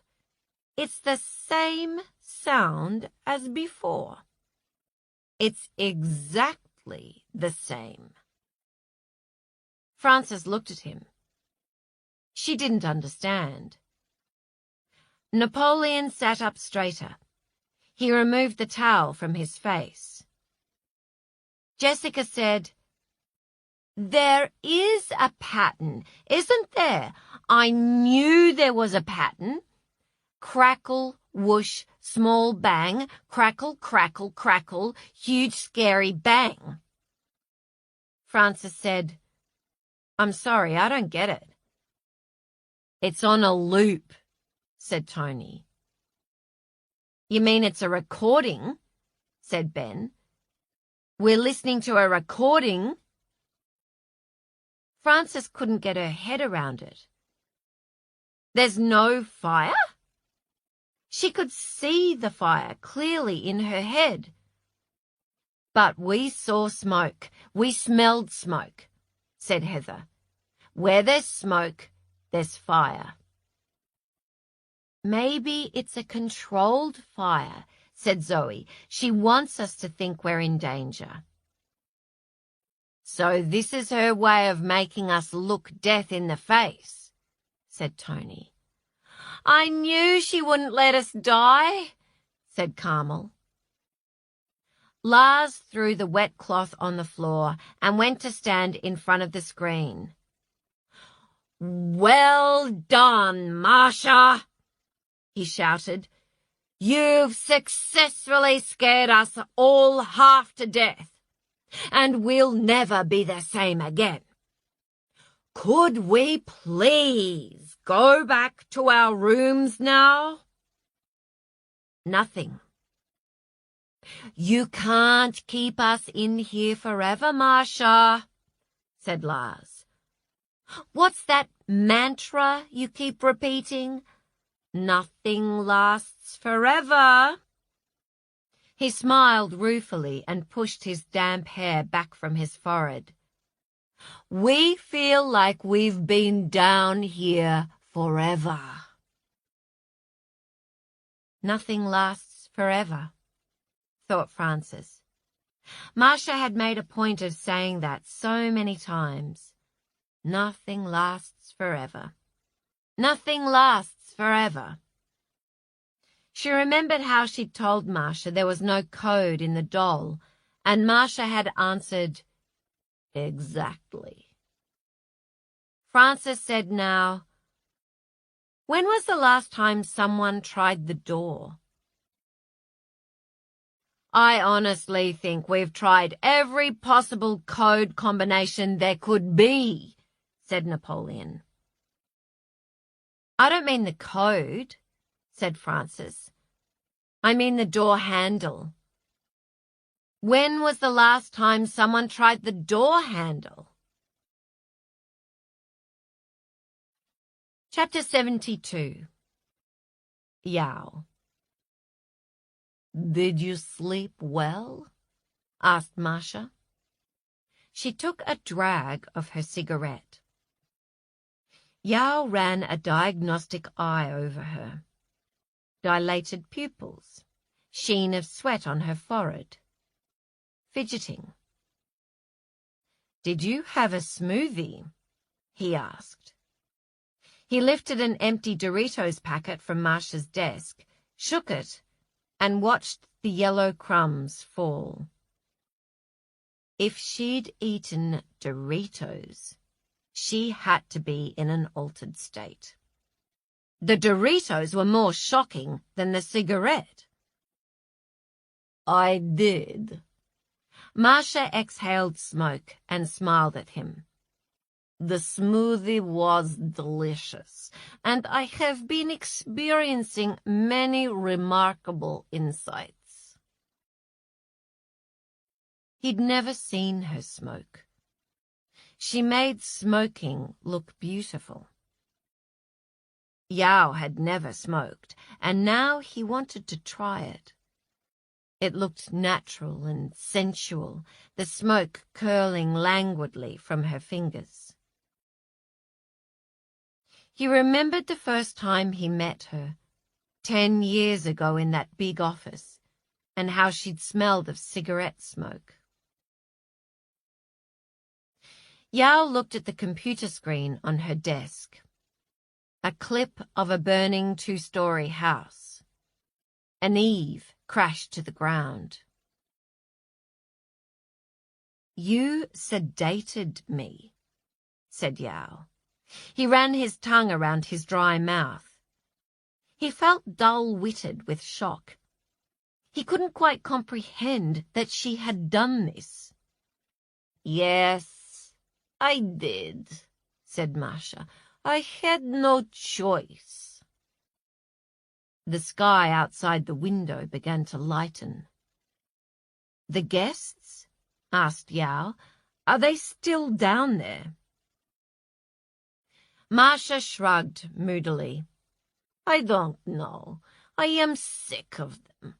I am sick of this industry." She took another drag of her cigarette and brightened. "I've made a decision.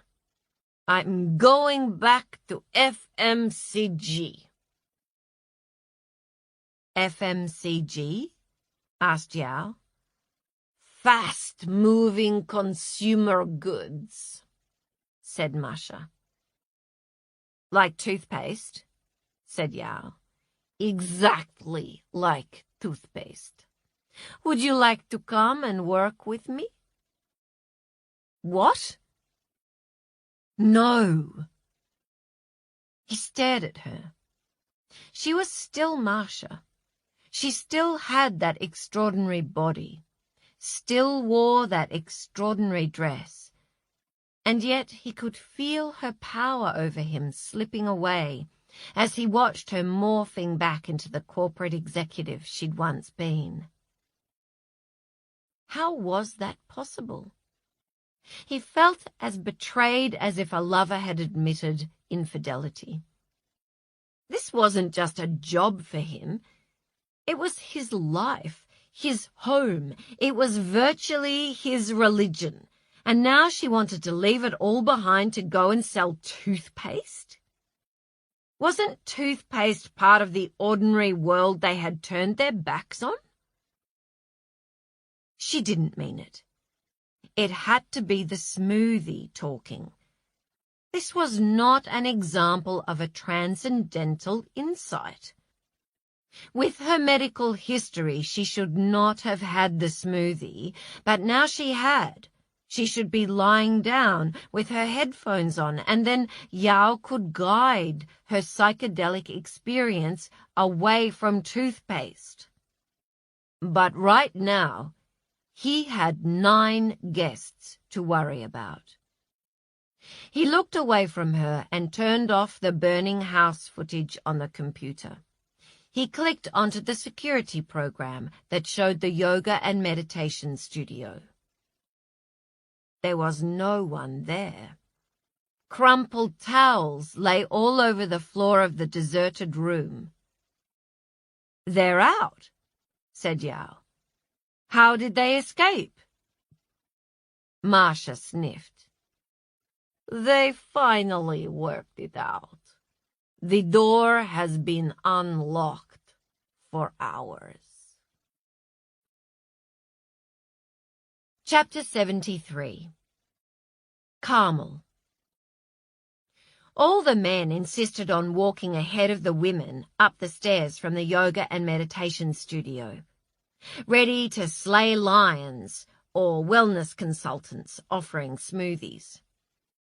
It was kind and gentlemanly, and Carmel appreciated it and felt glad not to be a man. But it seemed their chivalry was unnecessary. The house was silent and empty. Carmel still couldn't believe there was no fire. The images in her head had been so real. She had thought she wouldn't see her children again. "Surely it won't just open," Heather had said when they all stood at the door and Napoleon put his hand on the handle, insisting they all stay back, stay back, stay back. it opened, as if it had never been locked at all, to reveal a steel rubbish bin sitting directly outside the door. Napoleon tilted it forward and showed them the contents. There were burnt fragments of newspaper at the bottom and a pile of melted, misshapen plastic water bottles on top. There were still a few glowing red embers left, but that was all that remained of the towering inferno they had all imagined. They wandered as a group into the empty dining room and looked at the long table where they'd shared their silent meals. Grey morning light filled the room. Magpies warbled, and a kookaburra laughed its liquid laugh. The dawn chorus had never sounded so lyrical. Life felt exquisitely ordinary. "We should find a phone," said Heather. "Call the police." "We should just leave," said Ben. "Find our cars and get the hell out of here." Nobody did anything. Carmel pulled out a chair and sat down, her elbows on the table. She felt the same shocked sense of ecstatic relief as she had just after giving birth. All that shouting of instructions, all that fear, all that fuss. Over and out. "Do you think anyone is here in the house at all?" "Wait, someone is coming," said Lars. Footsteps approached down the hallway. "Good morning." It was Yao. He carried a huge platter of tropical fruit. He looked tired, but otherwise in perfect health. "Please, take your seats. We have a delicious breakfast prepared for you." He placed the platter on the table. "Wow," thought Carmel. "He's going to pretend everything is normal." Zoe burst into tears. "We thought you were dead." Yao's smile wavered. "Dead? Why would you think I was dead?" "You looked pretty out of it, mate," said Tony. "We had to play a game called Death Row," Frances told him, from an armchair by the door. She looked just like one of Carmel's daughters telling tales about her sibling. "It was a horrible game."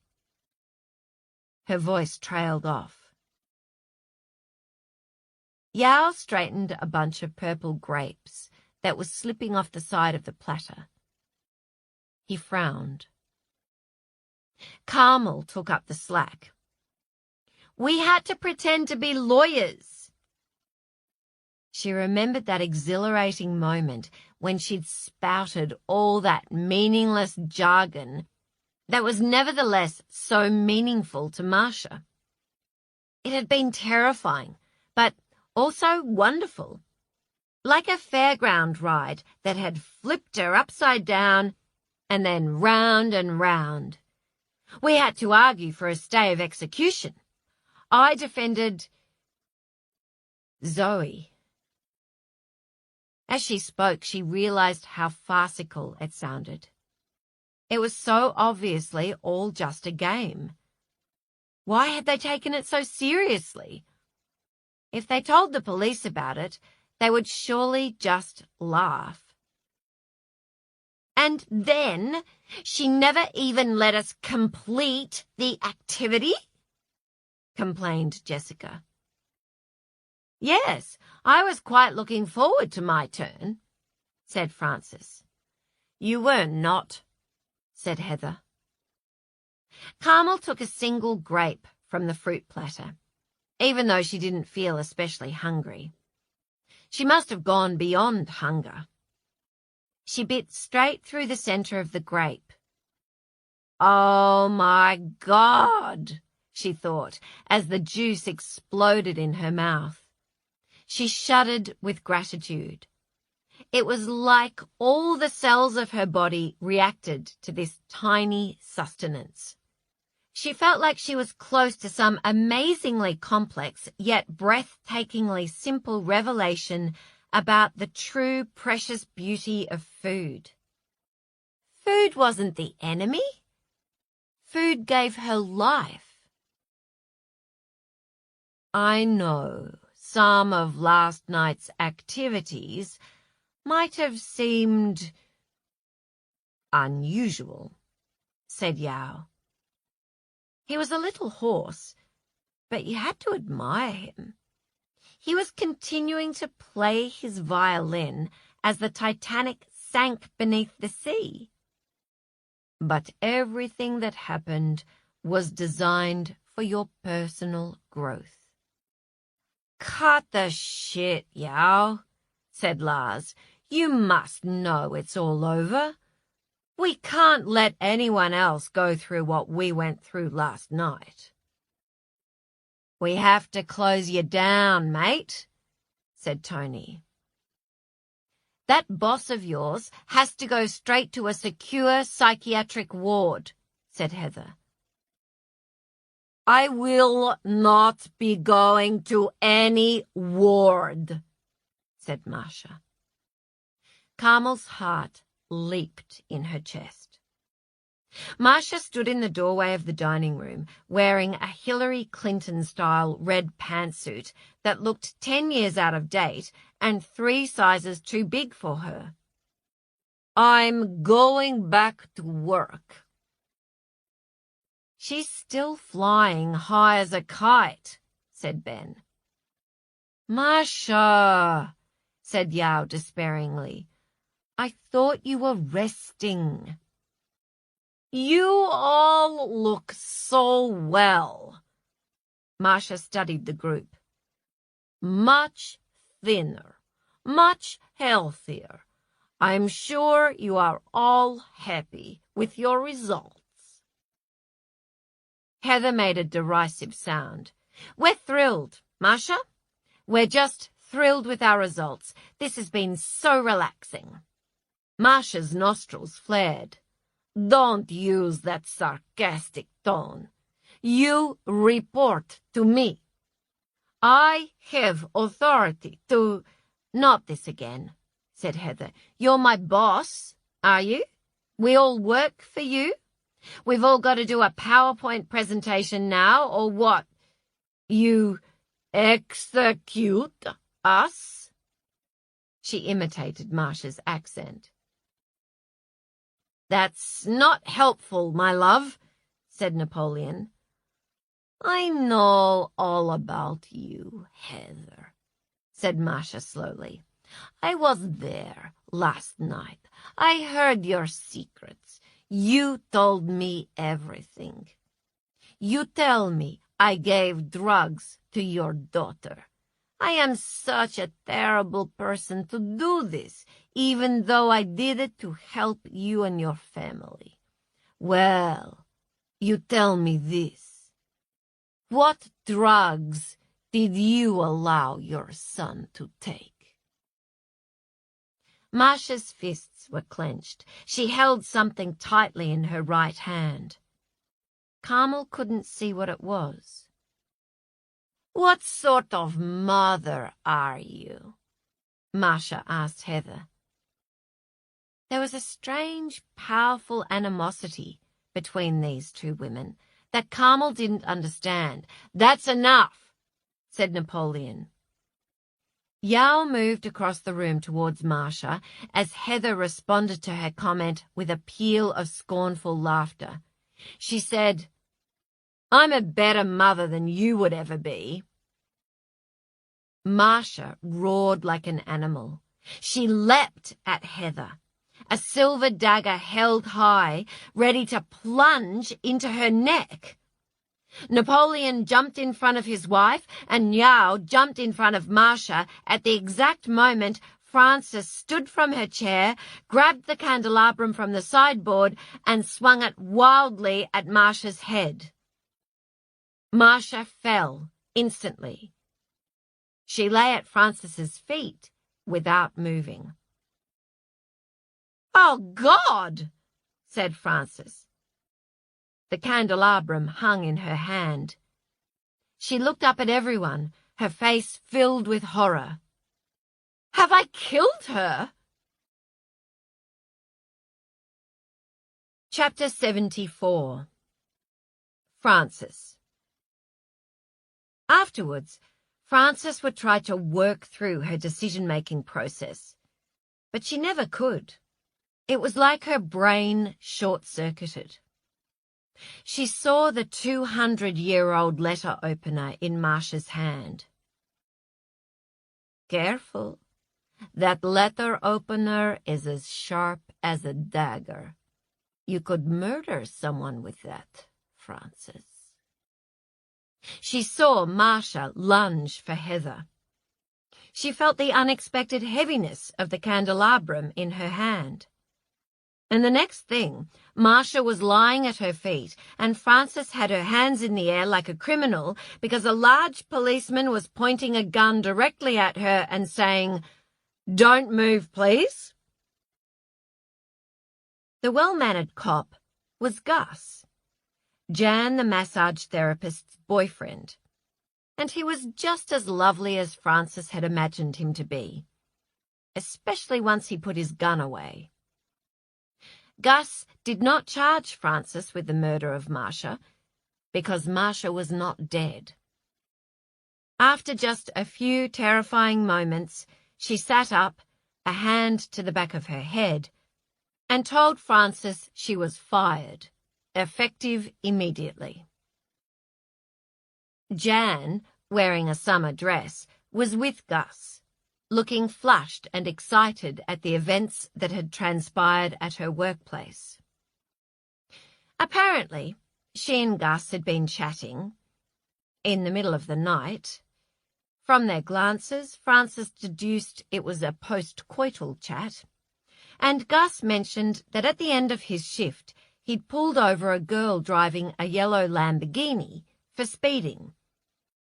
It was immediately obvious to Jan from Gus's description that this girl could only be Delilah, and as it seemed unlikely that there could be two yellow Lamborghinis in the area, and it therefore looked like Delilah might have stolen a guest's car, and as Jan was already suspicious about the fact that nearly all the Tranquillum House staff had been asked to leave during the middle of a retreat, which the chef told her had never happened before, she had convinced Gus to drive straight to the house with her to check things out.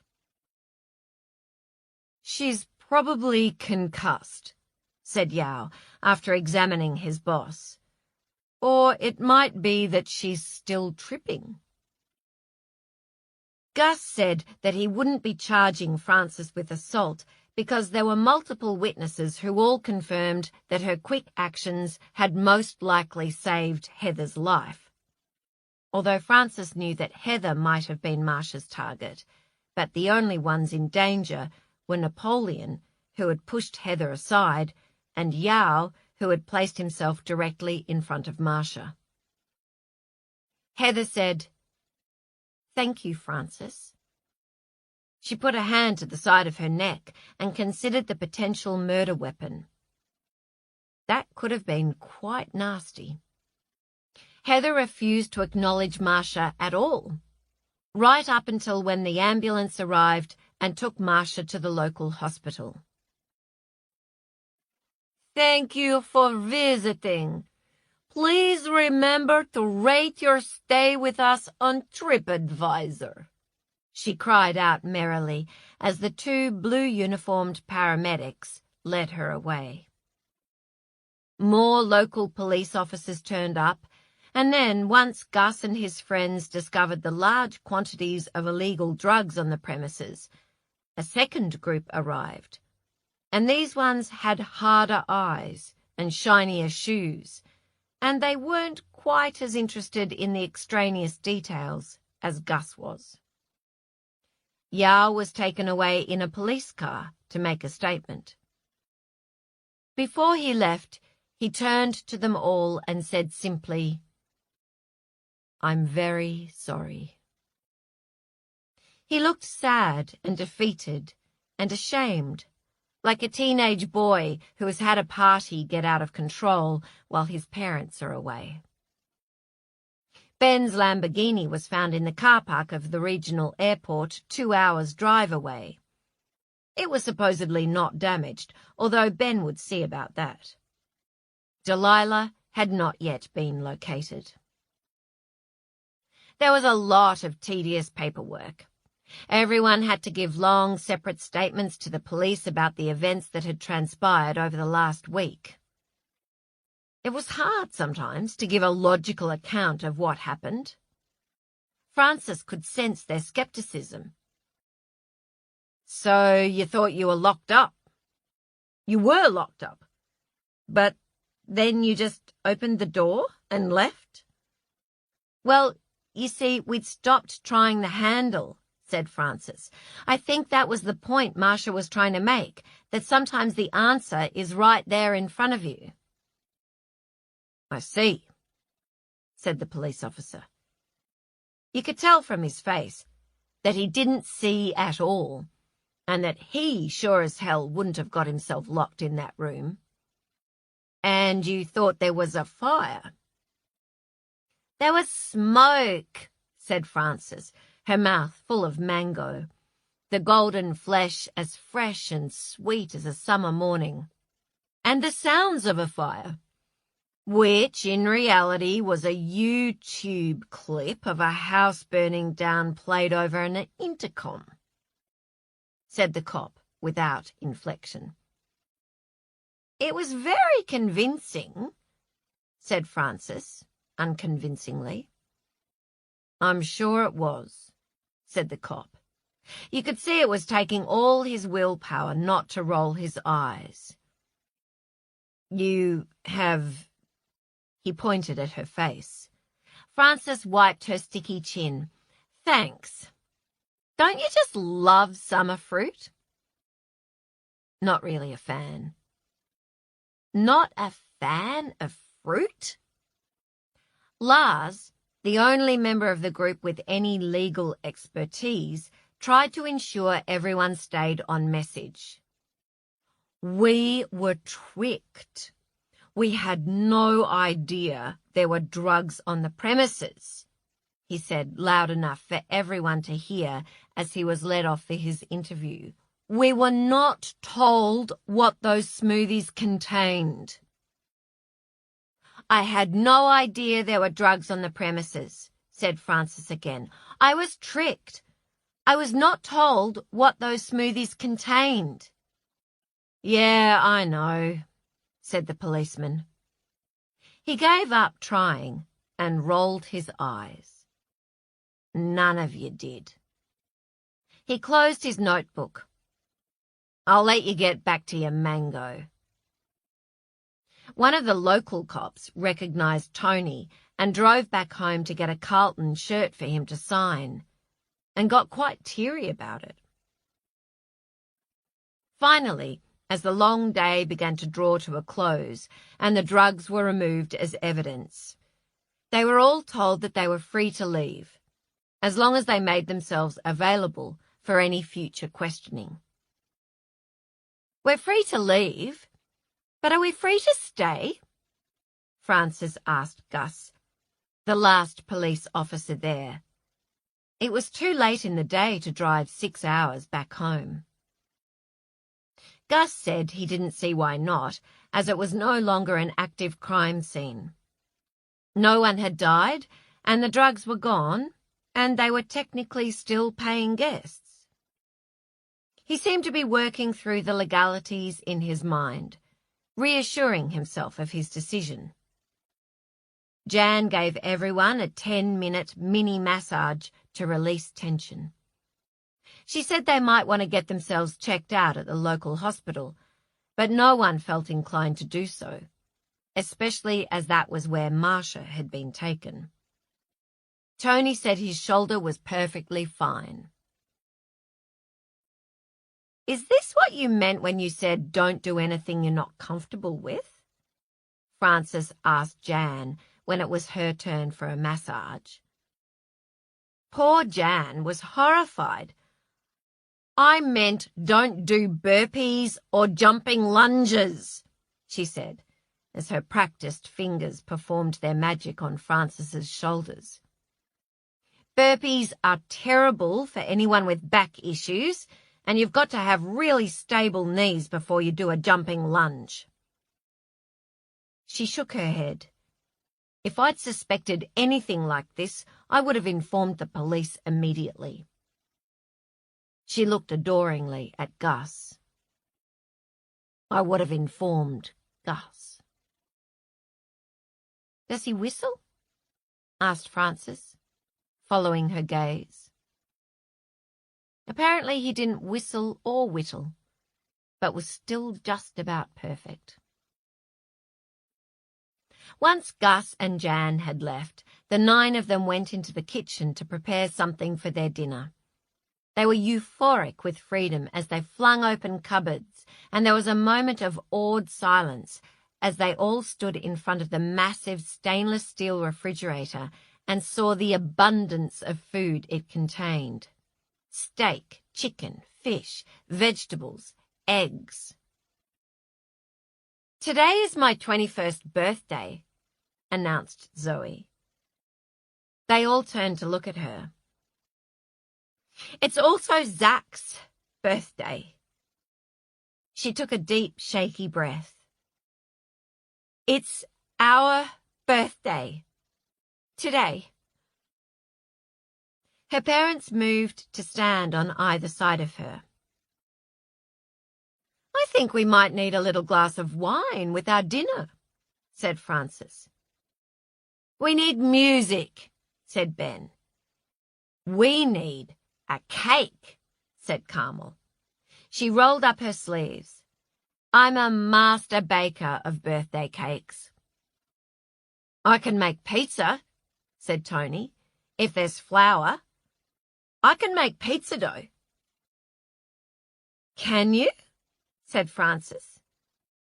"I can," he said, and he smiled.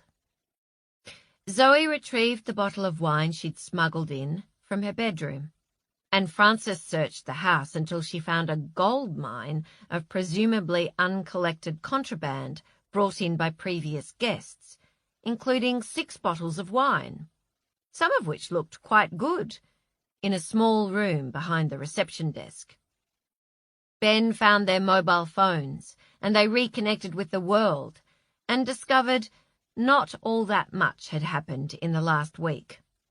A sporting scandal that only Tony and Napoleon found scandalous, the breakup of a Kardashian marriage that only Jessica and Zoe found relevant, and a natural disaster where the only fatalities involved those who flagrantly ignored warnings. So, you know. Ben used his phone to play music and took on the responsibility of DJ, accepting requests across generations and genres. Everyone got drunk on wine and food. Jessica grilled perfect medium-rare steaks. Tony twirled pizza dough. Frances acted as sous chef to whoever needed her. Carmel made an incredible cake and became flushed and beautiful at all the praise that was heaped upon her. A surprising number of people danced, and a surprising number of people cried. Lars could not dance at all. It was delightful to watch. "Are you doing it on purpose?" asked Frances. "Why do people always ask that?" said Lars. Tony could dance very well. He told them that back in the day, he and some other players had done ballet classes as part of their training. "Helped build up my hamstrings," he explained, as Frances and Carmel clutched each other and giggled helplessly at the thought of Tony in a tutu. He responded by executing a perfect pirouette.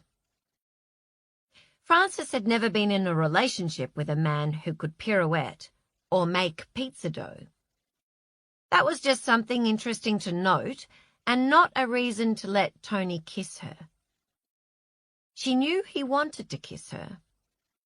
The feeling of being at a party with a man who wanted to kiss her but had not yet done so was exactly as good as the first time she experienced it, at the age of 15 at Natalie's 16th birthday party. It heightened everything, just like a hallucinogenic drug. They toasted Zoe and Zach.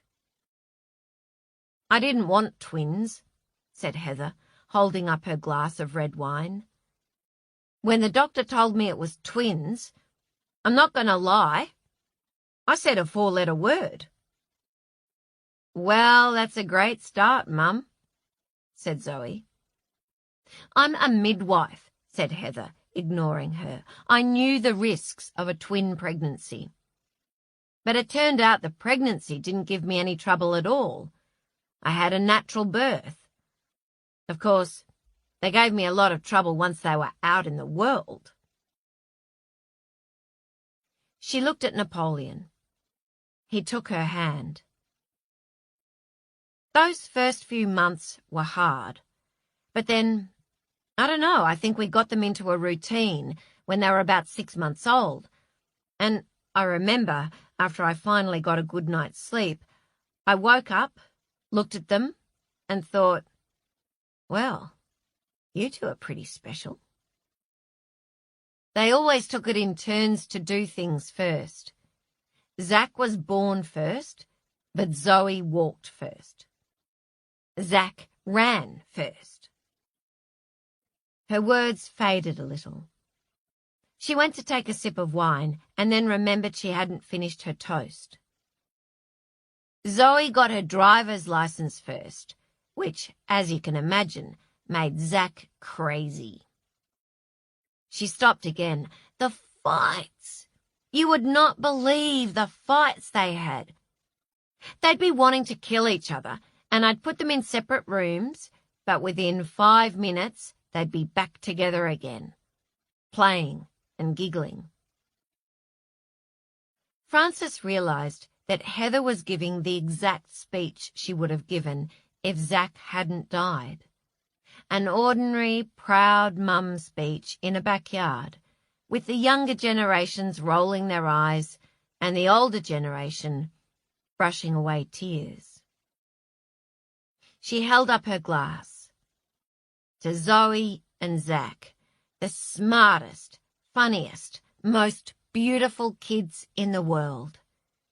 Your dad and I love you." Everyone held up their glasses and said after her, "To Zoe and Zach." Napoleon and Zoe didn't do a toast. Instead, Napoleon lit the candles on Carmel's cake and they all sang Happy Birthday, and Zoe blew out the candles. And no one said, "Make a wish," because every single person in that room was wishing the same thing. Frances could see him so clearly, the boy who should have been there, sitting shoulder to shoulder with Zoe, jostling with her to blow out the candles, their lives ahead of them. After plates were handed around with the excellent cake, Zoe demanded that Ben play a song that Frances didn't recognise, and Ben played it, and he and Jessica and Zoe danced together. There were promises to keep in touch. People friended and followed each other. Jessica set up a WhatsApp group on their phones and joined them all. Carmel was the first one to succumb to exhaustion and say, "Good night." Everyone was leaving for home the next morning. Those who were from interstate had changed their flights and transfers to the next day, a day earlier than anticipated. Carmel was from Adelaide, and the Marconi family and Tony were from Melbourne. Tony was the only interstate guest who had hired a rental car, and he was going to drive Ben and Jessica to pick up their car from where it had been abandoned by Delilah. Lars and Francis, the only guests from Sydney, had declared their intentions to sleep late and have a lazy breakfast before heading off.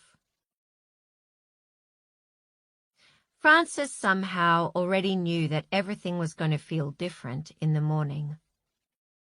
They would all feel the tug of their old lives. She'd been on group package holidays and cruises before. She knew the process. The further away they got from Tranquillum House, the more they would think, wait, what was that all about? I have nothing in common with those people. It would all begin to feel like a dream. Did I really do a Hawaiian dance by the pool? Did I really attempt to do a charade of the Kama Sutra just so my team would win? Did I really take illegal drugs and get locked up with strangers? At last, there was just Francis and Tony, alone at the long table, drinking a final glass of wine. Tony held up the bottle. Refill? Francis looked at her glass, considered, no, thank you. He went to refill his own glass, changed his mind, and put the bottle back down. I must be transformed, said Francis. Normally, I'd say yes. Me too, said Tony. He got that decisive, focused, I'm going in look men got on their faces when they'd decided it was time to kiss you. Francis thought of that first kiss at Natalie's 16th birthday party, how incredible and glorious it was, and how that was the boy who ended up telling her that he preferred smaller breasts. She thought of Gillian telling her to stop acting like the heroine of one of her own novels. Tony lived in Melbourne and was no doubt very settled in his life there. She thought of how often she'd moved for a man, how she'd been prepared to pack up her life and move to America for a man who didn't even exist. She thought of Marcia asking, do you want to be a different person when you leave here? She said to Tony, normally, I'd say yes. Chapter 75. 1 week later. So, I'm not pregnant, said Jessica. Never was pregnant. It was all in my head. Ben looked up from the couch. He picked up the remote and turned off Top Gear. Okay, he said. She came and sat down next to him and put her hand on his knee, and for a moment they sat in silence and didn't say a word. But somehow they both knew what it meant. If she'd been pregnant, they would have stayed together. There was enough love left to stay together for a baby. But she wasn't pregnant, and there wasn't enough love left to try again, or for anything else, except an inevitable, amicable divorce. 2 weeks later. The house smelled of gingerbread and caramel and butter. Carmel had cooked all her daughters' favourite foods for their homecoming. She heard the sound of the car pulling into the driveway and went to the door. The car doors flew open and out tumbled her 4 little girls. They knocked her to her knees with their embraces. She buried her nose in their hair, the crooks of their arms. They burrowed into her and instantly began to fight over her like she was a favourite stuffed toy. Lizzie got elbowed in the eye by one of her sisters and wailed. Lulu screamed at Ali, "Let me have a turn hugging Mummy. You're taking all of her." Sadie grabbed at Carmel's hair and tugged, bringing tears of pain to her eyes. "Let your mother stand up," snapped Joel.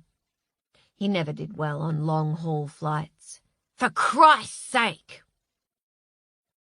Carmel managed to stagger to her feet.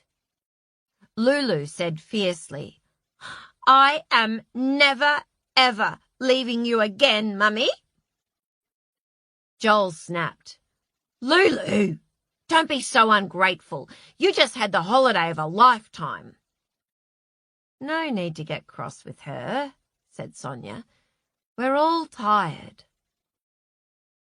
Watching her ex-husband's new girlfriend criticize him reminded Carmel of the euphoria she'd experienced after drinking that drug-laced smoothie.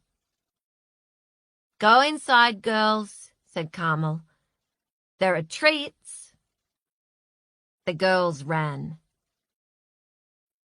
"You look great," said Sonia, who looked grey-faced and jet-lagged. "Thanks," said Carmel. "I've had a really nice break." "Have you lost weight?" asked Sonia. "I don't know," said Carmel. She honestly didn't know. It no longer seemed important. "Well, I don't know what it is, but you just look transformed. You really do," said Sonia warmly. "Your skin looks great, your hair, everything." Carmel thought, "Damn it, I'm going to become your friend, aren't I?" She realized that Joel wouldn't even notice any difference in her. You never changed your appearance for men. You changed it for other women, because they were the ones carefully tracking each other's weight and skin tone along with their own. They were the ones trapped with you on the ridiculous appearance obsession merry-go-round that they couldn't or wouldn't get off. Even if she'd been a perfectly toned and manicured gym junkie, Joel would still have left her. His lack of attraction had nothing to do with her. He didn't leave her for something better, but for something new. Joel said, "We got seated right near the toilets on the flight home. Bang, bang, bang went the door all night. I never slept at all." "Unacceptable," said Carmel. "I know," said Joel. "I tried to get us upgraded on points, but no luck." Carmel registered the upward lift of Sonia's eyes. Yes, definitely friends. "So I've been thinking it might be good if you could help with some of the chauffeuring around to after-school activities this year," said Carmel to Joel. "I wore myself out trying to do everything on my own last year, and I want to keep up this new exercise routine I've got going." "Of course," said Sonia. "We're co-parents." "My mouth feels disgusting," muttered Joel. "I think it's the dehydration." "Send me their schedules," said Sonia. "We'll get it all worked out.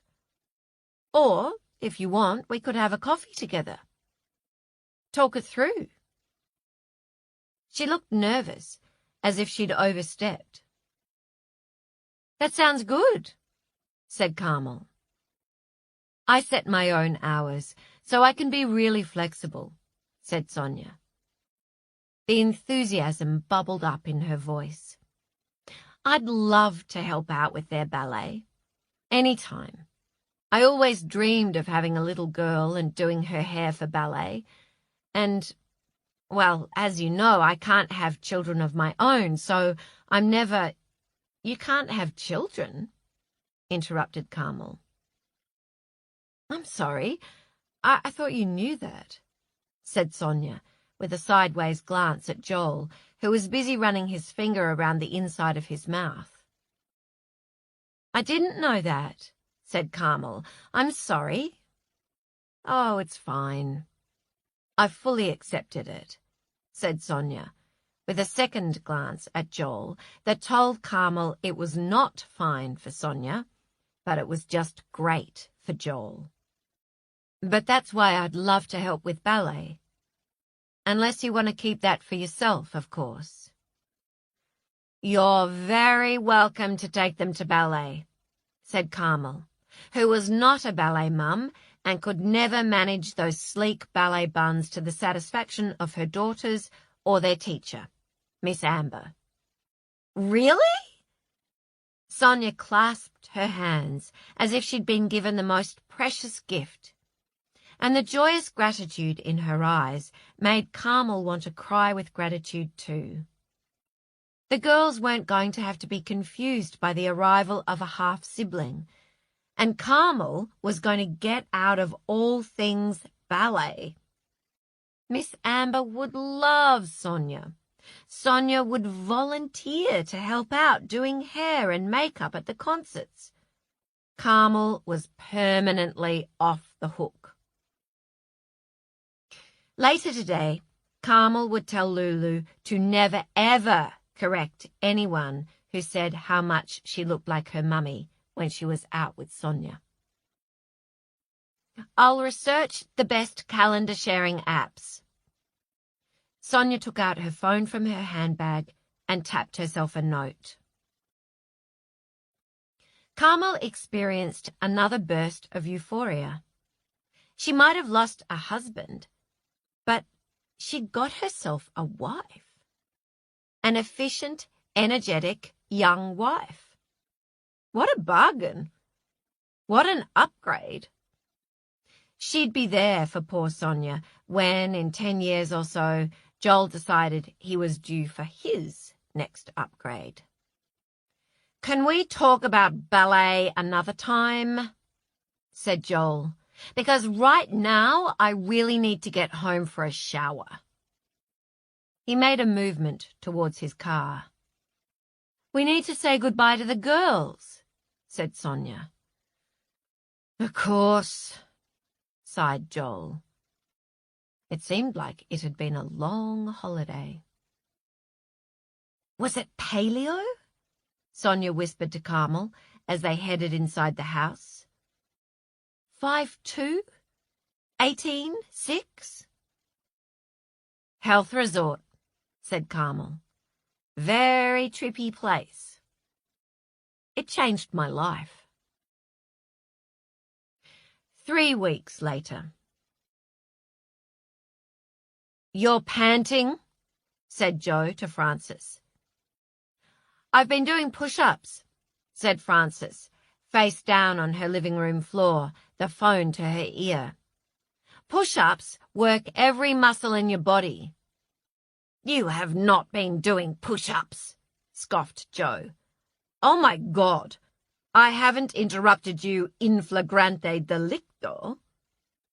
Only Frances's former editor could both pronounce and spell in flagrante delicto. "I guess I should be flattered that you think I'm more likely to be having sex at 11 in the morning than doing push-ups." Frances sat up into a cross-legged position.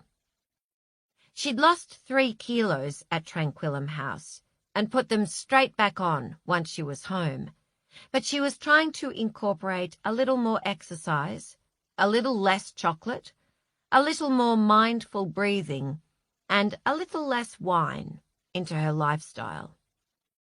She was feeling pretty good. The whites of her eyes were most definitely whiter, according to her friend Ellen, who had been shocked to hear about Frances's experience. "When I said their approach was unconventional, I meant the personalized meals," she cried. "I didn't mean LSD." She thought about it and then said wistfully, "I would have loved to try LSD." "How's retirement?" Frances asked Joe. "I'm going back to work," said Joe. "Work is easier. Everyone thinks I have nothing to do all day. My siblings think I should take full responsibility for our elderly parents. My children think I should take care of their children. I love my grandchildren, but daycare was invented for a reason." "I knew you were too young to retire," said Frances, as she tried to touch her nose to her knee. Stretching was so important. "I'm starting my own imprint," said Joe. "Are you?" said Frances. She sat up straight, a tiny burst of hope. "Congratulations!" "Naturally, I've read the new novel, and naturally I love it," said Joe. "Before I think about making an offer, I just wondered how you'd feel about incorporating a little bloodshed, potentially even a murder. Just the one." "Murder?" said Frances. "I don't know if I've got it in me." "Oh, Frances," said Joe, "you've got plenty of murderous impulses lurking away in that romantic old heart of yours." "Have I?" said Frances. She narrowed her eyes. Maybe she did. 4 weeks later. Lars didn't know he was going to say it until he said it. Since he'd been back home, the dirty-faced little dark-haired boy with the hazel eyes kept materializing just as he drifted off to sleep, and suddenly, irritatingly, he'd be wide awake with the exact same thought in his head, like a brand-new revelation every time. The kid didn't want to show him something terrible from his past. He wanted to show him something wonderful in his future. "What a load of nonsense," he kept telling himself. "I'm not a different person. That was just drugs. I've taken drugs before. That was a hallucination, not a goddamn epiphany." But now, Ray stood at the pantry putting away groceries, all those protein shakes, and Lars heard the words coming out of his mouth. "I've been thinking about the baby idea."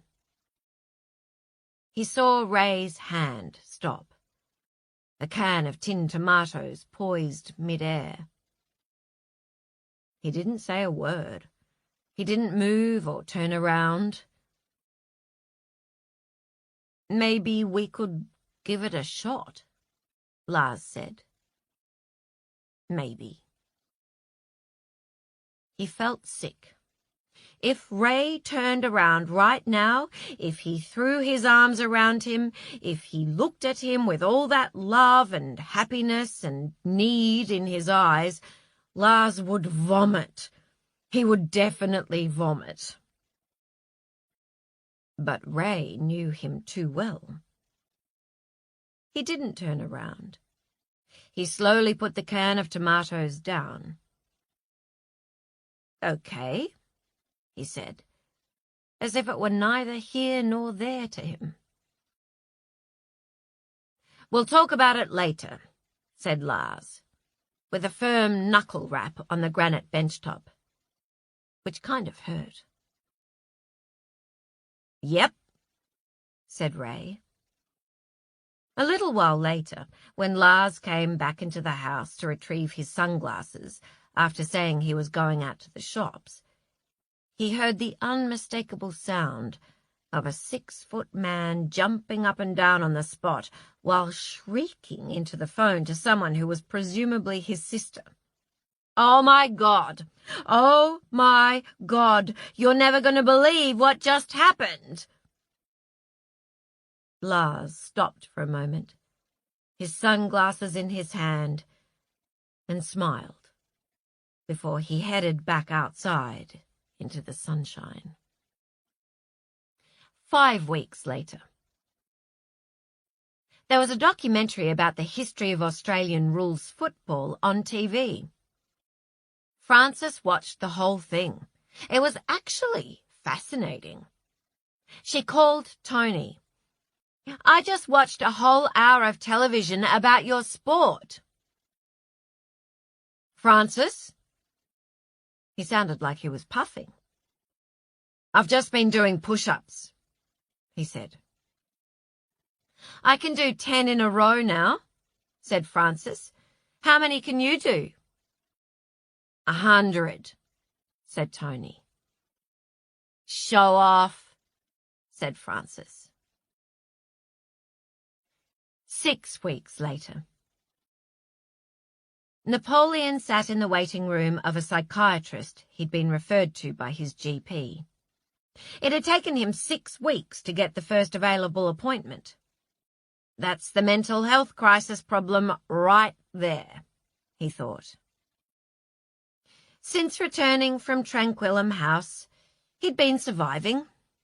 Teaching, cooking, talking to his wife and daughter, running his support group. It was amazing to him that everyone treated him as if he were just the same. It reminded him of the blocked ears feeling after a flight, except all his senses, not just his hearing, felt muted. His voice seemed to echo in his ears. The sky was leached of colour. He did nothing that he wasn't obliged to do because the effort of existence exhausted him. He slept whenever he could. Getting up each morning was like moving his limbs through thick mud. "Everything okay?" Heather sometimes said to him. "All good," said Napoleon. Heather was different after their time at Tranquillum House. Not happier exactly, but calmer. She had joined a Tai Chi class in the park down the road. She was the only one under the age of 70. Heather had never been the sort of woman to have girlfriends, but for some reason she fitted right into this elderly circle. "They make me laugh," she said, "and they don't demand anything from me." "What are you talking about?" said Zoe. "They demand lots of you." It was true that Heather seemed to be spending a lot of time driving her elderly new friends to and fro from doctor's appointments and picking up prescriptions for them. Zoe had a new part-time job. She seemed busy and distracted with her university course. Napoleon kept a careful eye on her, but she was good. She was fine. One morning, a week or so after they'd got back from the retreat, he'd stopped by her bathroom door and overheard a beautiful sound he hadn't heard in 3 years. His daughter singing off-key in the shower. "Mr. Marconi?" said a short blonde woman who reminded him a little of Frances Welty. "I'm Alison." She ushered him into her office and motioned to a chair on the opposite side of a coffee table, with a book about English gardens and a box of aloe vera scented tissues. Napoleon didn't wait for the niceties.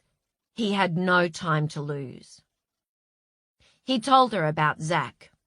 He told her about the drugs he was given at Tranquillum House and how, ever since then, he'd been struggling with what he believed to be depression.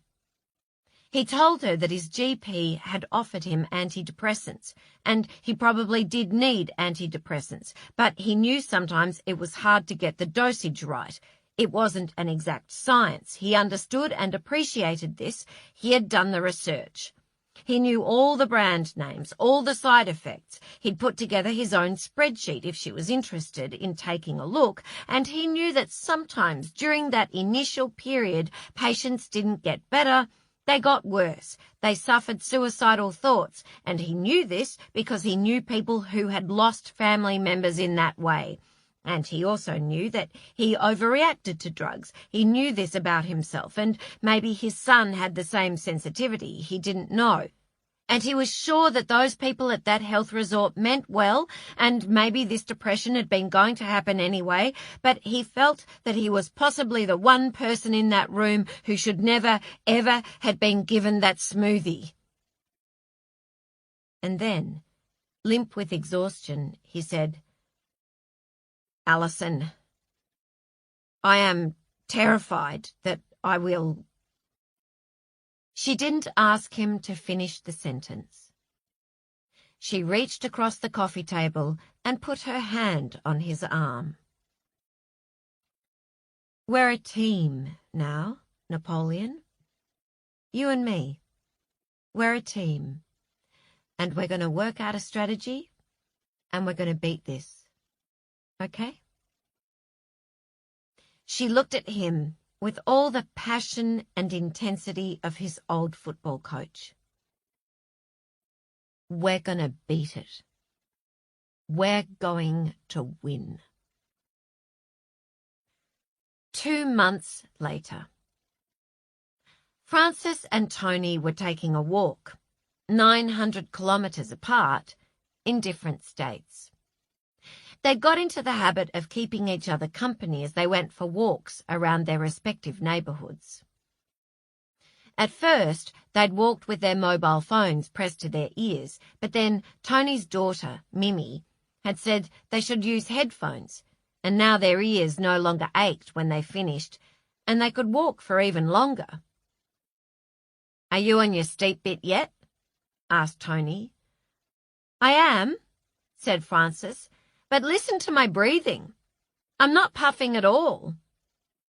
"You're an elite athlete," said Tony. "Have you murdered anyone yet?" "Yep," said Frances. "Did it yesterday. Murdered my first character ever. He totally deserved it." "Did you enjoy it?" "Hello, Bear." Bear was a chocolate Labrador that Tony often passed on his walks. Tony didn't know Bear's owner's name, but he always said hello to Bear. Tony told her about his upcoming trip to Holland to see his son and grandchildren. "I've never been to Holland," said Frances. "Haven't you?" said Tony. "I've only been once. I'm hoping it's not going to be as cold as last time I went." "I've never been to Holland," said Frances again. There was a long pause. Frances stopped on the side of the street and smiled at a lady wearing a straw hat, watering her garden. Tony said, "Would you like to come to Holland with me, Frances?" "Yes," said Frances. "Yes, I would." Their first kiss was in the Qantas lounge.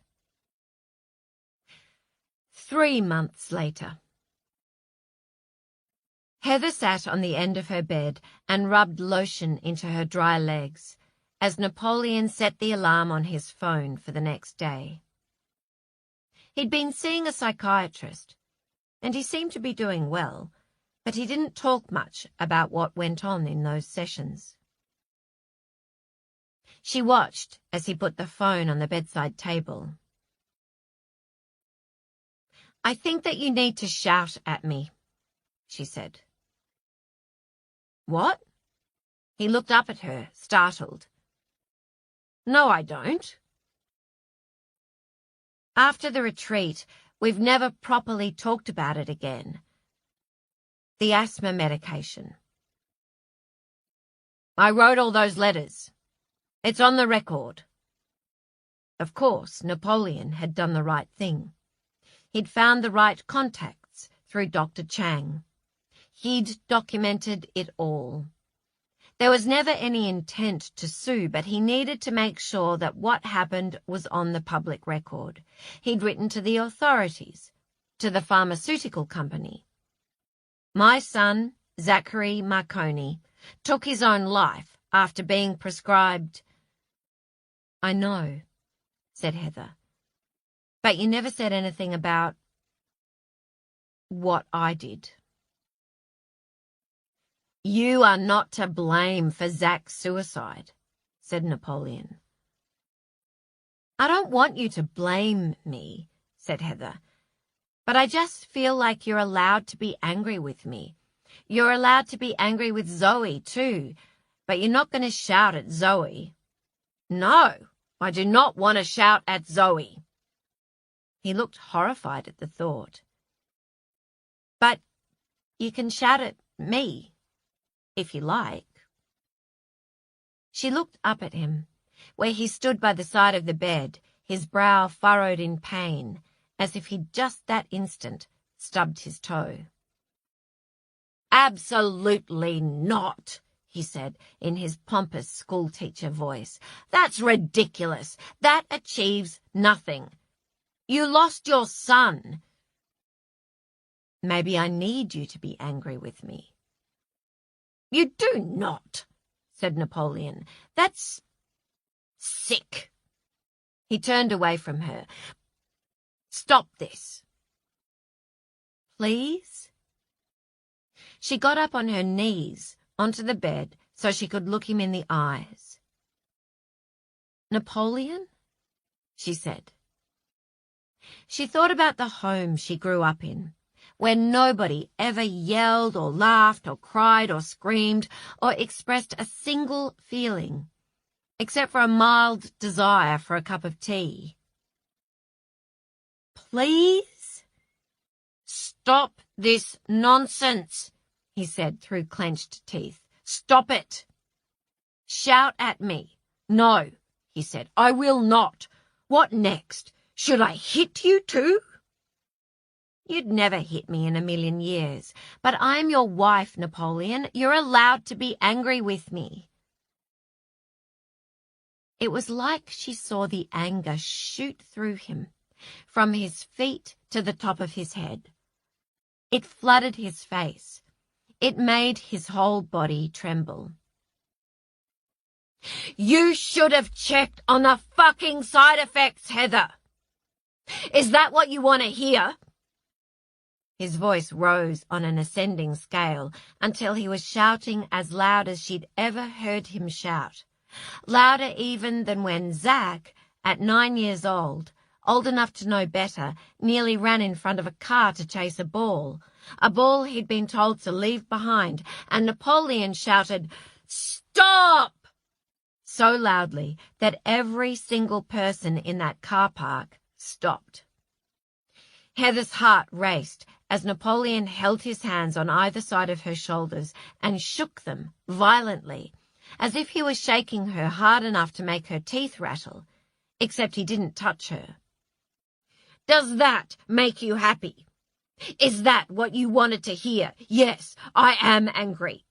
Because when I asked you about side effects for a medication you were giving my child, you should have checked.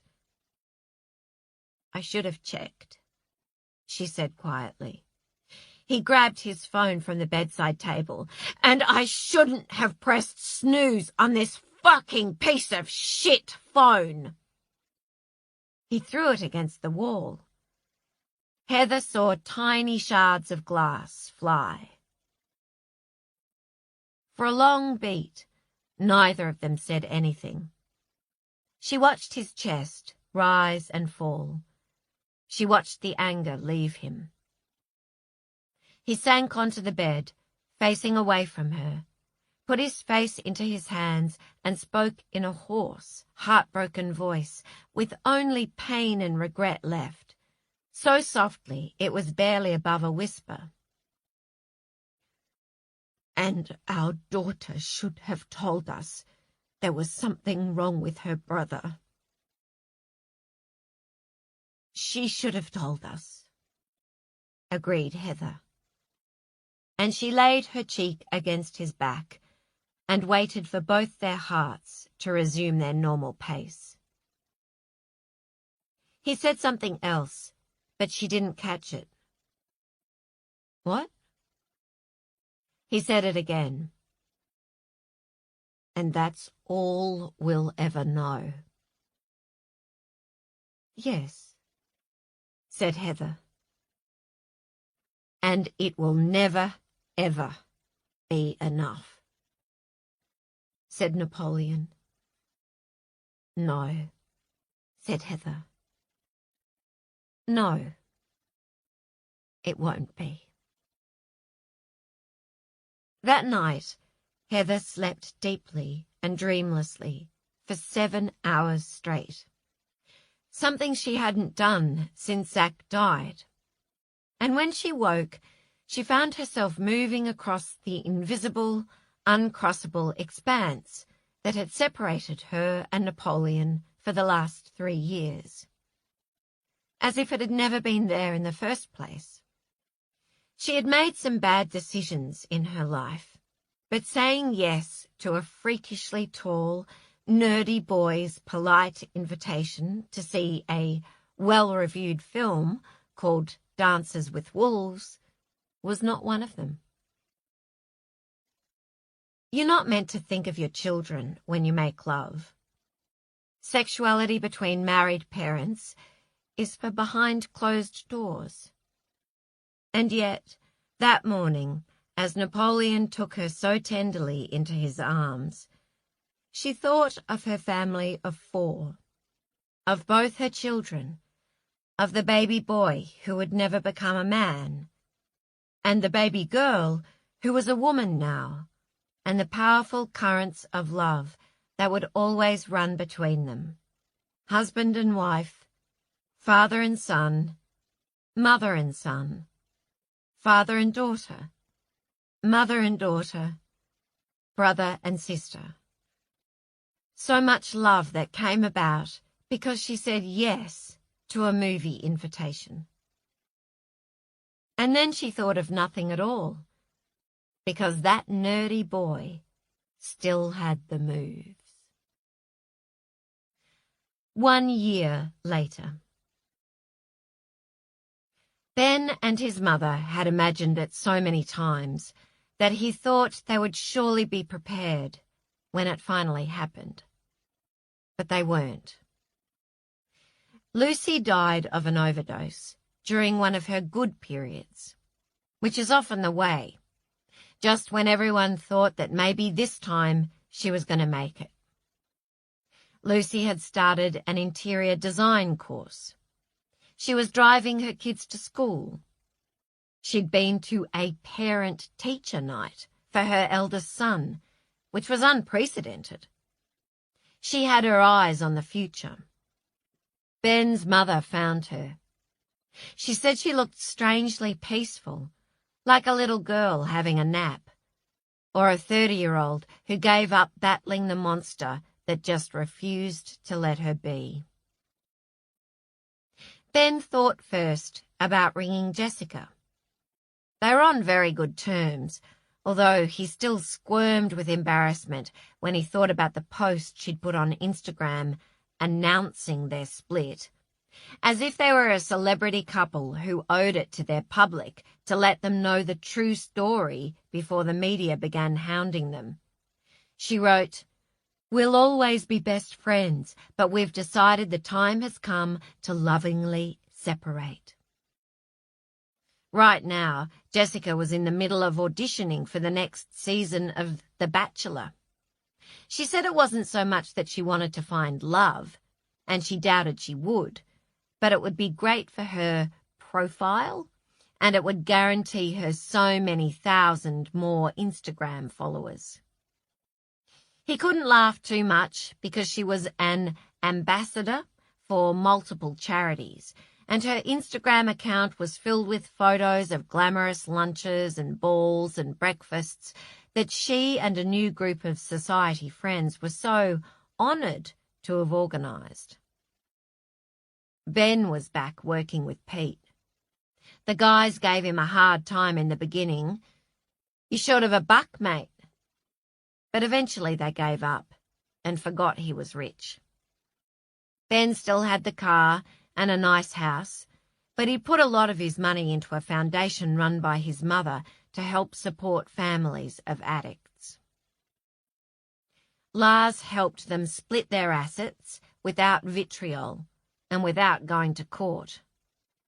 That was one thing they'd gained from their retreat at Tranquillum House, meeting a great family lawyer. Ben didn't ring Jessica to tell her about Lucy straight away. He couldn't bear to hear the lack of surprise in her voice. Instead, he dialed Zoe's number.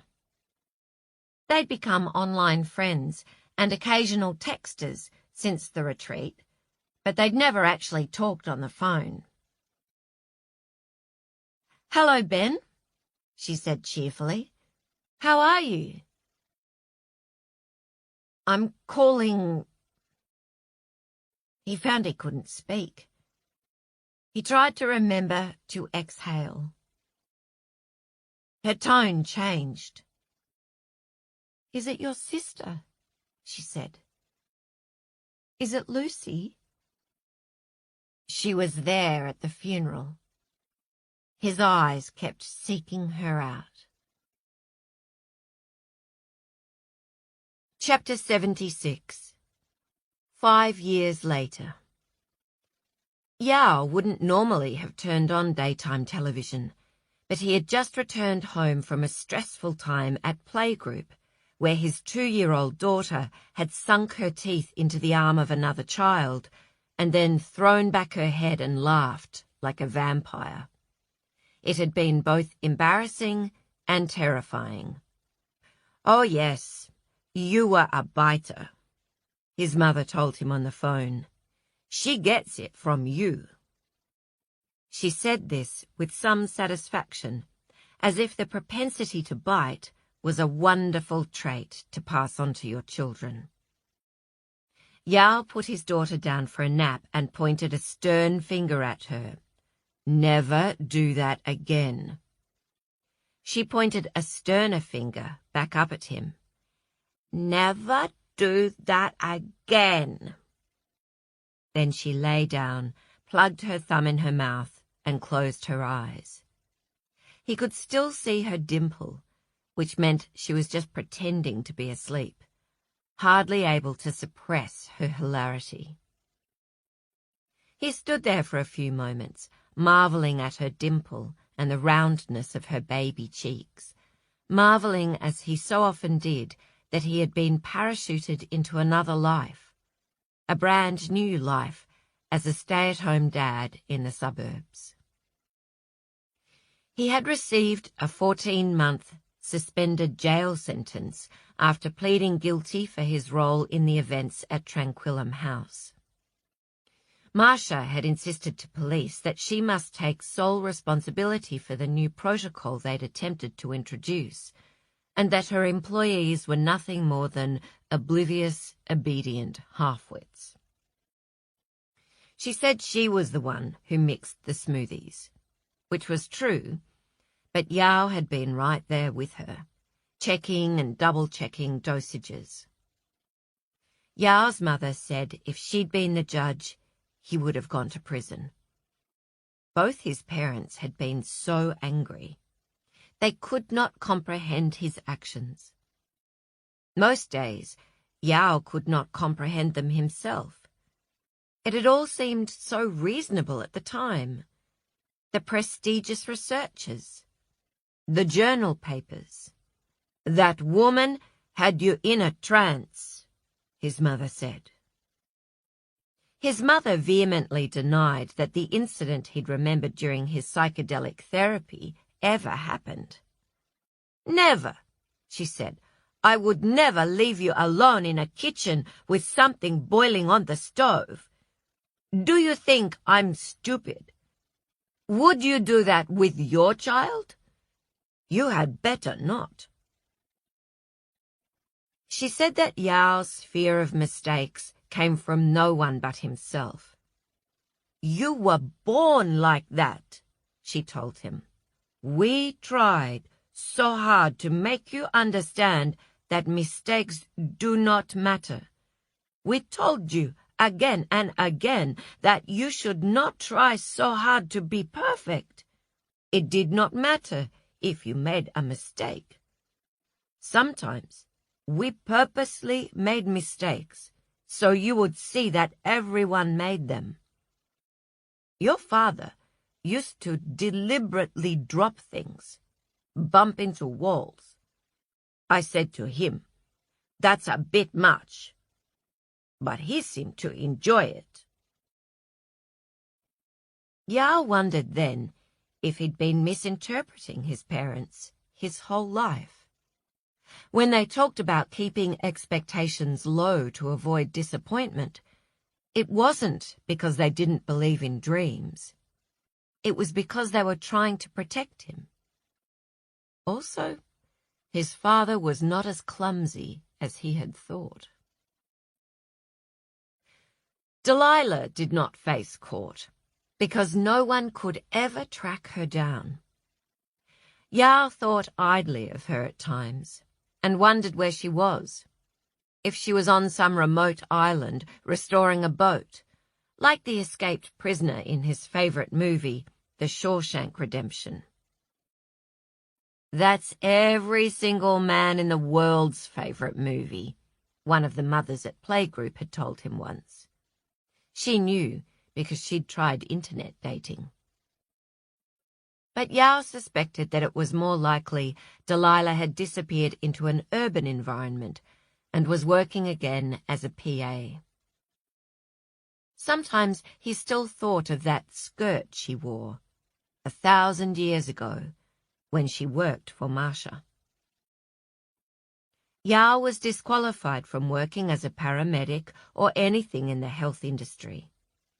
After he left Tranquillum House and the charges were settled, he had moved into a one-bedroom apartment in a location virtually equidistant to the locations of his parents' homes, and he ended up getting a job as a translator of Chinese legal documents. It was dull, laborious work, but it paid the bills. One day, he got a call. Afterwards, he wondered if a phone call that is going to change your life has a portentous ringtone, because when he heard that ring, as he sat alone, eating his sad dinner for one, he experienced the most remarkable full-body shiver of presentiment. It was Bernadette, his ex-fiancée, calling to say hi. She'd been thinking about him. She'd been thinking about him a lot. Sometimes your life changes so slowly and imperceptibly that you don't notice it at all, until one day you wake up and think, "How did I get here?" But other times, life changes in an instant, with a lightning stroke of good or bad luck, with glorious or tragic consequences. You win the lottery. You step out onto a pedestrian crossing at the wrong time. You get a phone call from a lost love at exactly the right time. And suddenly, your life takes a violent swerve in an entirely new direction. They were married within the year, and his wife got pregnant immediately. It made sense for her to go back to work and for Yao to stay home with the baby while he continued doing his translation work, which now seemed interesting and stimulating. Once he knew his daughter wasn't faking sleep anymore, he went into the living room, sank down on the couch, and turned on the TV. He would treat himself to 20 minutes of rubbish television to soothe himself from the stress of the biting incident, and then he'd get in an hour of work before it was time to think about dinner. The remote slipped from his hand. He whispered, "Marsha." "Marsha," said a man on the other side of the same city, a spanner in his hands. He didn't normally watch daytime television either, but he had come over to do a few jobs around his daughter-in-law's house, as his son was good with numbers, but not much else. "Do you know her?" His daughter-in-law lifted the baby girl she'd been breastfeeding while she watched TV onto her shoulder and patted her back. "She looks like someone I used to know," said the man, carefully not looking at his daughter-in-law because he did not want to see her breasts, and also because he could not tear his eyes from his ex-wife. Marcia looked so beautiful. Her hair was dark brown with bits of blonde, shoulder length, and she wore a dress of all different shades of green that made her eyes look like emeralds. The man sat on the couch next to his daughter-in-law, and she glanced at him curiously, but didn't say anything else. They watched the interview together. Marcia had written a book. It was about a 10-day personal development program that incorporated psychedelic drugs, being locked in a room with strangers, and undergoing an innovative kind of therapy that involved facing fears and solving riddles. "Surely people aren't falling for this," murmured his daughter-in-law. "Now, obviously these drugs you mention are illegal," said the interviewer. "Unfortunately, yes," said Marcia, "but that will not be the case forever." "And I understand you did jail time for supplying illegal drugs while attempting to test out this program?" The man clenched the spanner he still held in his lap. "Jail time?"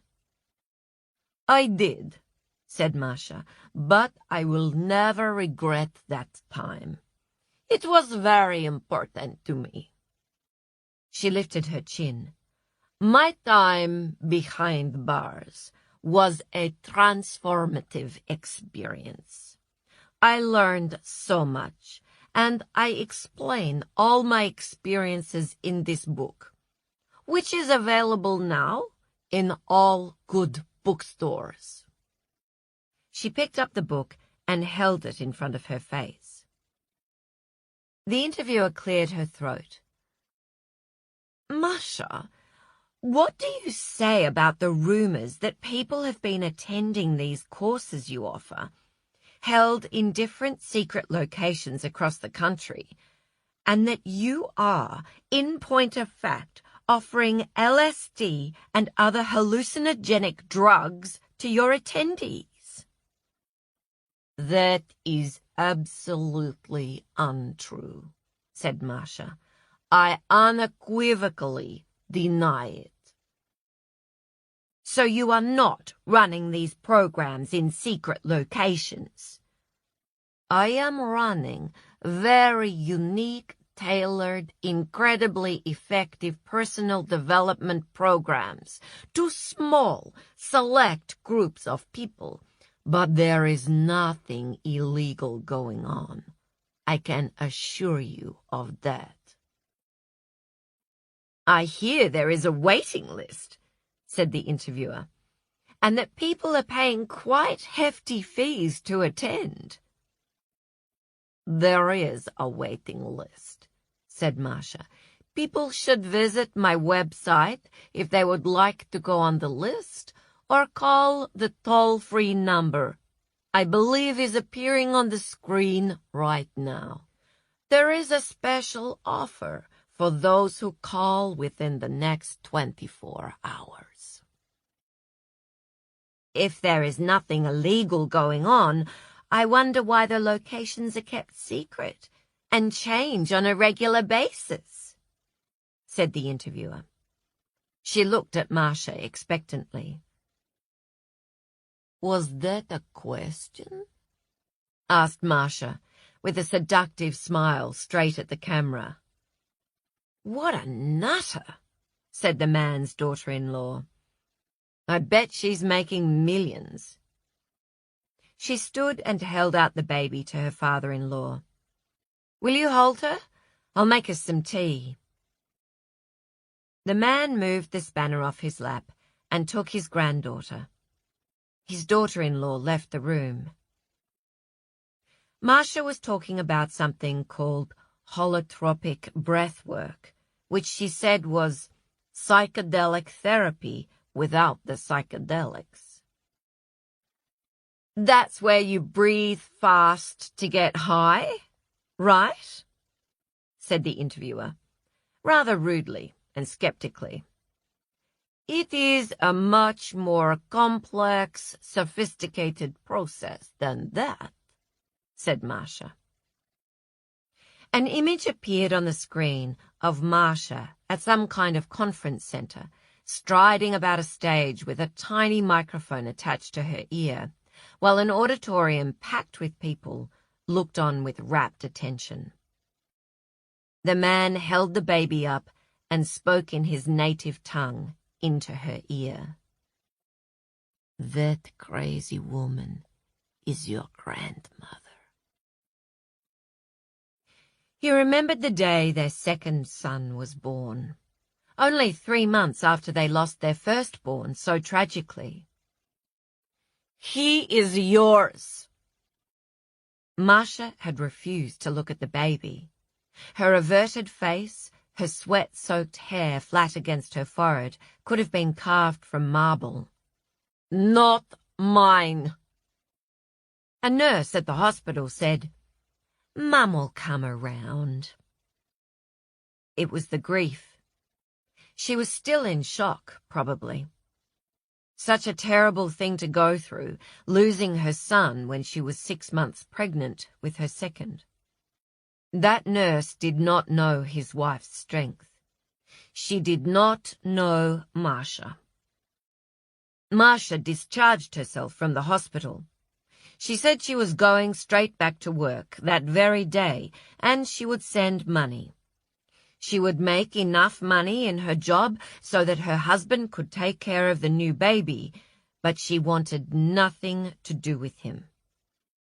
She spoke very calmly, as if this were a business arrangement, and she only lost her temper once, when the man fell to his knees and clutched her and begged her to let them be a family again.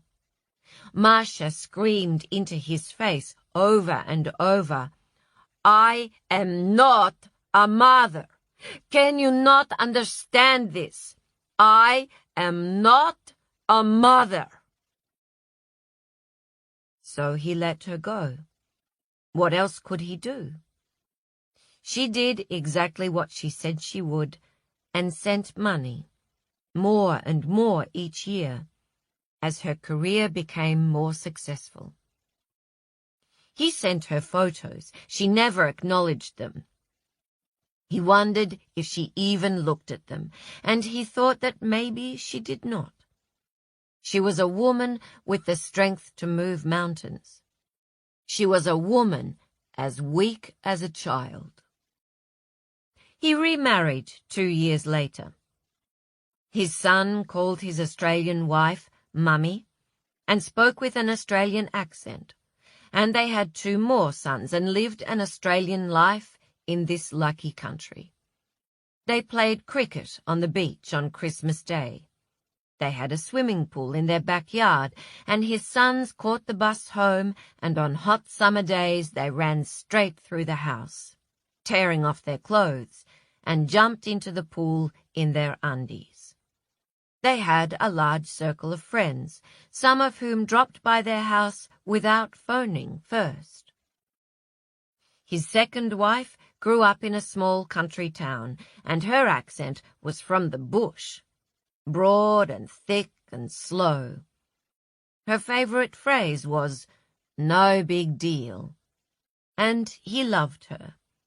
But there had been occasions over the years when he would be standing in his backyard at the barbecue, turning steaks, a beer in his hand, cicadas screaming, a kookaburra laughing, the splash of water, the smell of bug spray, the early evening sun still hot on his neck.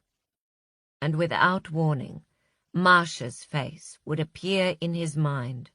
Her nostrils flared, her beautiful green eyes blazing with superiority and contempt, but also childlike confusion. These people, they are so strange. For many years he had given up communicating with Marcia.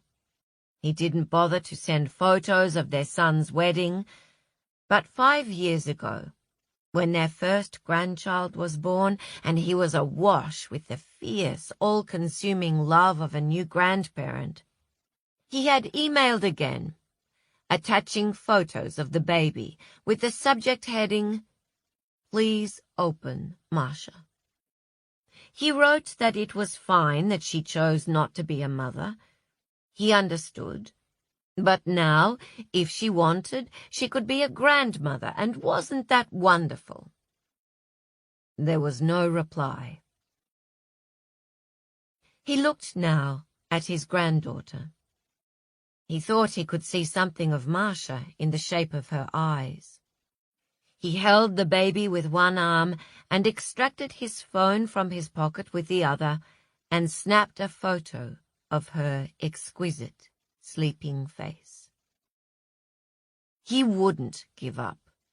One day Marcia would answer. One day she would weaken or find the strength, and she would answer. He knew her better than anyone. One day she would.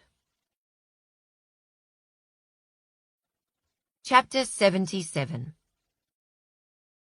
Reader, she didn't marry him, but he moved to Sydney for her, and they lived together, and Tony was there beside her during the resurgence of her career, when Frances's first foray into romantic suspense turned out to be a surprise hit. A surprise to everyone except Jo, who called her up the day after she delivered the revised manuscript and said, in a very ungrandmotherly tone, "You fucking nailed it." Frances was also a surprise hit with Tony's grandchildren in Holland, who called her Grandma Frances, and Tony credited Frances with the family's decision to move back to Sydney, which was entirely unwarranted, as his son Will had got a transfer, nothing to do with her. But she was besotted with his grandkids. Her grandkids. And all of her friends said that was just so typical of Frances, to skip the hard yards and go straight to the good part, where you got to love them and spoil them and hand them back. But they forgave her. Chapter 78. Of course, not everyone gets a happy ending, or even the chance of one. Life doesn't work like that. Case in point, Helen Einat, the reviewer of Frances's novel What the Heart Wants, lost her entire life savings in a mortifying, high-profile cryptocurrency scam, and lived in a state of quite profound unhappiness for the rest of her days. But as she despised neatly tied-up happy endings, she was fine with that. Chapter 79. Oh, reader, of course she married him eventually. You've met her. She waited until her 60th birthday. She wore turquoise. She had 11 bridesmaids, none of whom was under the age of 45, 13 flower girls, and 1 page boy, a toddler just learning to walk, who clutched a matchbox car in each of his tiny fists. He was called Zach. Every chair at the reception was tied up with a giant white satin bow at the back. It was the most beautiful, ridiculous wedding you've ever seen.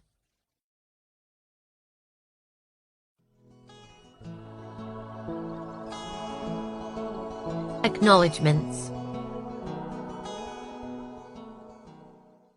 As always, there are so many people to thank for their support with this book.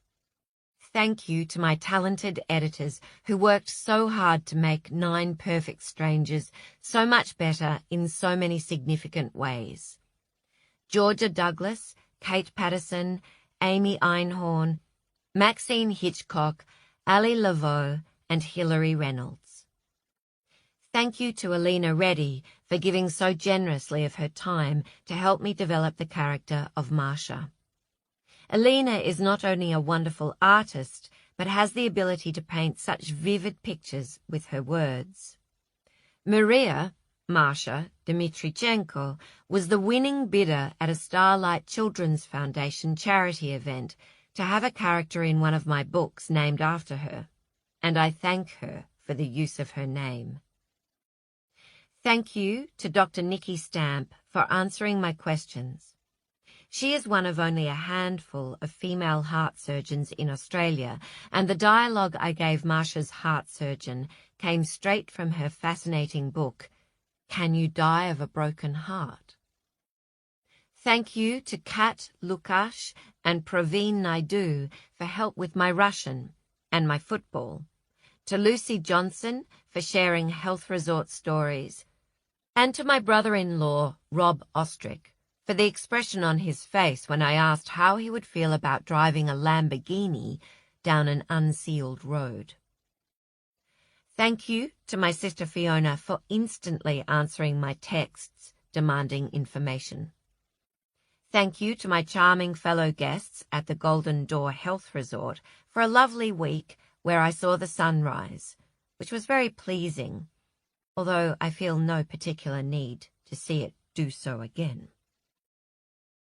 Thank you to my agents, Fiona Inglis and Ben Stevenson in Sydney, Faye Bender in New York, Jonathan Lloyd and Kate Cooper in London, and Jerry Kalajian in LA.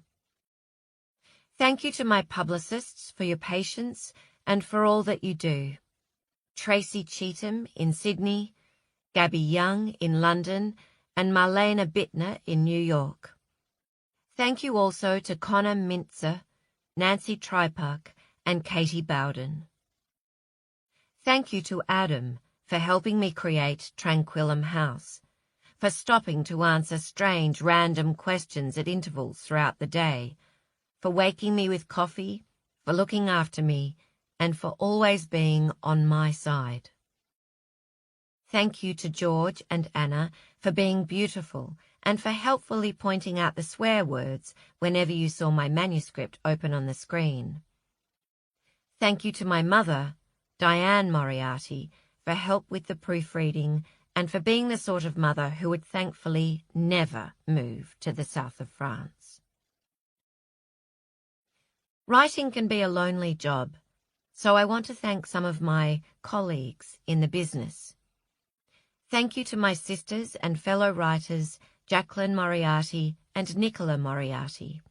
And thank you to my friends and fellow writers, Diane Blacklock, Bear Carroll, Jojo Moyes, and Marion Keyes. Thank you to the talented Caroline Lee for your wonderful narration of my audiobooks. Thank you to Nicole Kidman, Per Sari, and Bruna Papandrea for their extraordinary faith in this book before they'd read a single word. Thank you to my readers. Like Frances, I have the loveliest readers in the world, and every day I'm grateful to you. I've dedicated this book to my sister Katie and to my father, Bernie Moriarty, because they have always been so strong and brave and funny in the face of adversity, and because I suspect even on their bad days they could do more push-ups than Marcia. The following books were useful to me in my research.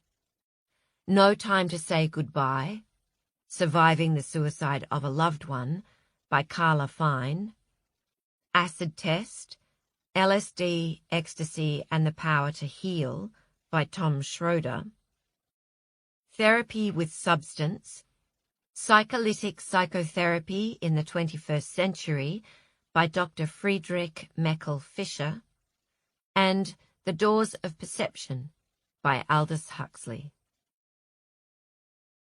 If you or anyone you know is suffering from depression, call Lifeline on 131114, Beyond Blue on 1800 22 4636, or Kids Helpline on 1800 55 1800.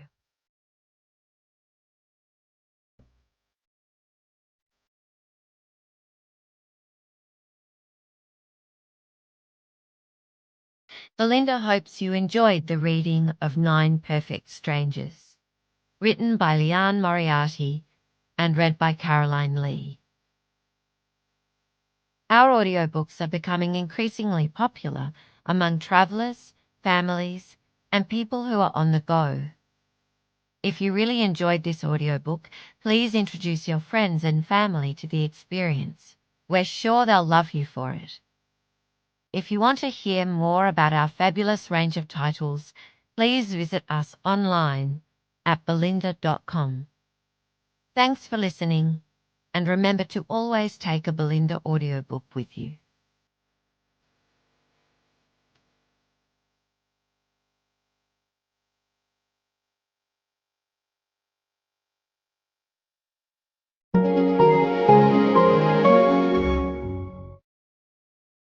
Audible hopes you've enjoyed this program. Chapter 42. Napoleon. He would do anything for his girls, anything.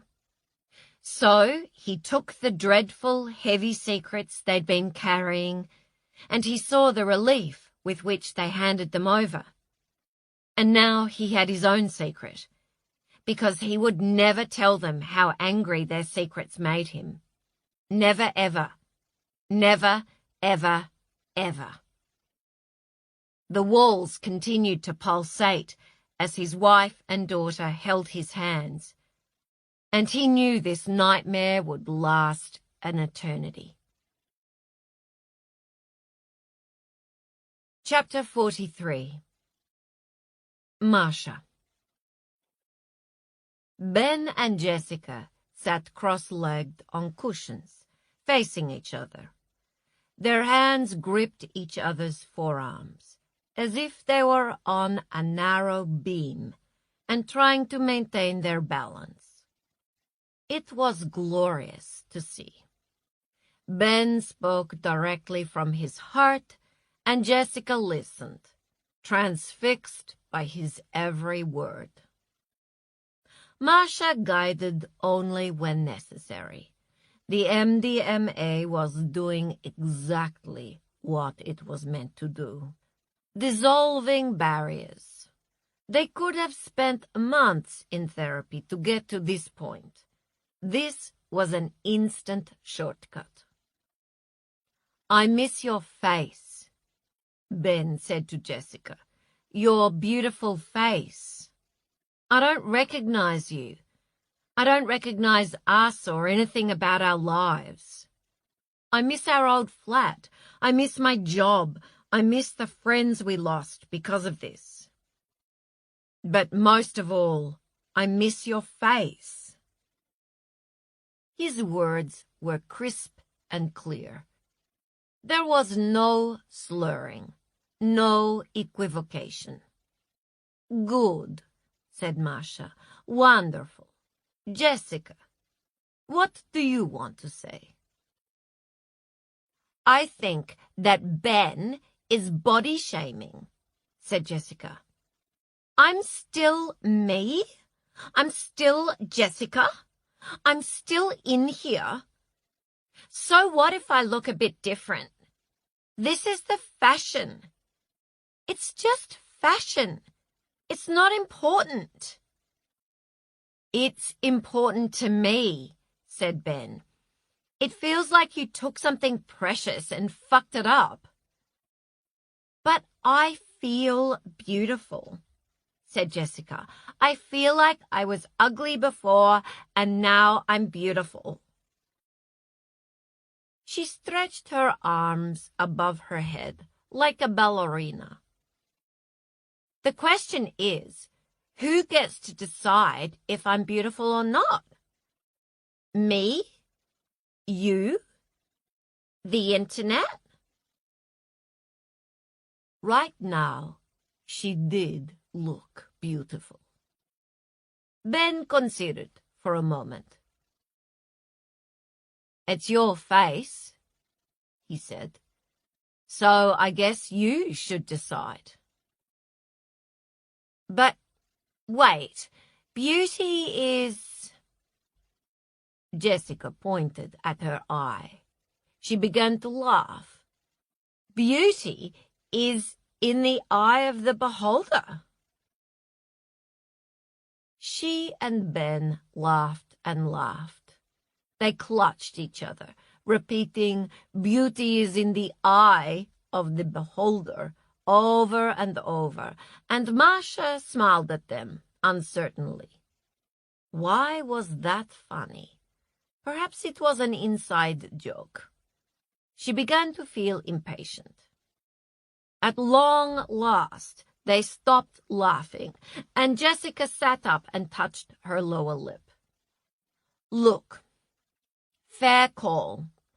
I might have overdone it on the lips last time. I liked your lips before, said Ben. I thought you had beautiful lips. Yeah, I get it, Ben, said Jessica. I liked our life before, said Ben. It was a shitty little life, said Jessica. An ordinary, shitty little life. I don't think it was shitty, said Ben. I feel like you love your car more than me, said Jessica. I'm jealous of your car. I was the one who scratched it. That was me. Because I feel like your car is a slutty girl having an affair with my husband, and so I scratched her slutty face. Wow, said Ben. He put both hands to the top of his head. Wow, that is... wow. I can't believe you did that. He didn't sound angry, just amazed. I love the money, said Jessica. I love being rich. But I wish we could just be rich and still be us. The money, said Ben slowly, is like a dog. Said Jessica. A great big, out-of-control pet dog. Yeah, said Jessica. Yeah, that's right. She paused. Why is it like a dog? So, it's like we got a dog, and it's the dog we always wanted. We dreamed of this dog. This dog is our dream dog. But it's changed everything about our lives. It's like really distracting. It barks all through the night, wanting our attention. It won't let us sleep. We can't do anything without taking the dog into account. We have to walk it and feed it and worry about it. And he scrunched up his face, working it out.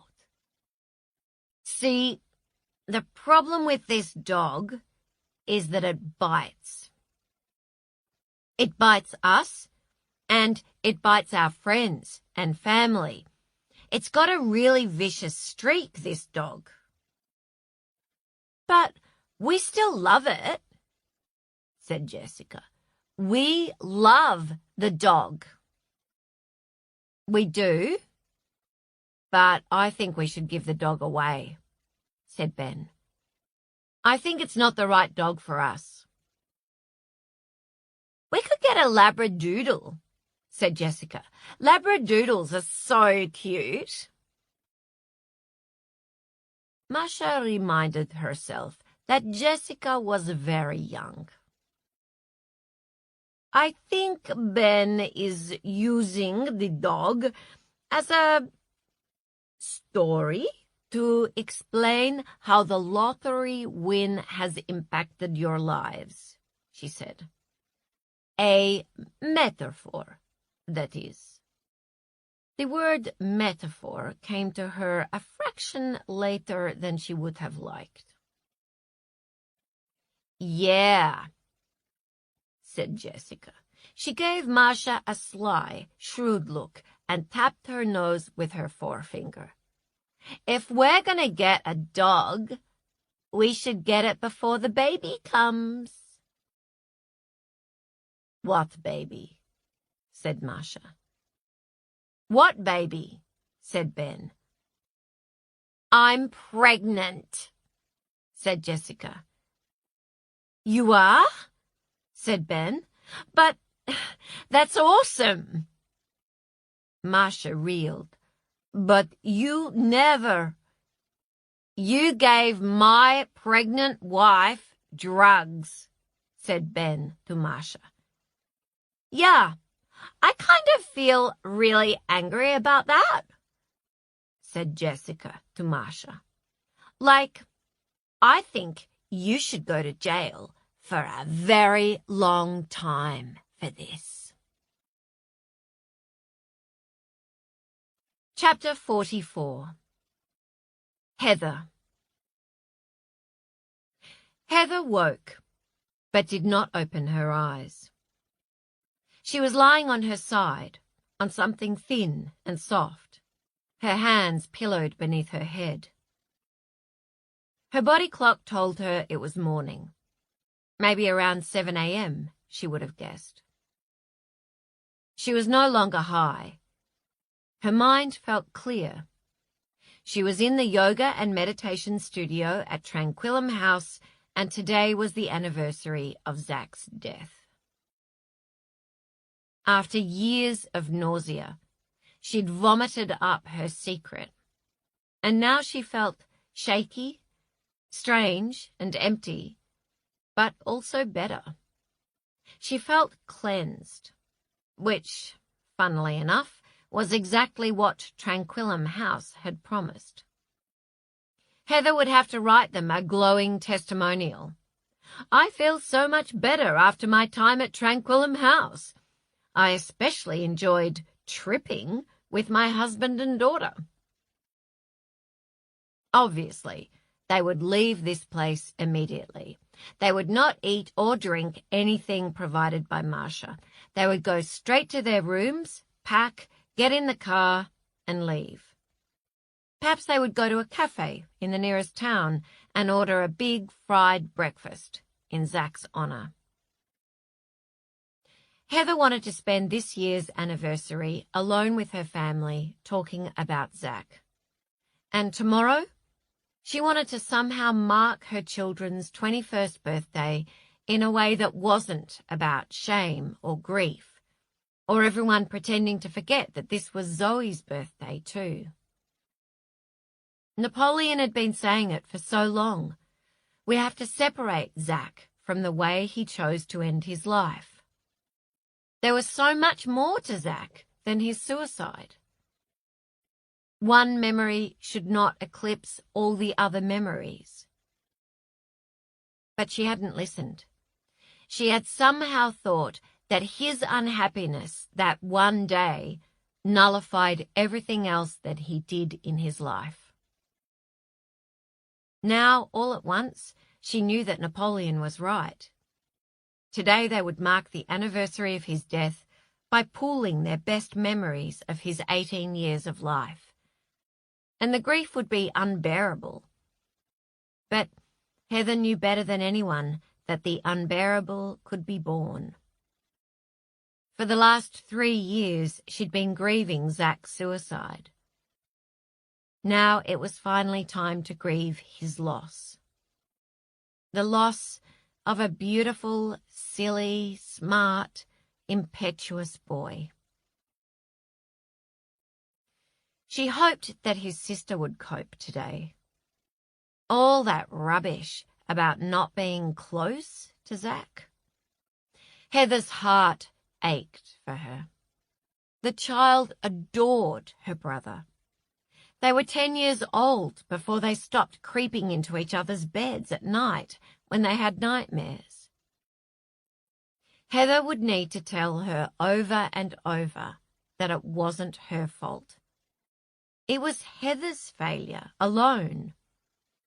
Her failure to notice her son's change in behavior and her failure to give anyone, including Zach himself, a reason to look for it.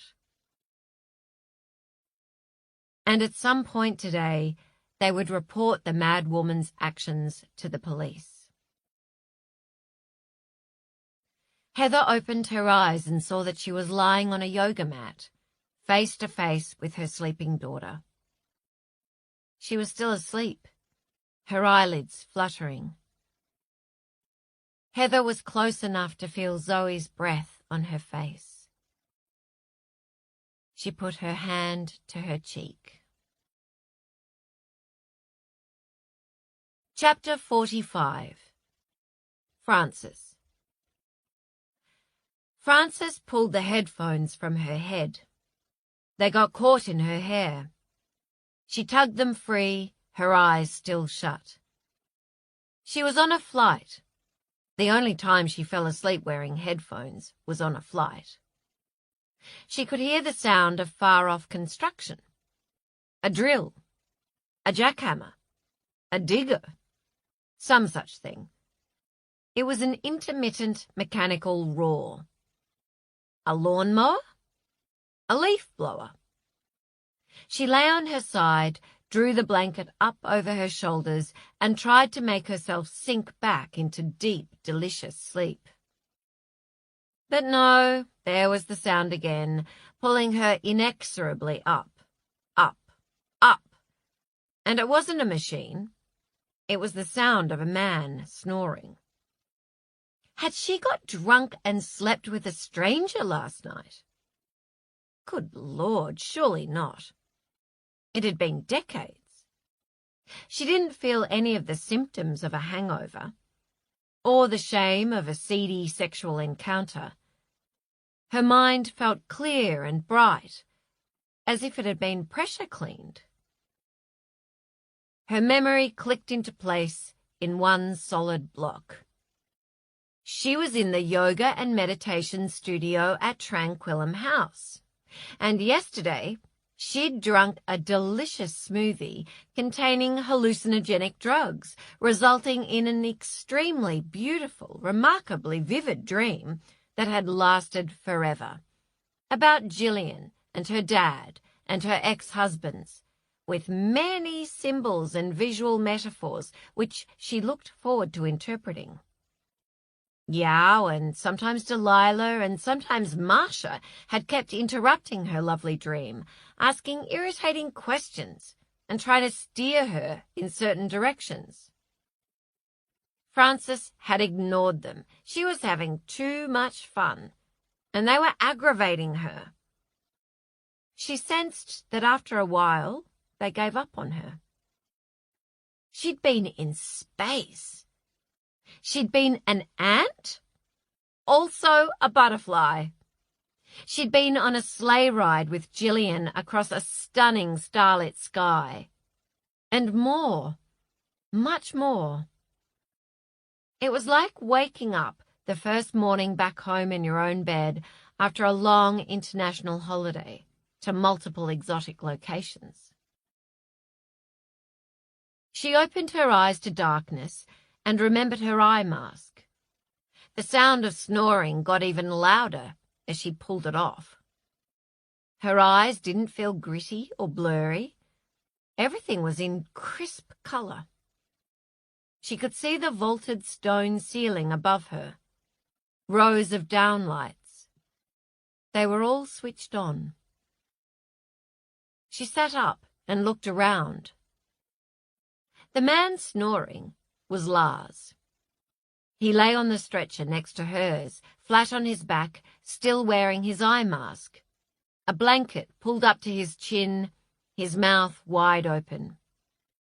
His body twitched in tandem with each snore. It was pleasing to hear someone so good-looking with such a loud, unpleasant snore.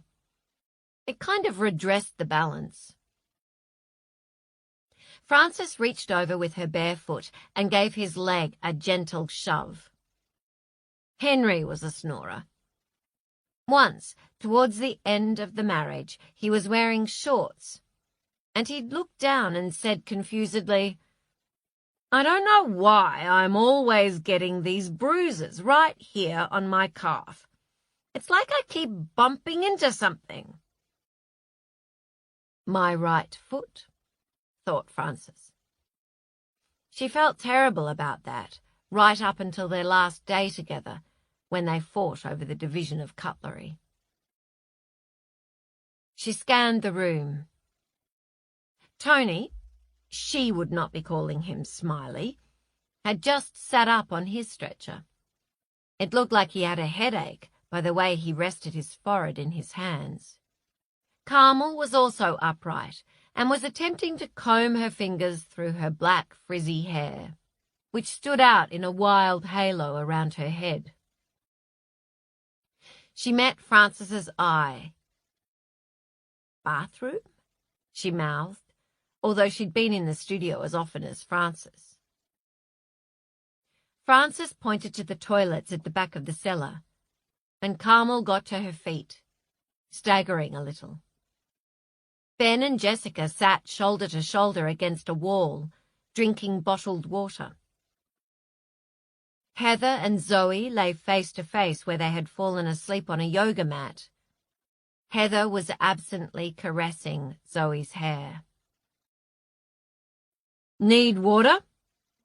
Napoleon crouched down with difficulty on his long legs in front of Frances and offered her a bottle of water. "I'm assuming it's not spiked with drugs," he said. "I guess if we're worried, we could just drink from the tap, although they could do something to the water supply if they really wanted." "Thank you." Frances accepted the water, suddenly desperate for it, and drank nearly the whole bottle in one go. "Just what I needed," she said. "I guess it's a good sign that they left us with water," said Napoleon. He straightened. "They haven't completely abandoned us." "What do you mean?" asked Frances. She stretched luxuriously. She was really looking forward to breakfast.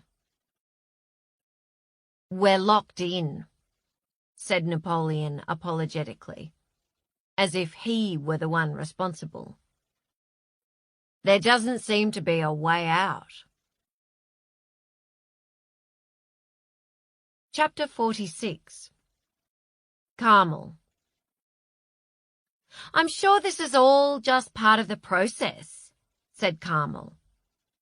She didn't know why everyone looked so worried. "They're not going to leave us down here for much longer. It's all fine." The time, according to Napoleon, the only one among them with a watch, was coming up to 2 p.m., and they had still not heard from any of the staff at Tranquillum House. They had been down here for close to 24 hours now. They all sat in a circle, similar to the one from the previous day when they'd introduced themselves. Everyone looked exhausted and grimy. The men needed shaves. Carmel was desperate to clean her teeth, but she wasn't especially hungry, even though she hadn't eaten for coming up to 48 hours. So that was kind of wonderful. If appetite suppression was one of the side effects of last night's perfectly enjoyable drug experience, then she was all for it.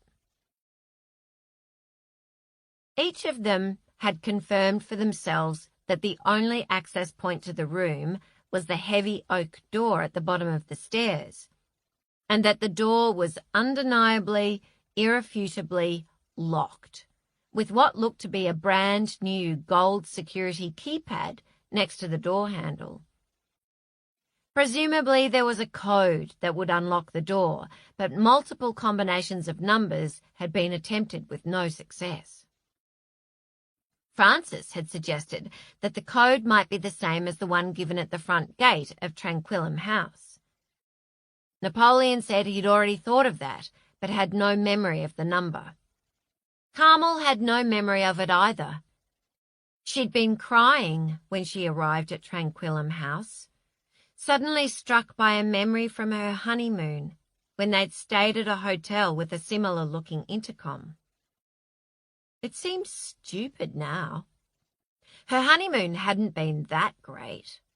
She'd got a terrible UTI. Ben thought he remembered the access code for the front gate, but if he did, the number didn't work. Tony thought he remembered too, although he remembered one digit differently to Ben, but that number didn't work either. Carmel suggested the phone number for Tranquillum House, which for some reason she was able to recite, but they had no luck with that. Francis wondered if the code was related to the letters of the alphabet. They tried various words: Tranquillum, cleanse, Marcia. Nothing worked. Zoe wondered if it was meant to be a kind of a game, an escape room. She told them there was a bizarre craze where people allowed themselves to be locked up in a room for the pleasure of trying to work out how to escape. Zoe had been to one before. She said it was great fun, with multiple clues concealed in what looked like normal objects. For example, Zoe and her friends had to find and assemble the parts of a torch that had been hidden around the room. The torch could then be used to shine a light on a secret message in the back of a wardrobe with further instructions. A timer counted down the minutes on a wall, and Zoe said they got out just seconds before the timer went off. But if this was an escape room game, it seemed it was a very tricky one. The yoga studio was virtually empty. There were towels, yoga mats, stretcher beds, water bottles, headphones, eye masks, and burnt-out candles from the night before, and that was it. There were no bookshelves with messages in books, no pictures on the wall. There was nothing that could feasibly represent a clue. There were no windows that could be smashed in either the men's or the women's toilets. No manholes, no air conditioning ducts.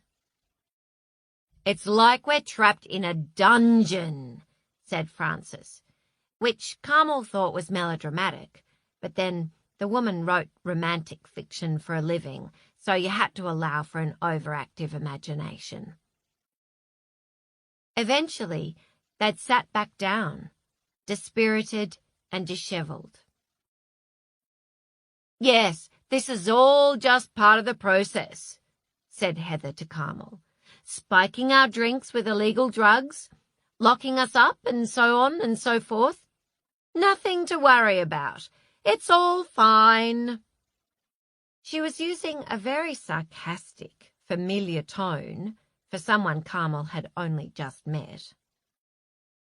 "I'm just saying we should trust the process." Carmel tried to remain reasonable. "You're as deluded as her," said Heather. So that was definitely rude. Carmel reminded herself that Heather had lost her son. She spoke evenly. "I know we're all tired and stressed, but there's no need to get personal." "This is personal," shouted Heather. "Sweetheart," said Napoleon. "Don't." The gentle way he scolded his wife made Carmel's heart ache. "Do you have children, Carmel?"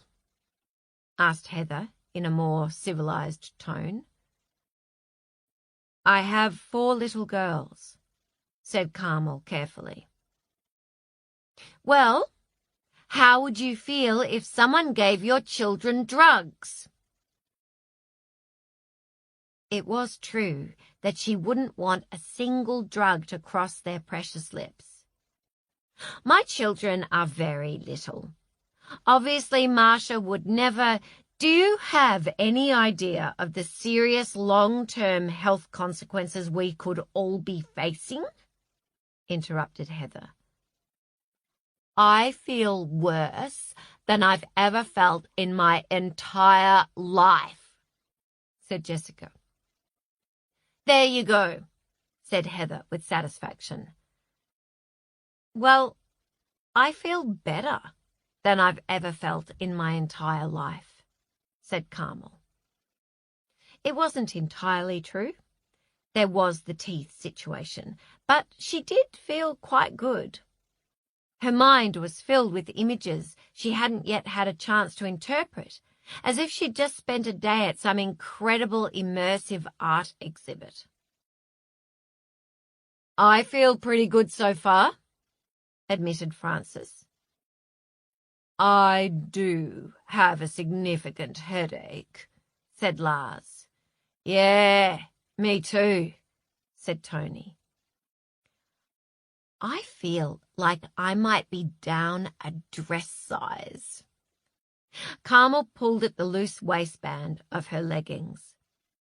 She frowned, trying to remember some important revelation she'd come to last night about her body. It didn't matter. It did matter.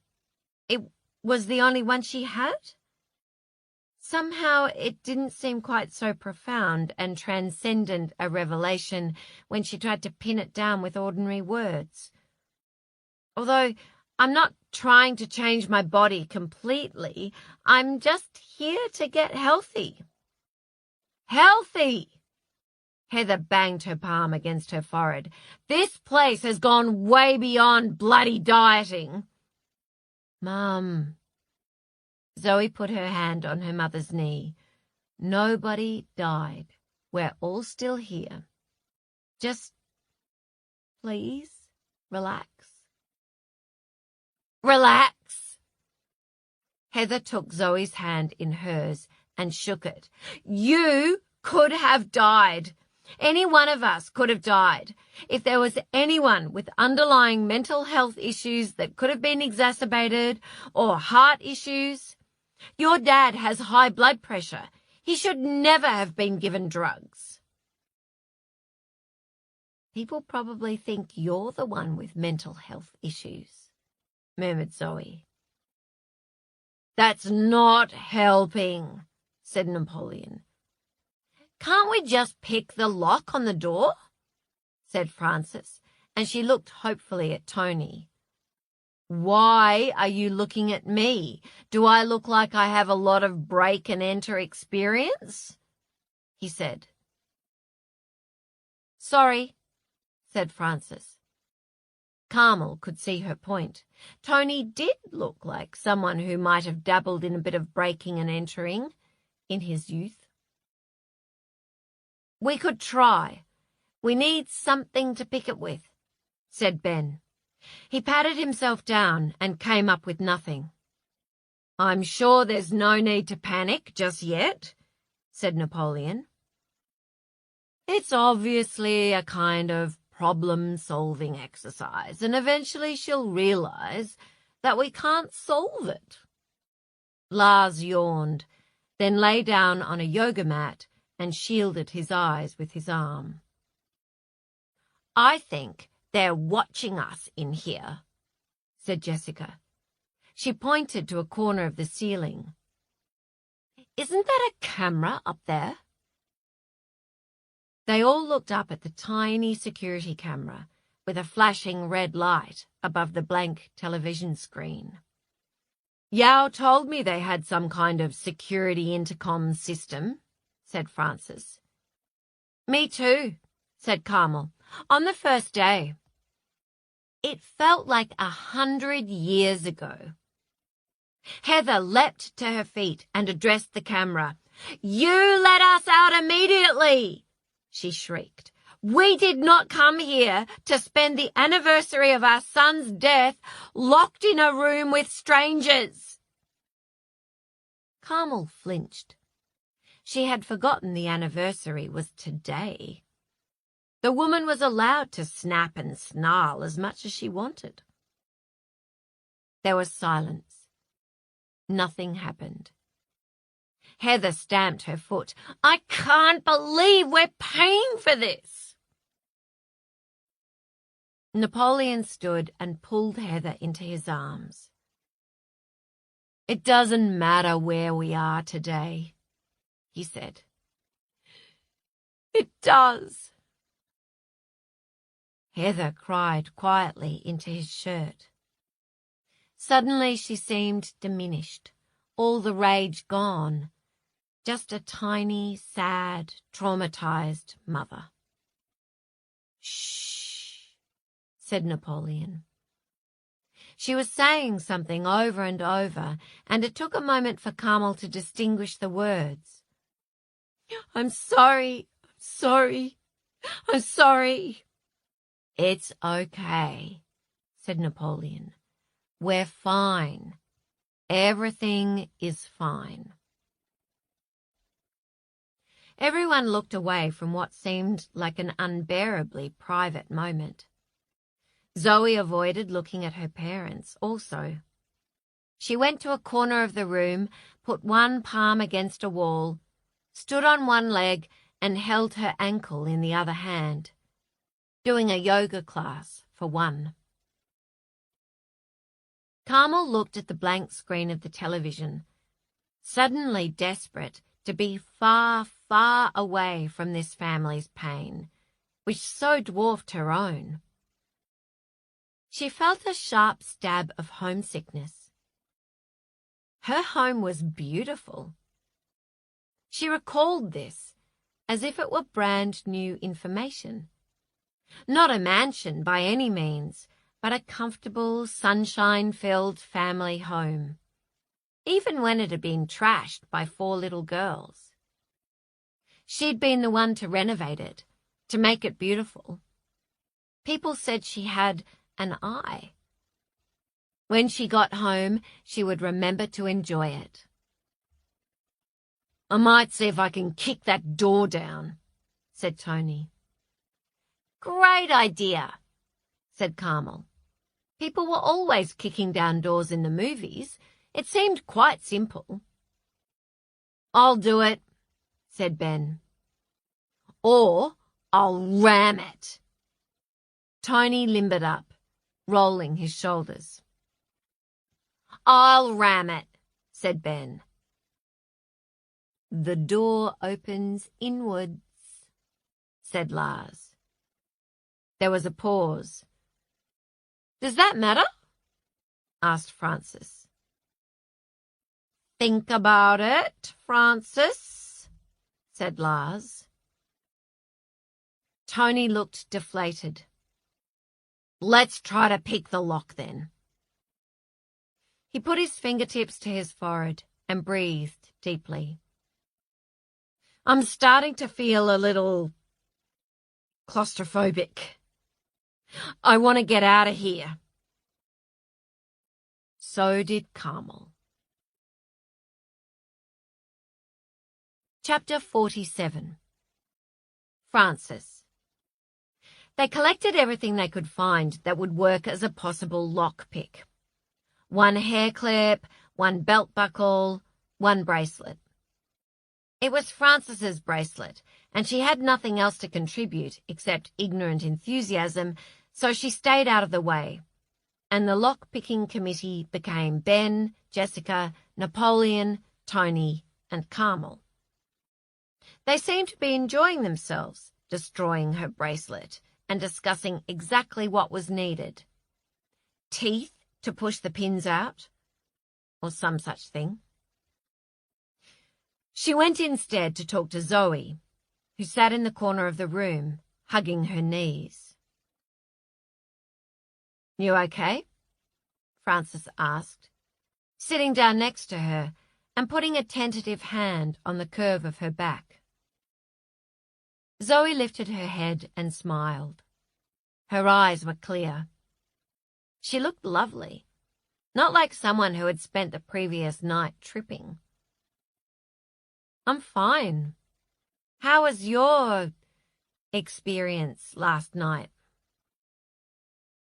Frances lowered her voice. "I don't approve of what Marcia did. Outrageous, etc. Your mother is right. Drugs are bad, illegal, wrong. Just say no and all that. But I have to admit, I'm with Steve Jobs. It was one of the most fantastic experiences of my life. What about you?" "There were good and bad parts," said Zoe. "I saw Zach. We all saw Zach. You know, hallucinated him. We didn't really see him." "I thought I saw him too," said Frances without thinking. Zoe turned her head. "I saw a boy," said Frances, "with you and your mum and dad." "You saw Zach?" Zoe's face lit up. "Sorry," said Frances. "I hope you don't think that's disrespectful. Obviously, I never knew your brother. It was just my imagination, creating his image." "It's fine," said Zoe. "I like that you saw him. You would have liked him. He would have talked to you. He talked to anyone." She stopped. "I don't mean that in a bad way." "I know what you're saying." Frances smiled. "He was interested in everyone," said Zoe. "He was like Dad. Chatty. He would have asked you about, I don't know, the publishing industry. He was the biggest nerd. He liked watching documentaries, listening to these obscure podcasts. He was fascinated by the world. That's why—" her voice broke. "That's why I could never believe he'd choose to give it up." She banged her chin against her propped-up knees. "When he died, we weren't talking. We hadn't been talking for like weeks. We used to have these really big screaming arguments over lots of things. The bathroom, the television, the charger. It all seems stupid now." "That's what siblings do," said Frances, seeing a flash of her own sister's pursed lips. "We had this thing where if the fight got really bad, we'd stop talking to each other. And it was like a competition to see who would talk first. And the person who talked first was kind of saying sorry without saying sorry, if you know what I mean. So I didn't want to be the one to talk first." She looked at Frances as if she were telling her something truly terrible. "I used to have a very similar arrangement with my first ex-husband," said Frances. "But I could tell there was something not quite right with him," said Zoe. "That week, I could tell, but I didn't ask him. I didn't say anything. I just ignored him." Frances kept her face neutral. There was no point saying, "You mustn't feel responsible." Of course she felt responsible. Denying her regret would be like denying her loss. "I'm so sorry, darling."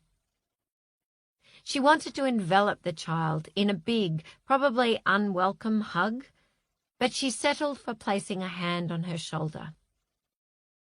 Zoe looked over at her mother. "I've been so angry with him. It felt like he did it on purpose, just to make me feel bad forever, and I couldn't forgive him for that. It just felt like the meanest, cruelest thing he'd ever done to me.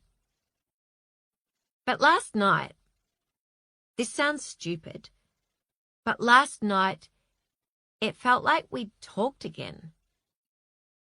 I know, said Frances. I talked to my friend Gillian, who died last year, and my dad. It felt different from a dream. It felt so vivid. It felt realer than real life, to be honest. Do you think maybe we really did see them? There was so much tremulous hope in Zoe's face. Maybe, lied Frances. It's just, I was thinking how Marcia said that after her near-death experience, she realized there was this other reality. And I just thought, maybe we sort of accessed it. Maybe, said Frances again. She didn't believe in alternate realities. She believed in the transcendent power of love, memory, and imagination. Anything is possible. Zoe lowered her voice so much that Frances had to lean in close to hear. I feel like I've got him back now, in a weird sort of way. Like I could text him if I wanted. Ah, said Frances. I don't mean I will text him, said Zoe. No, said Frances, of course not. I understand what you're saying. You feel like you're not fighting anymore. Yeah, said Zoe. We made up. I used to always be so relieved when we made up. They sat in silence for a few comfortable minutes and watched the lockpickers crouch down next to the door. By the way, I forgot to tell you. I read your book during the silence, said Zoe. I loved it. You loved it? Said Frances. Really? It's fine if it wasn't your cup of tea. Frances, said Zoe firmly, it was my cup of tea. I loved it. Oh, said Frances. Her eyes stung because she could see that Zoe was telling the truth. Thank you. Chapter 48. Zoe. She lied. The book was so sappy. She had finished it yesterday morning. There was nothing else to do here. And it was fine. She kept turning the pages, but you knew from the very beginning that the girl would end up with the guy, even though they hated each other at first, and that there would be trials and tribulations, but it would all work out fine in the end. So, what was the actual point of reading it? There was one part where the girl fainted into the guy's arms, which, was romantic or whatever, but did anyone ever really faint in real life? And if they did, was anyone ever really there to conveniently catch them? Also, where was the sex? It took 300 pages to get to the first kiss, and the book was called Nathaniel's Kiss. Zoe preferred books about international espionage. I thought it was a fantastic book, she told Frances, perfectly poker-faced. Your country is depending on you, Zoe. Maybe you're still high, said Frances. Zoe laughed. Maybe she was. I don't think so. She couldn't believe she'd got high with her parents. That had been the freakiest part of the whole experience. The fact that her mum and dad were there with her. Whoa, she kept thinking. There's Mum. Whoa, there's Dad. Worlds collided with volcanic sparks and supersonic booms. She felt like she could spend the rest of her life remembering everything that happened last night. Or it could all disappear. Either way was possible. But one thing that wouldn't change when she left here was her mother's revelation. She and her mother had barely spoken to each other this morning. Right now, she was doing sit-ups. Although Zoe noticed that she was doing them with less aggression than usual. In fact, as Zoe watched, she stopped and lay flat on her back with her hands on her stomach, staring at the ceiling. All these years, Zoe had longed for someone to blame other than herself. After Zach died, she'd been through all of his technology, his phone, his email accounts, his social media. She wanted to find evidence that he'd been bullied, that there was something going on in his life which was nothing to do with her that could explain his decision. But there was nothing. Her dad had done it too. He'd met up with every single one of Zach's friends, interviewing them, trying to understand. But nobody understood. All his friends were devastated, as baffled as his family. Now it seemed possible that there was nothing going on in the outside world. It was all in his head. It was the effects of the asthma medication making him temporarily lose his mind. Maybe. She would never know for sure. Her mother's revelation didn't exonerate Zoe, but it did give her someone with whom to share the blame. For just a moment, she allowed herself the pleasure of hating her mother. Her mother should not have let him take those stupid tablets. Her mother should have read that leaflet, like a responsible mother. Like a mother with medical training. But then she remembered the sound of her mother's scream that morning, and she knew she could never truly blame her. It had been so wrong and almost childish of her mother to keep this a secret.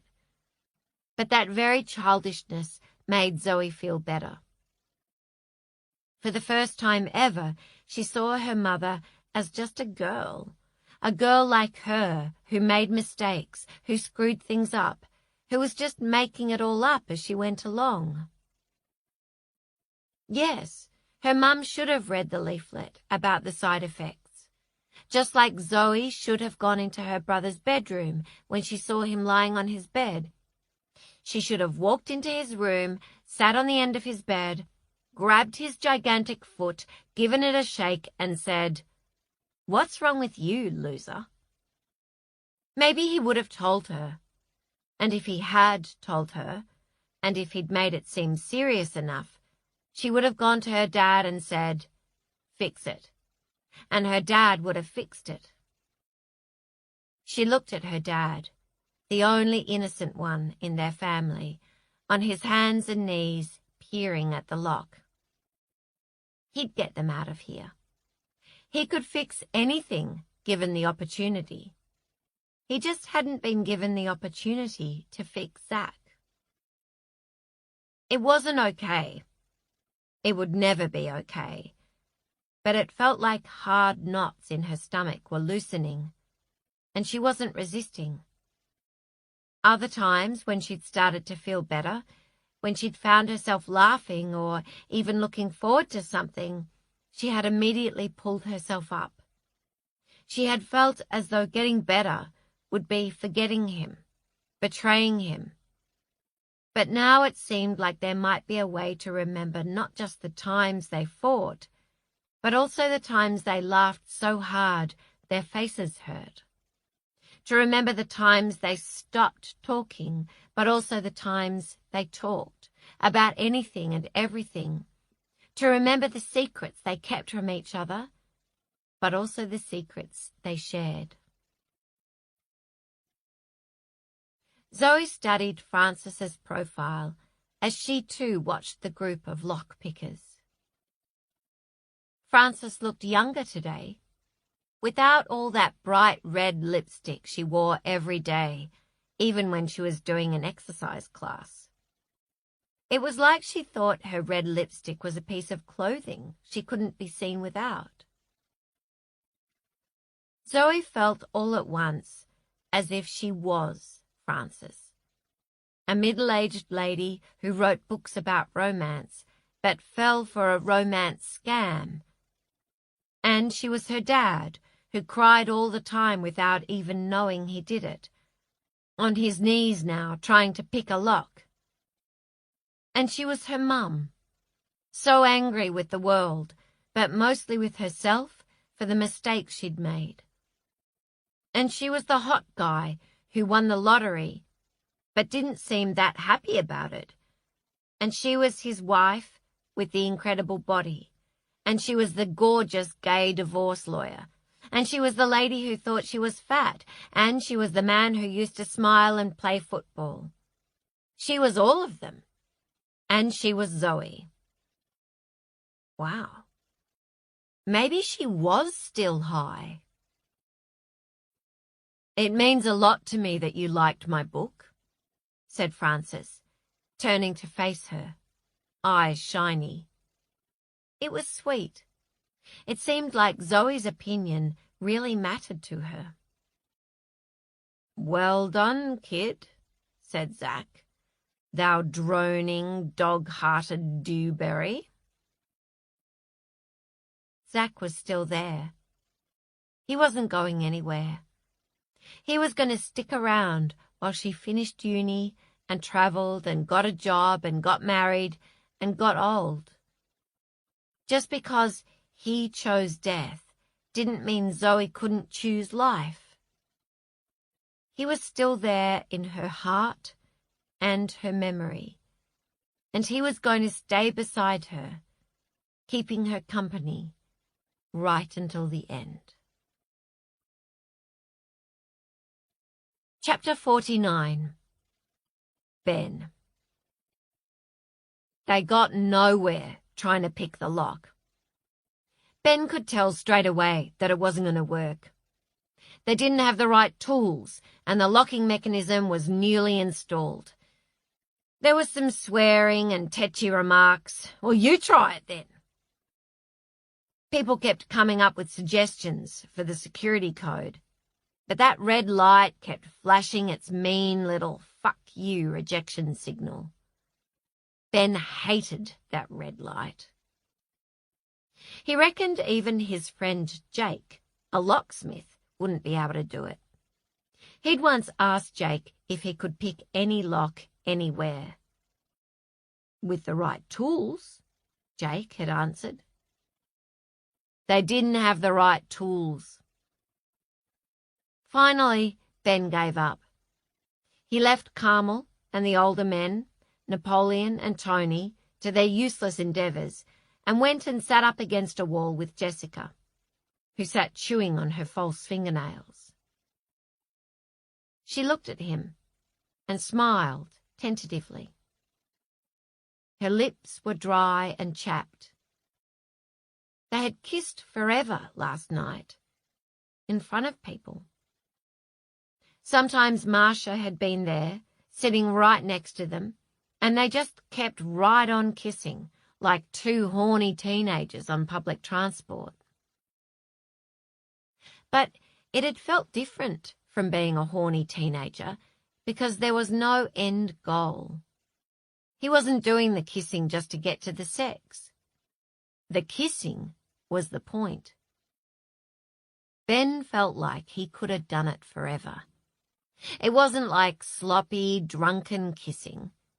It was hyper-real, like every part of his body had been involved. He couldn't pretend he'd hated his first experience of drugs. It had been incredible. Was this what his sister destroyed her life for? Would Ben steal in order to experience that again? He thought about it. No. He still didn't want to do it again, thank God. So he wasn't an addict from that one time he tried drugs.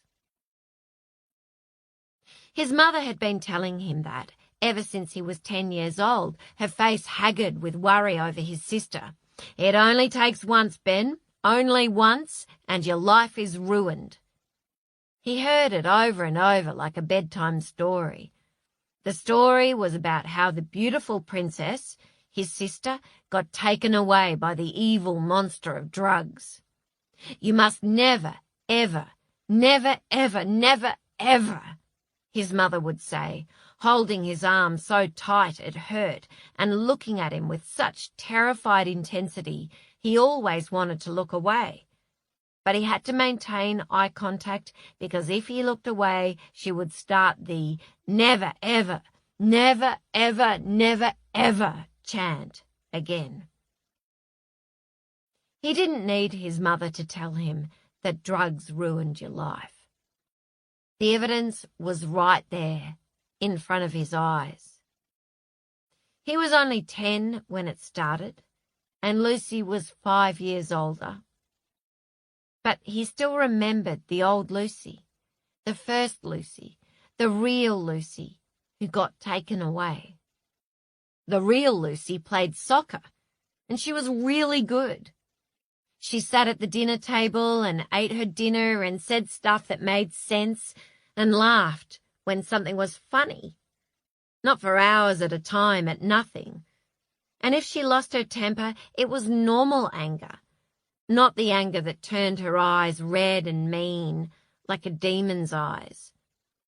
She didn't steal, she didn't break things, and she didn't bring home skinny, rat-faced boys with matching red demon eyes. He didn't need to be told, never ever, never ever. He knew what the monster did. Ben's poor mother would have a panic attack if she heard he'd been given drugs.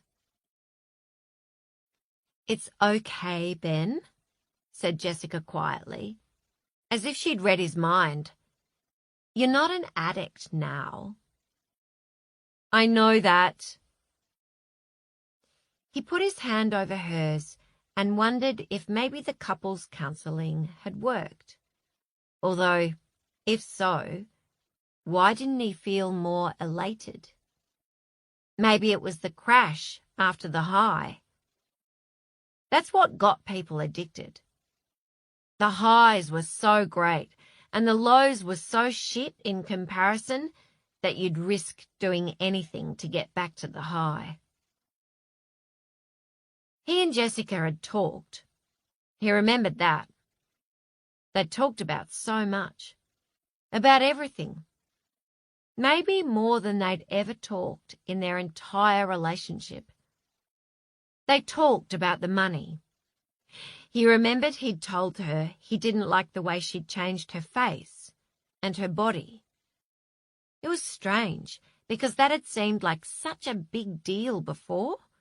Like the biggest deal ever, and now it seemed like absolutely nothing. Why had it mattered so much? So he didn't like her puffy new lips. Why was that the end of the world? And the car. She'd been the one who scratched the car. That didn't seem to matter much either now. It was like those smoothies had sucked all the air out of their arguments, and now they were all wrinkled and deflated and kind of embarrassing. Like they'd both been making a whole lot of fuss about nothing. There was something else they'd talked about too. Something he thought might have been more significant.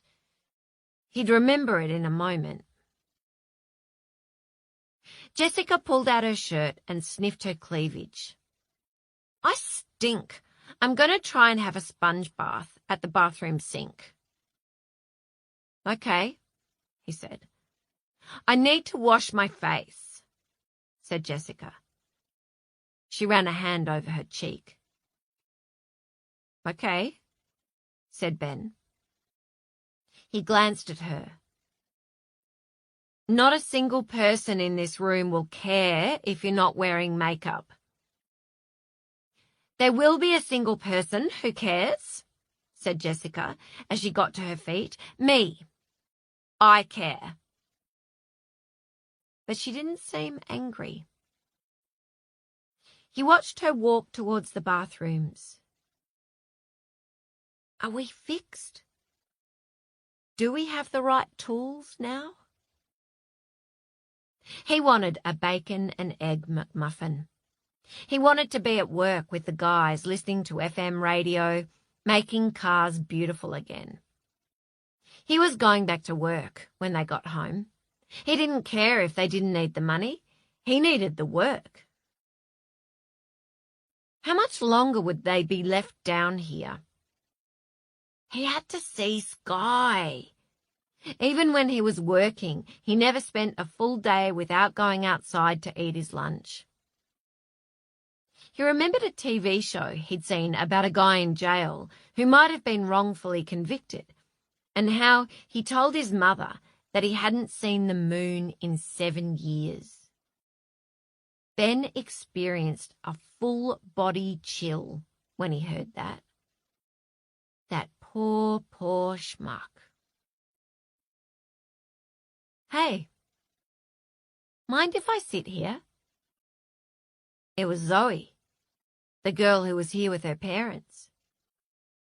She sat down next to him.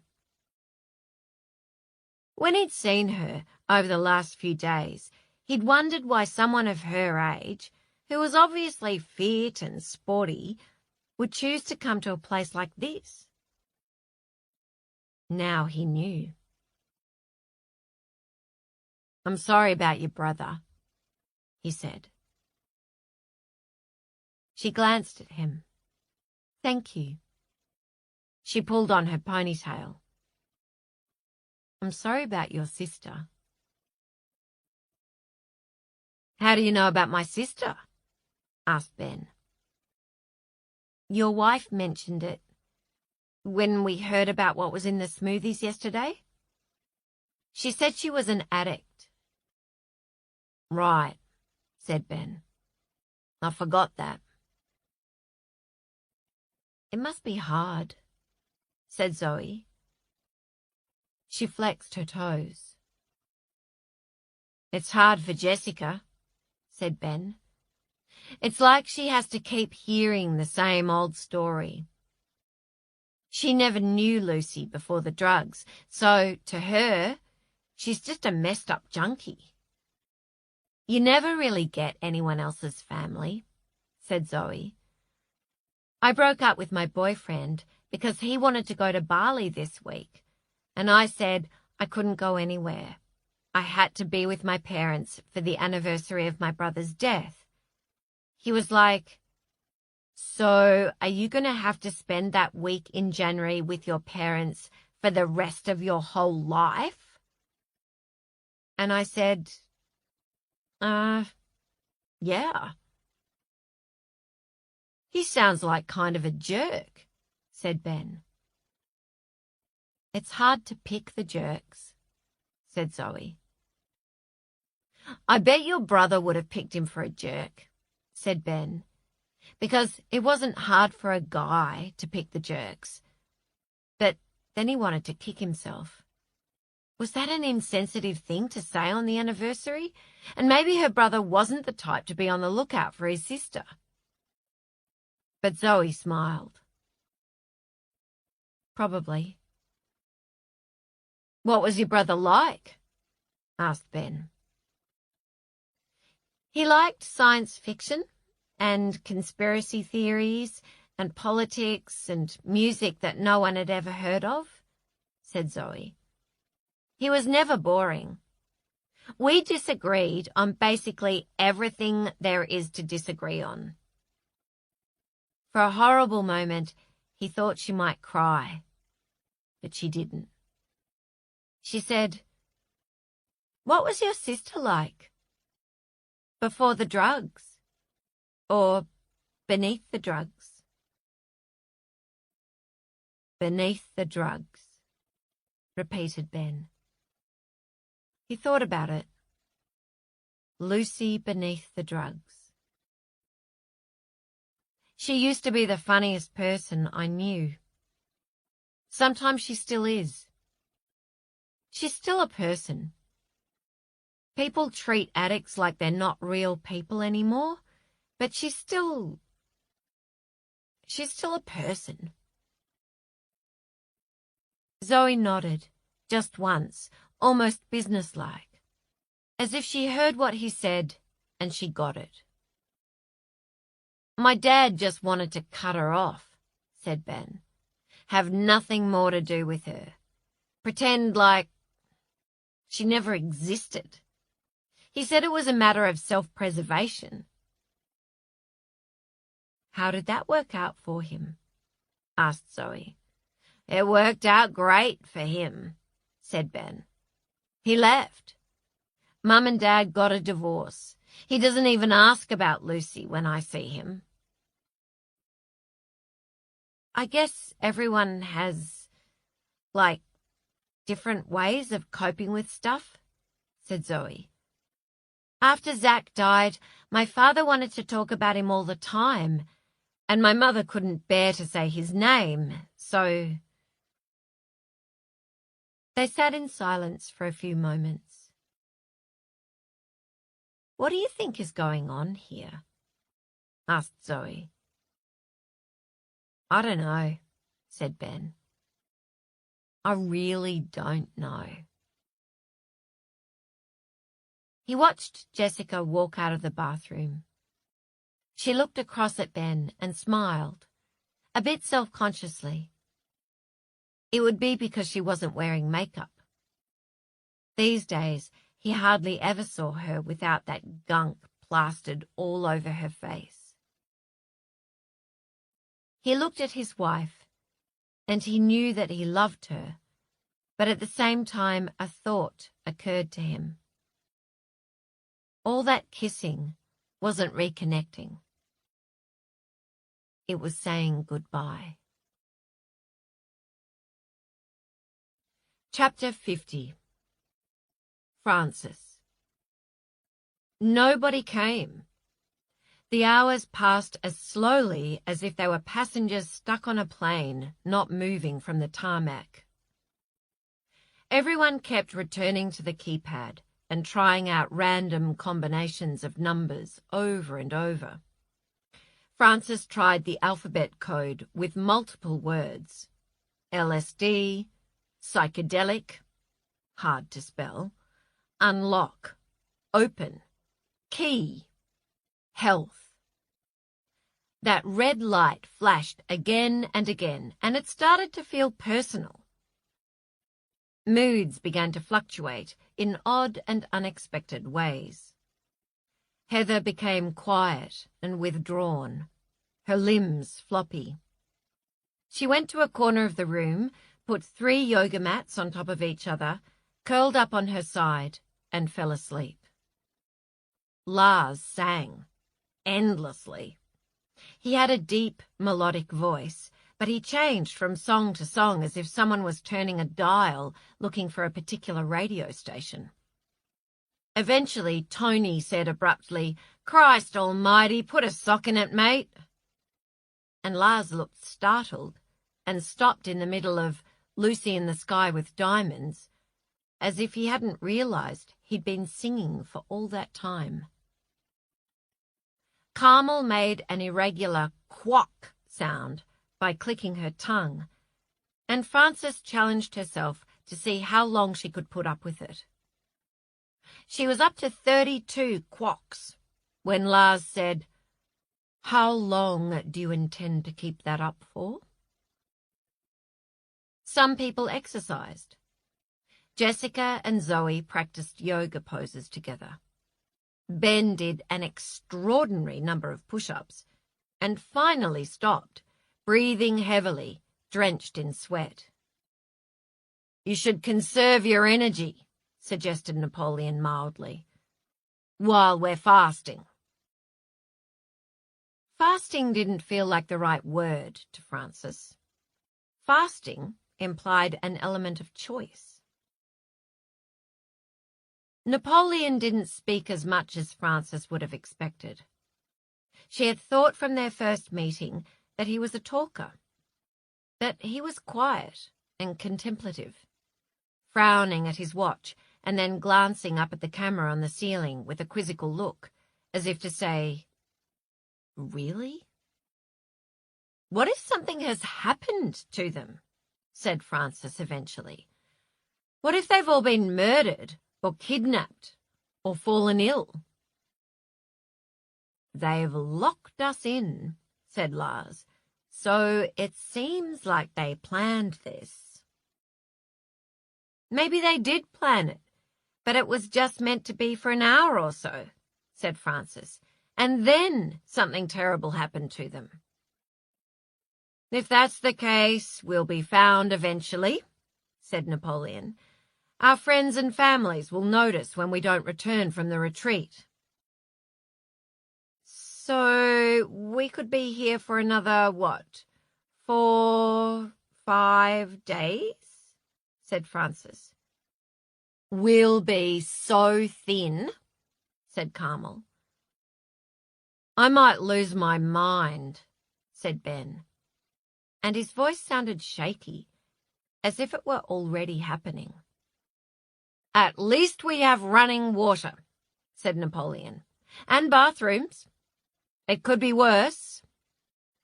"It could be better," said Tony. "Room service would help." "I love room service," said Frances. "Room service and a movie," sighed Tony. They locked eyes, and Frances looked away first because she was accidentally imagining herself in a hotel room with him. Those tattoos on his butt as he came out of the shower. That smile. She gave herself a mental slap across the cheek and thought of her dad, sighing, "You were always so crazy about the boys." 52 years old, and still no sense. Just because they both liked room service didn't mean they were compatible. What would they talk about while they ate their room service? Football?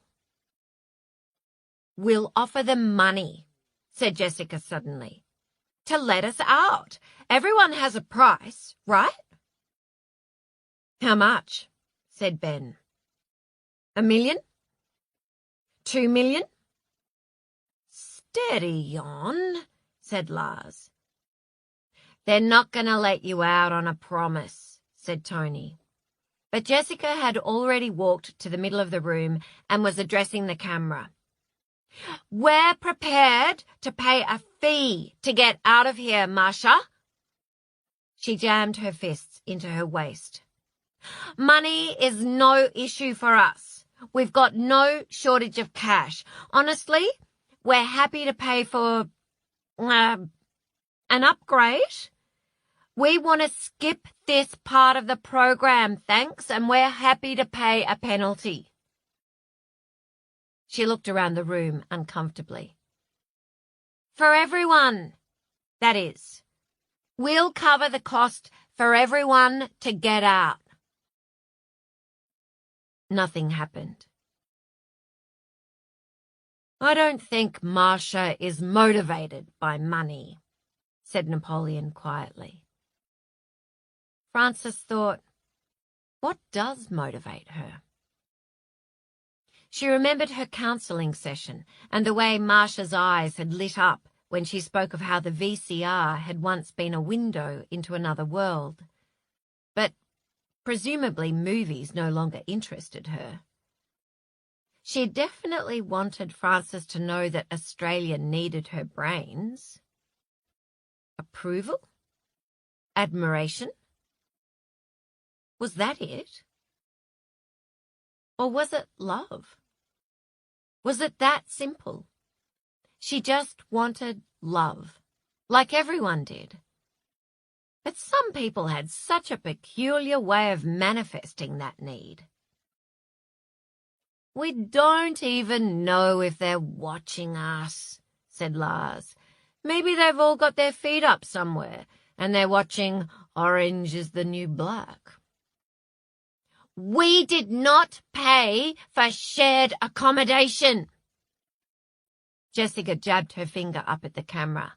I'm not sleeping in here again tonight.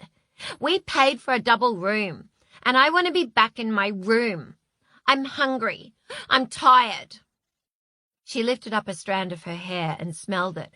And I need to wash my hair right now.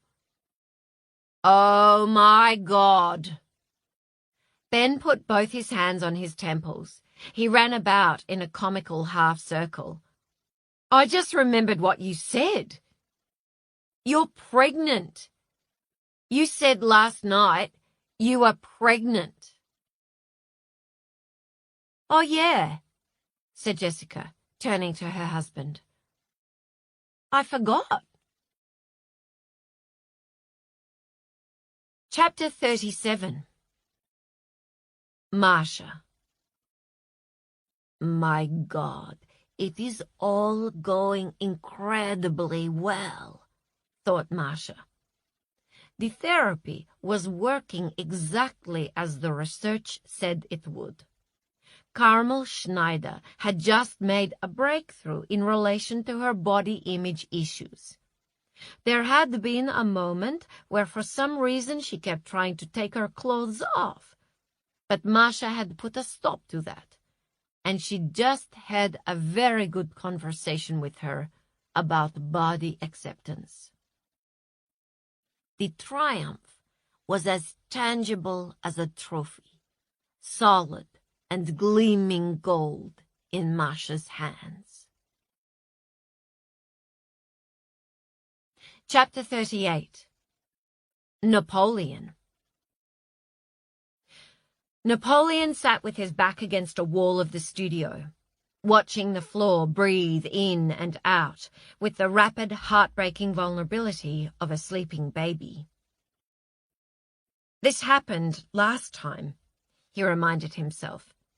It was just an optical illusion. Walls and floors did not breathe. And so what if they did breathe?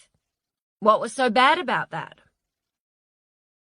The walls of that seedy, smoky club had breathed, too, and he'd become convinced he was trapped within an amoeba hurtling through space. It had made perfect sense at the time. The amoeba had swallowed him whole, like the whale swallowed Jonah, and he was stuck in that amoeba for 1,000 years. 20 years old, and he was so sure his brain had been fried, and he took such pride in his brain, and the only way to comfort himself in the bleak days that followed was by chanting, "Never again, never again, never again." And yet here he was, trapped once more. I'm not in an amoeba, he told himself. I'm at a health resort. They have given me drugs without my permission, and I'm just going to have to wait this out. At least he was in this very pleasant, nice-smelling, candle-lit studio. Not that packed bar with all those looming faces. He held hands with his girls. Heather's hand in his left, Zoe's in his right. Napoleon had refused to lie down on one of those stretchers or put on the mask and headphones.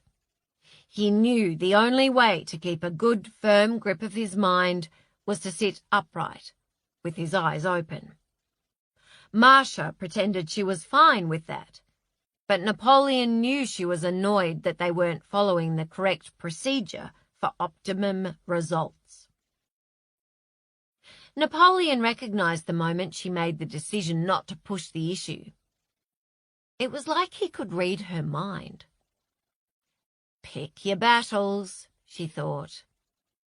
Napoleon had to pick his battles with his students. He was good at picking his battles. He used to do the same with the kids.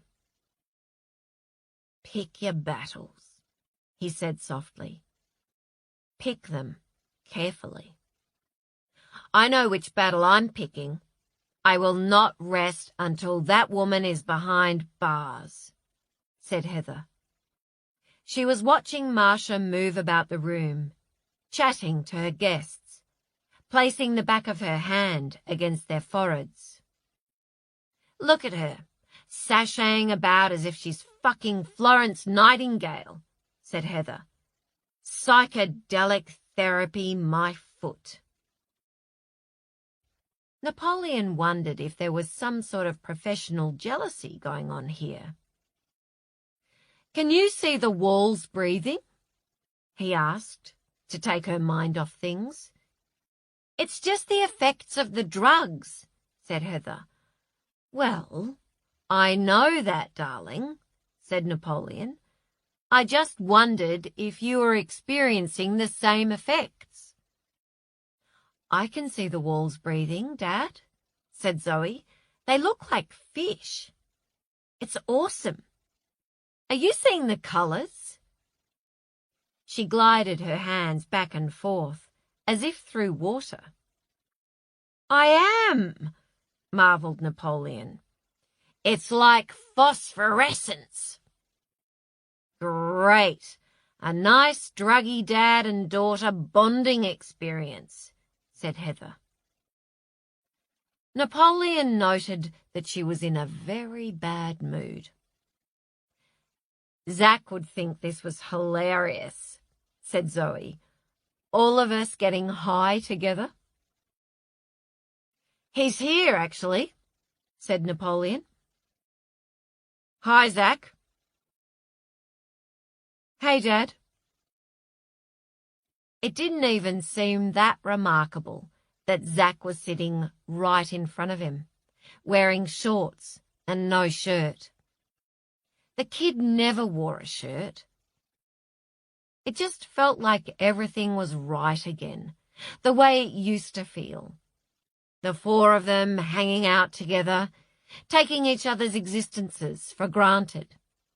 Just being a family, a run-of-the-mill family. Do you see him? Said Napoleon. Yes, said Zoe. I see him too, said Heather, her voice full of tears. Your turn to take out the recycling, Zach, said Zoe. Zach gave his sister the finger, and Napoleon laughed out loud. Chapter 39. Frances. Frances sat up on her stretcher, pushed back her headphones, and pulled her eye mask down around her neck. Thank you, she said to Delilah, who sat next to her, smiling at her in a way that could be called condescending, as a matter of fact. That was lovely. Quite an experience. I feel like I learned a great deal.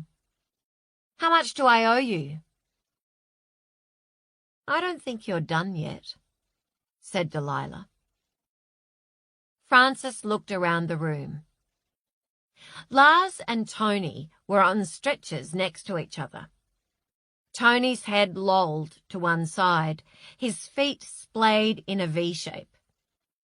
Meanwhile, Lars's profile looked like that of a Grecian god, and his feet were neatly crossed at the ankles, as if he were napping on a train while listening to a podcast.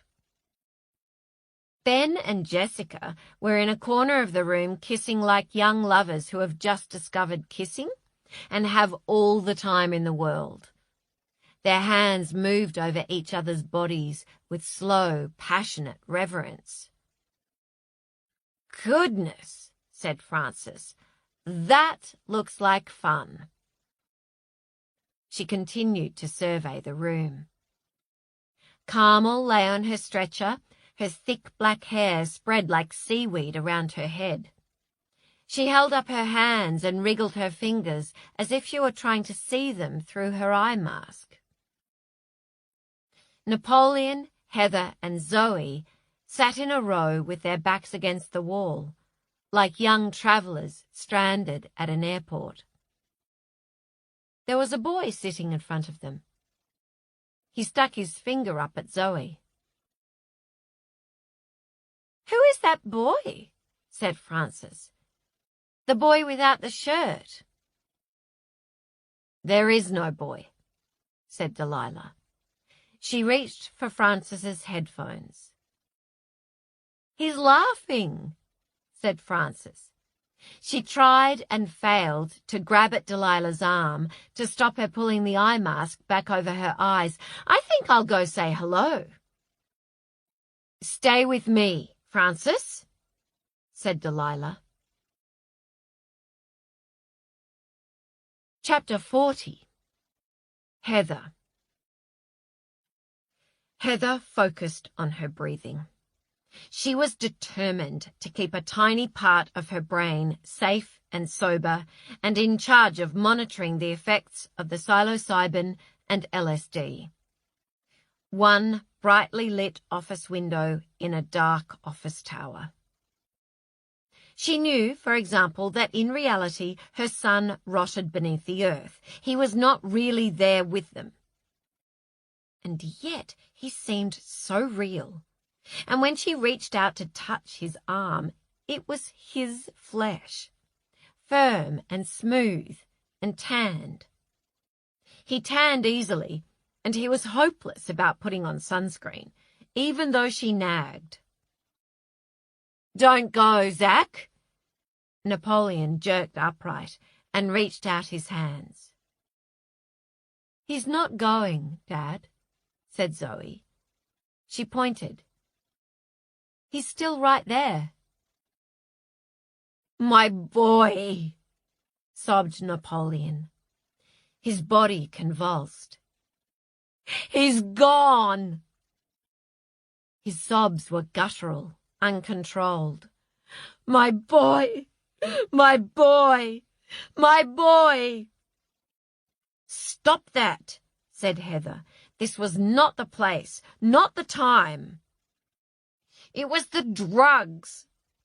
Not everyone reacted the same way to drugs.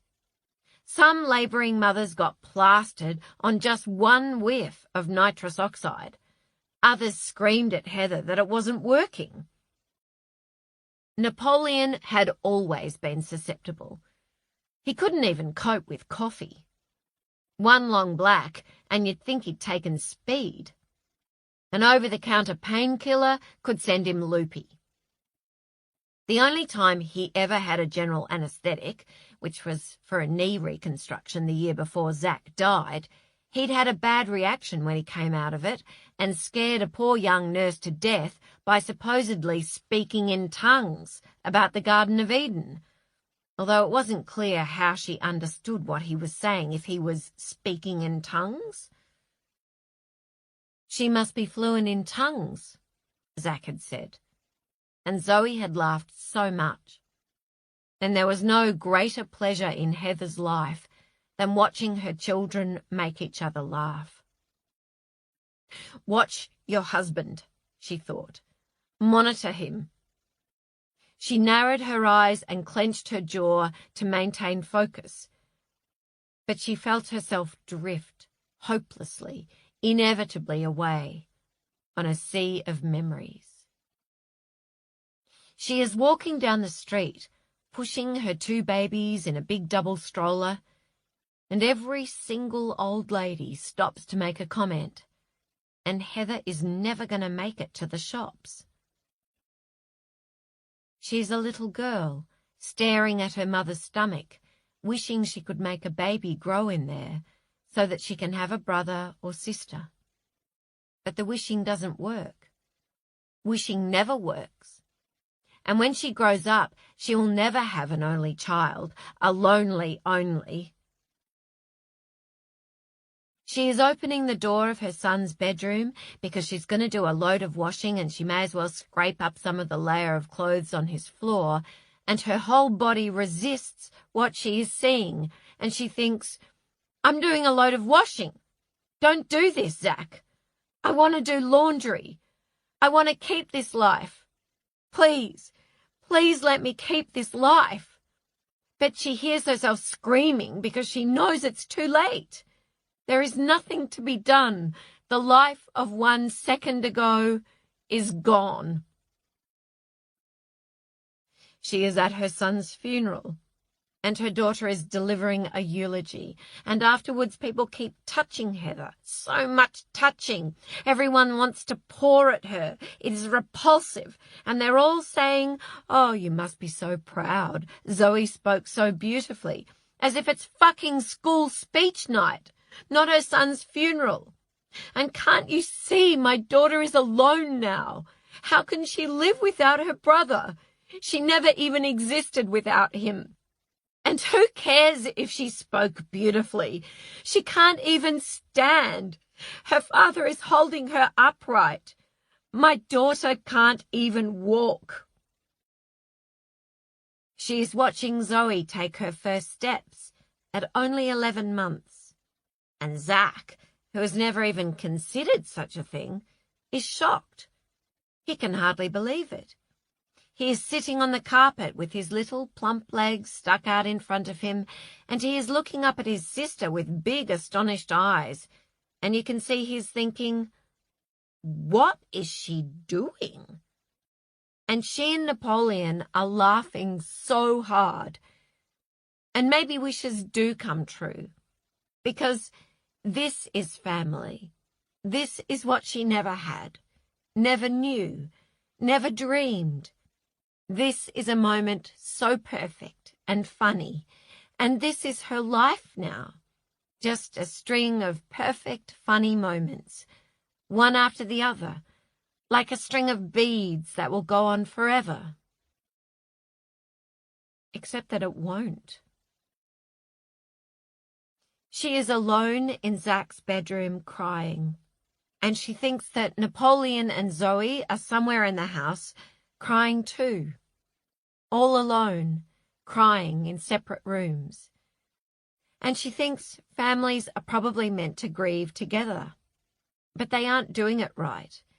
And to distract herself, she goes through Zach's drawers for the 100th time. Even though she knows there is nothing to find, no note, no explanation, she knows exactly what she will find, except that this time she does find something. She was back. Napoleon still rocked and sobbed. Had she been gone for a second, or an hour, or a year? She didn't know. How are the Marconi family feeling right now? Masha sat in front of them. Could this perhaps be a good opportunity for a family therapy session about your loss? Masha had multiple arms and multiple legs, but Heather refused to acknowledge her multiple limbs because it was not real. People simply did not have that many limbs. Heather had never once delivered a baby with that many limbs. She was not falling for it. When you say it's your fault, Napoleon, are you referring to Zach? Asked Masha, all faux concern. Heather heard herself hiss, Jesus fucking Christ. Heather was a snake with a long forked tongue that could whip from her mouth and pierce Masha's skin, shooting venom through her veins, poisoning her. The same way Masha had poisoned Heather's family. Don't you dare talk about our son. You know nothing about our son. My fault. My fault. My fault. Napoleon banged his head against the wall. He was in danger of concussing himself. Heather gathered up all her mental strength to focus her mind and crawled around to face Napoleon on her hands and knees. She grabbed his head between her hands. She could feel his ears against her palms, the warmth of his stubbled skin. "Listen to me," she said in the loud, carrying voice she used to cut through the screams of a woman in labor. Napoleon's eyes rolled about, bulging and veined with blood like a frightened horse. "I pressed snooze on my alarm," he said. He repeated it over and over. "I pressed snooze on my alarm. I pressed snooze on my alarm." "I know you did," said Heather. "You've told me so many times, darling, but it wouldn't have made a difference." "It wasn't your fault, Dad," said Zoe, her lonely only. And it seemed to Heather that she spoke very much like a zombie, not a university student, and that her young, beautiful mind was already fried like an egg, sizzled to a crisp. "It was my fault." "Good," said Marcia, the poisoner. "This is so good. You are all speaking from your hearts." Heather turned and screamed in her face. "Fuck off!" A pellet of Heather's spittle flew in a slow arc from her mouth and hit the target of Marcia's eye. Marcia smiled. She wiped her eye. "Excellent. Release all that rage, Heather. Let it all out." She stood, and her multiple limbs drifted about her like an octopus's tentacles. "I will be back momentarily." Heather turned back to her family. "Listen," she said. "Listen to me." Napoleon and Zoe made eye contact with her. They were all three in a temporary air pocket of clarity. It wouldn't last. Heather had to speak fast. She opened her mouth and began to tug an endless tapeworm from deep down in her throat, and it was making her gag and vomit, but there was relief in it too, because at last she was wrenching it free from her body. Chapter 41. Zoe. The walls no longer breathed. The colours were fading. Zoe felt like she was sobering up. It was like that feeling at the end of a party when you walked out of a stuffy room into the night air and your mind cleared. "Zach was on medication," said Zoe's mother, "for his asthma." Why did that matter? Zoe could tell that her mother thought she was sharing something momentous here, but she had learned that what was momentous to your parents was often not that momentous to you, and what was momentous to you was often not that momentous to your parents. "I like to call it Zachariah's theory of momentousity," said Zach, who was still there with them. "Don't tell me your theories. I'm all alone, taking care of the parents," said Zoe. "And it's an onerous responsibility, thou fuckwit, because they are both cray-cray." "I know.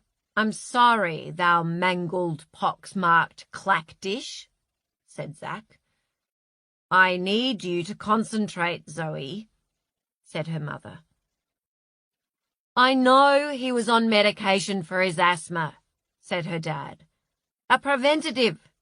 So what?" "One of the side effects can be depression and suicidal thoughts," said Heather. "I told you The specialist wanted to prescribe it to him, and you said, "Are there any side effects?" And I said, "No." The regret dragged at her face like claw marks. "You said no," repeated Zoe's father. "I said no," said her mother. Her eyes were pleading for forgiveness. "I'm so sorry." A cliff face of momentosity loomed in front of Zoe. "I hadn't even read the leaflet in the box," said her mother. "I knew Dr. Chang was the best. I knew he wouldn't prescribe anything with dangerous side effects. I trusted him. So I just said, no, it's all fine. I've checked." "But I lied to you, Napoleon. I lied." Zoe's dad blinked. After a while, he said slowly, "I would have trusted him too. You would have read the leaflet. You would have gone through it so carefully, reading every word, asking me questions, driving me crazy. I'm the one with the medical training, but I didn't even read it. I thought I was so busy at that time. I didn't know what I thought I was so busy doing." Her mother rubbed her hands down her cheeks as if she were trying to smear herself away. "I read the leaflet about 6 months after he died. I found it in his bedroom drawer." "Well, darling, it wouldn't have made any difference," said her dad dully. "We needed to get the asthma under control." "But if we'd known depression was a possibility, we would have monitored him," said Zoe's mother. She looked desperate to make him understand the full breadth of her guilt. "You would have, Napoleon. I know you would have." "There were no signs," said her dad. "Sometimes there are no signs at all. He was perfectly happy."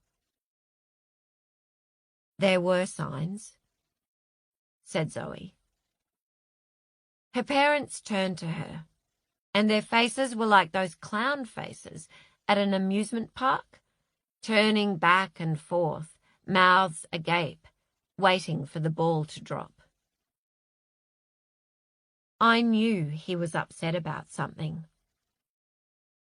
She remembered walking by his bedroom and registering the fact that Zach was lying on his bed, but he wasn't looking at his phone or listening to music or reading.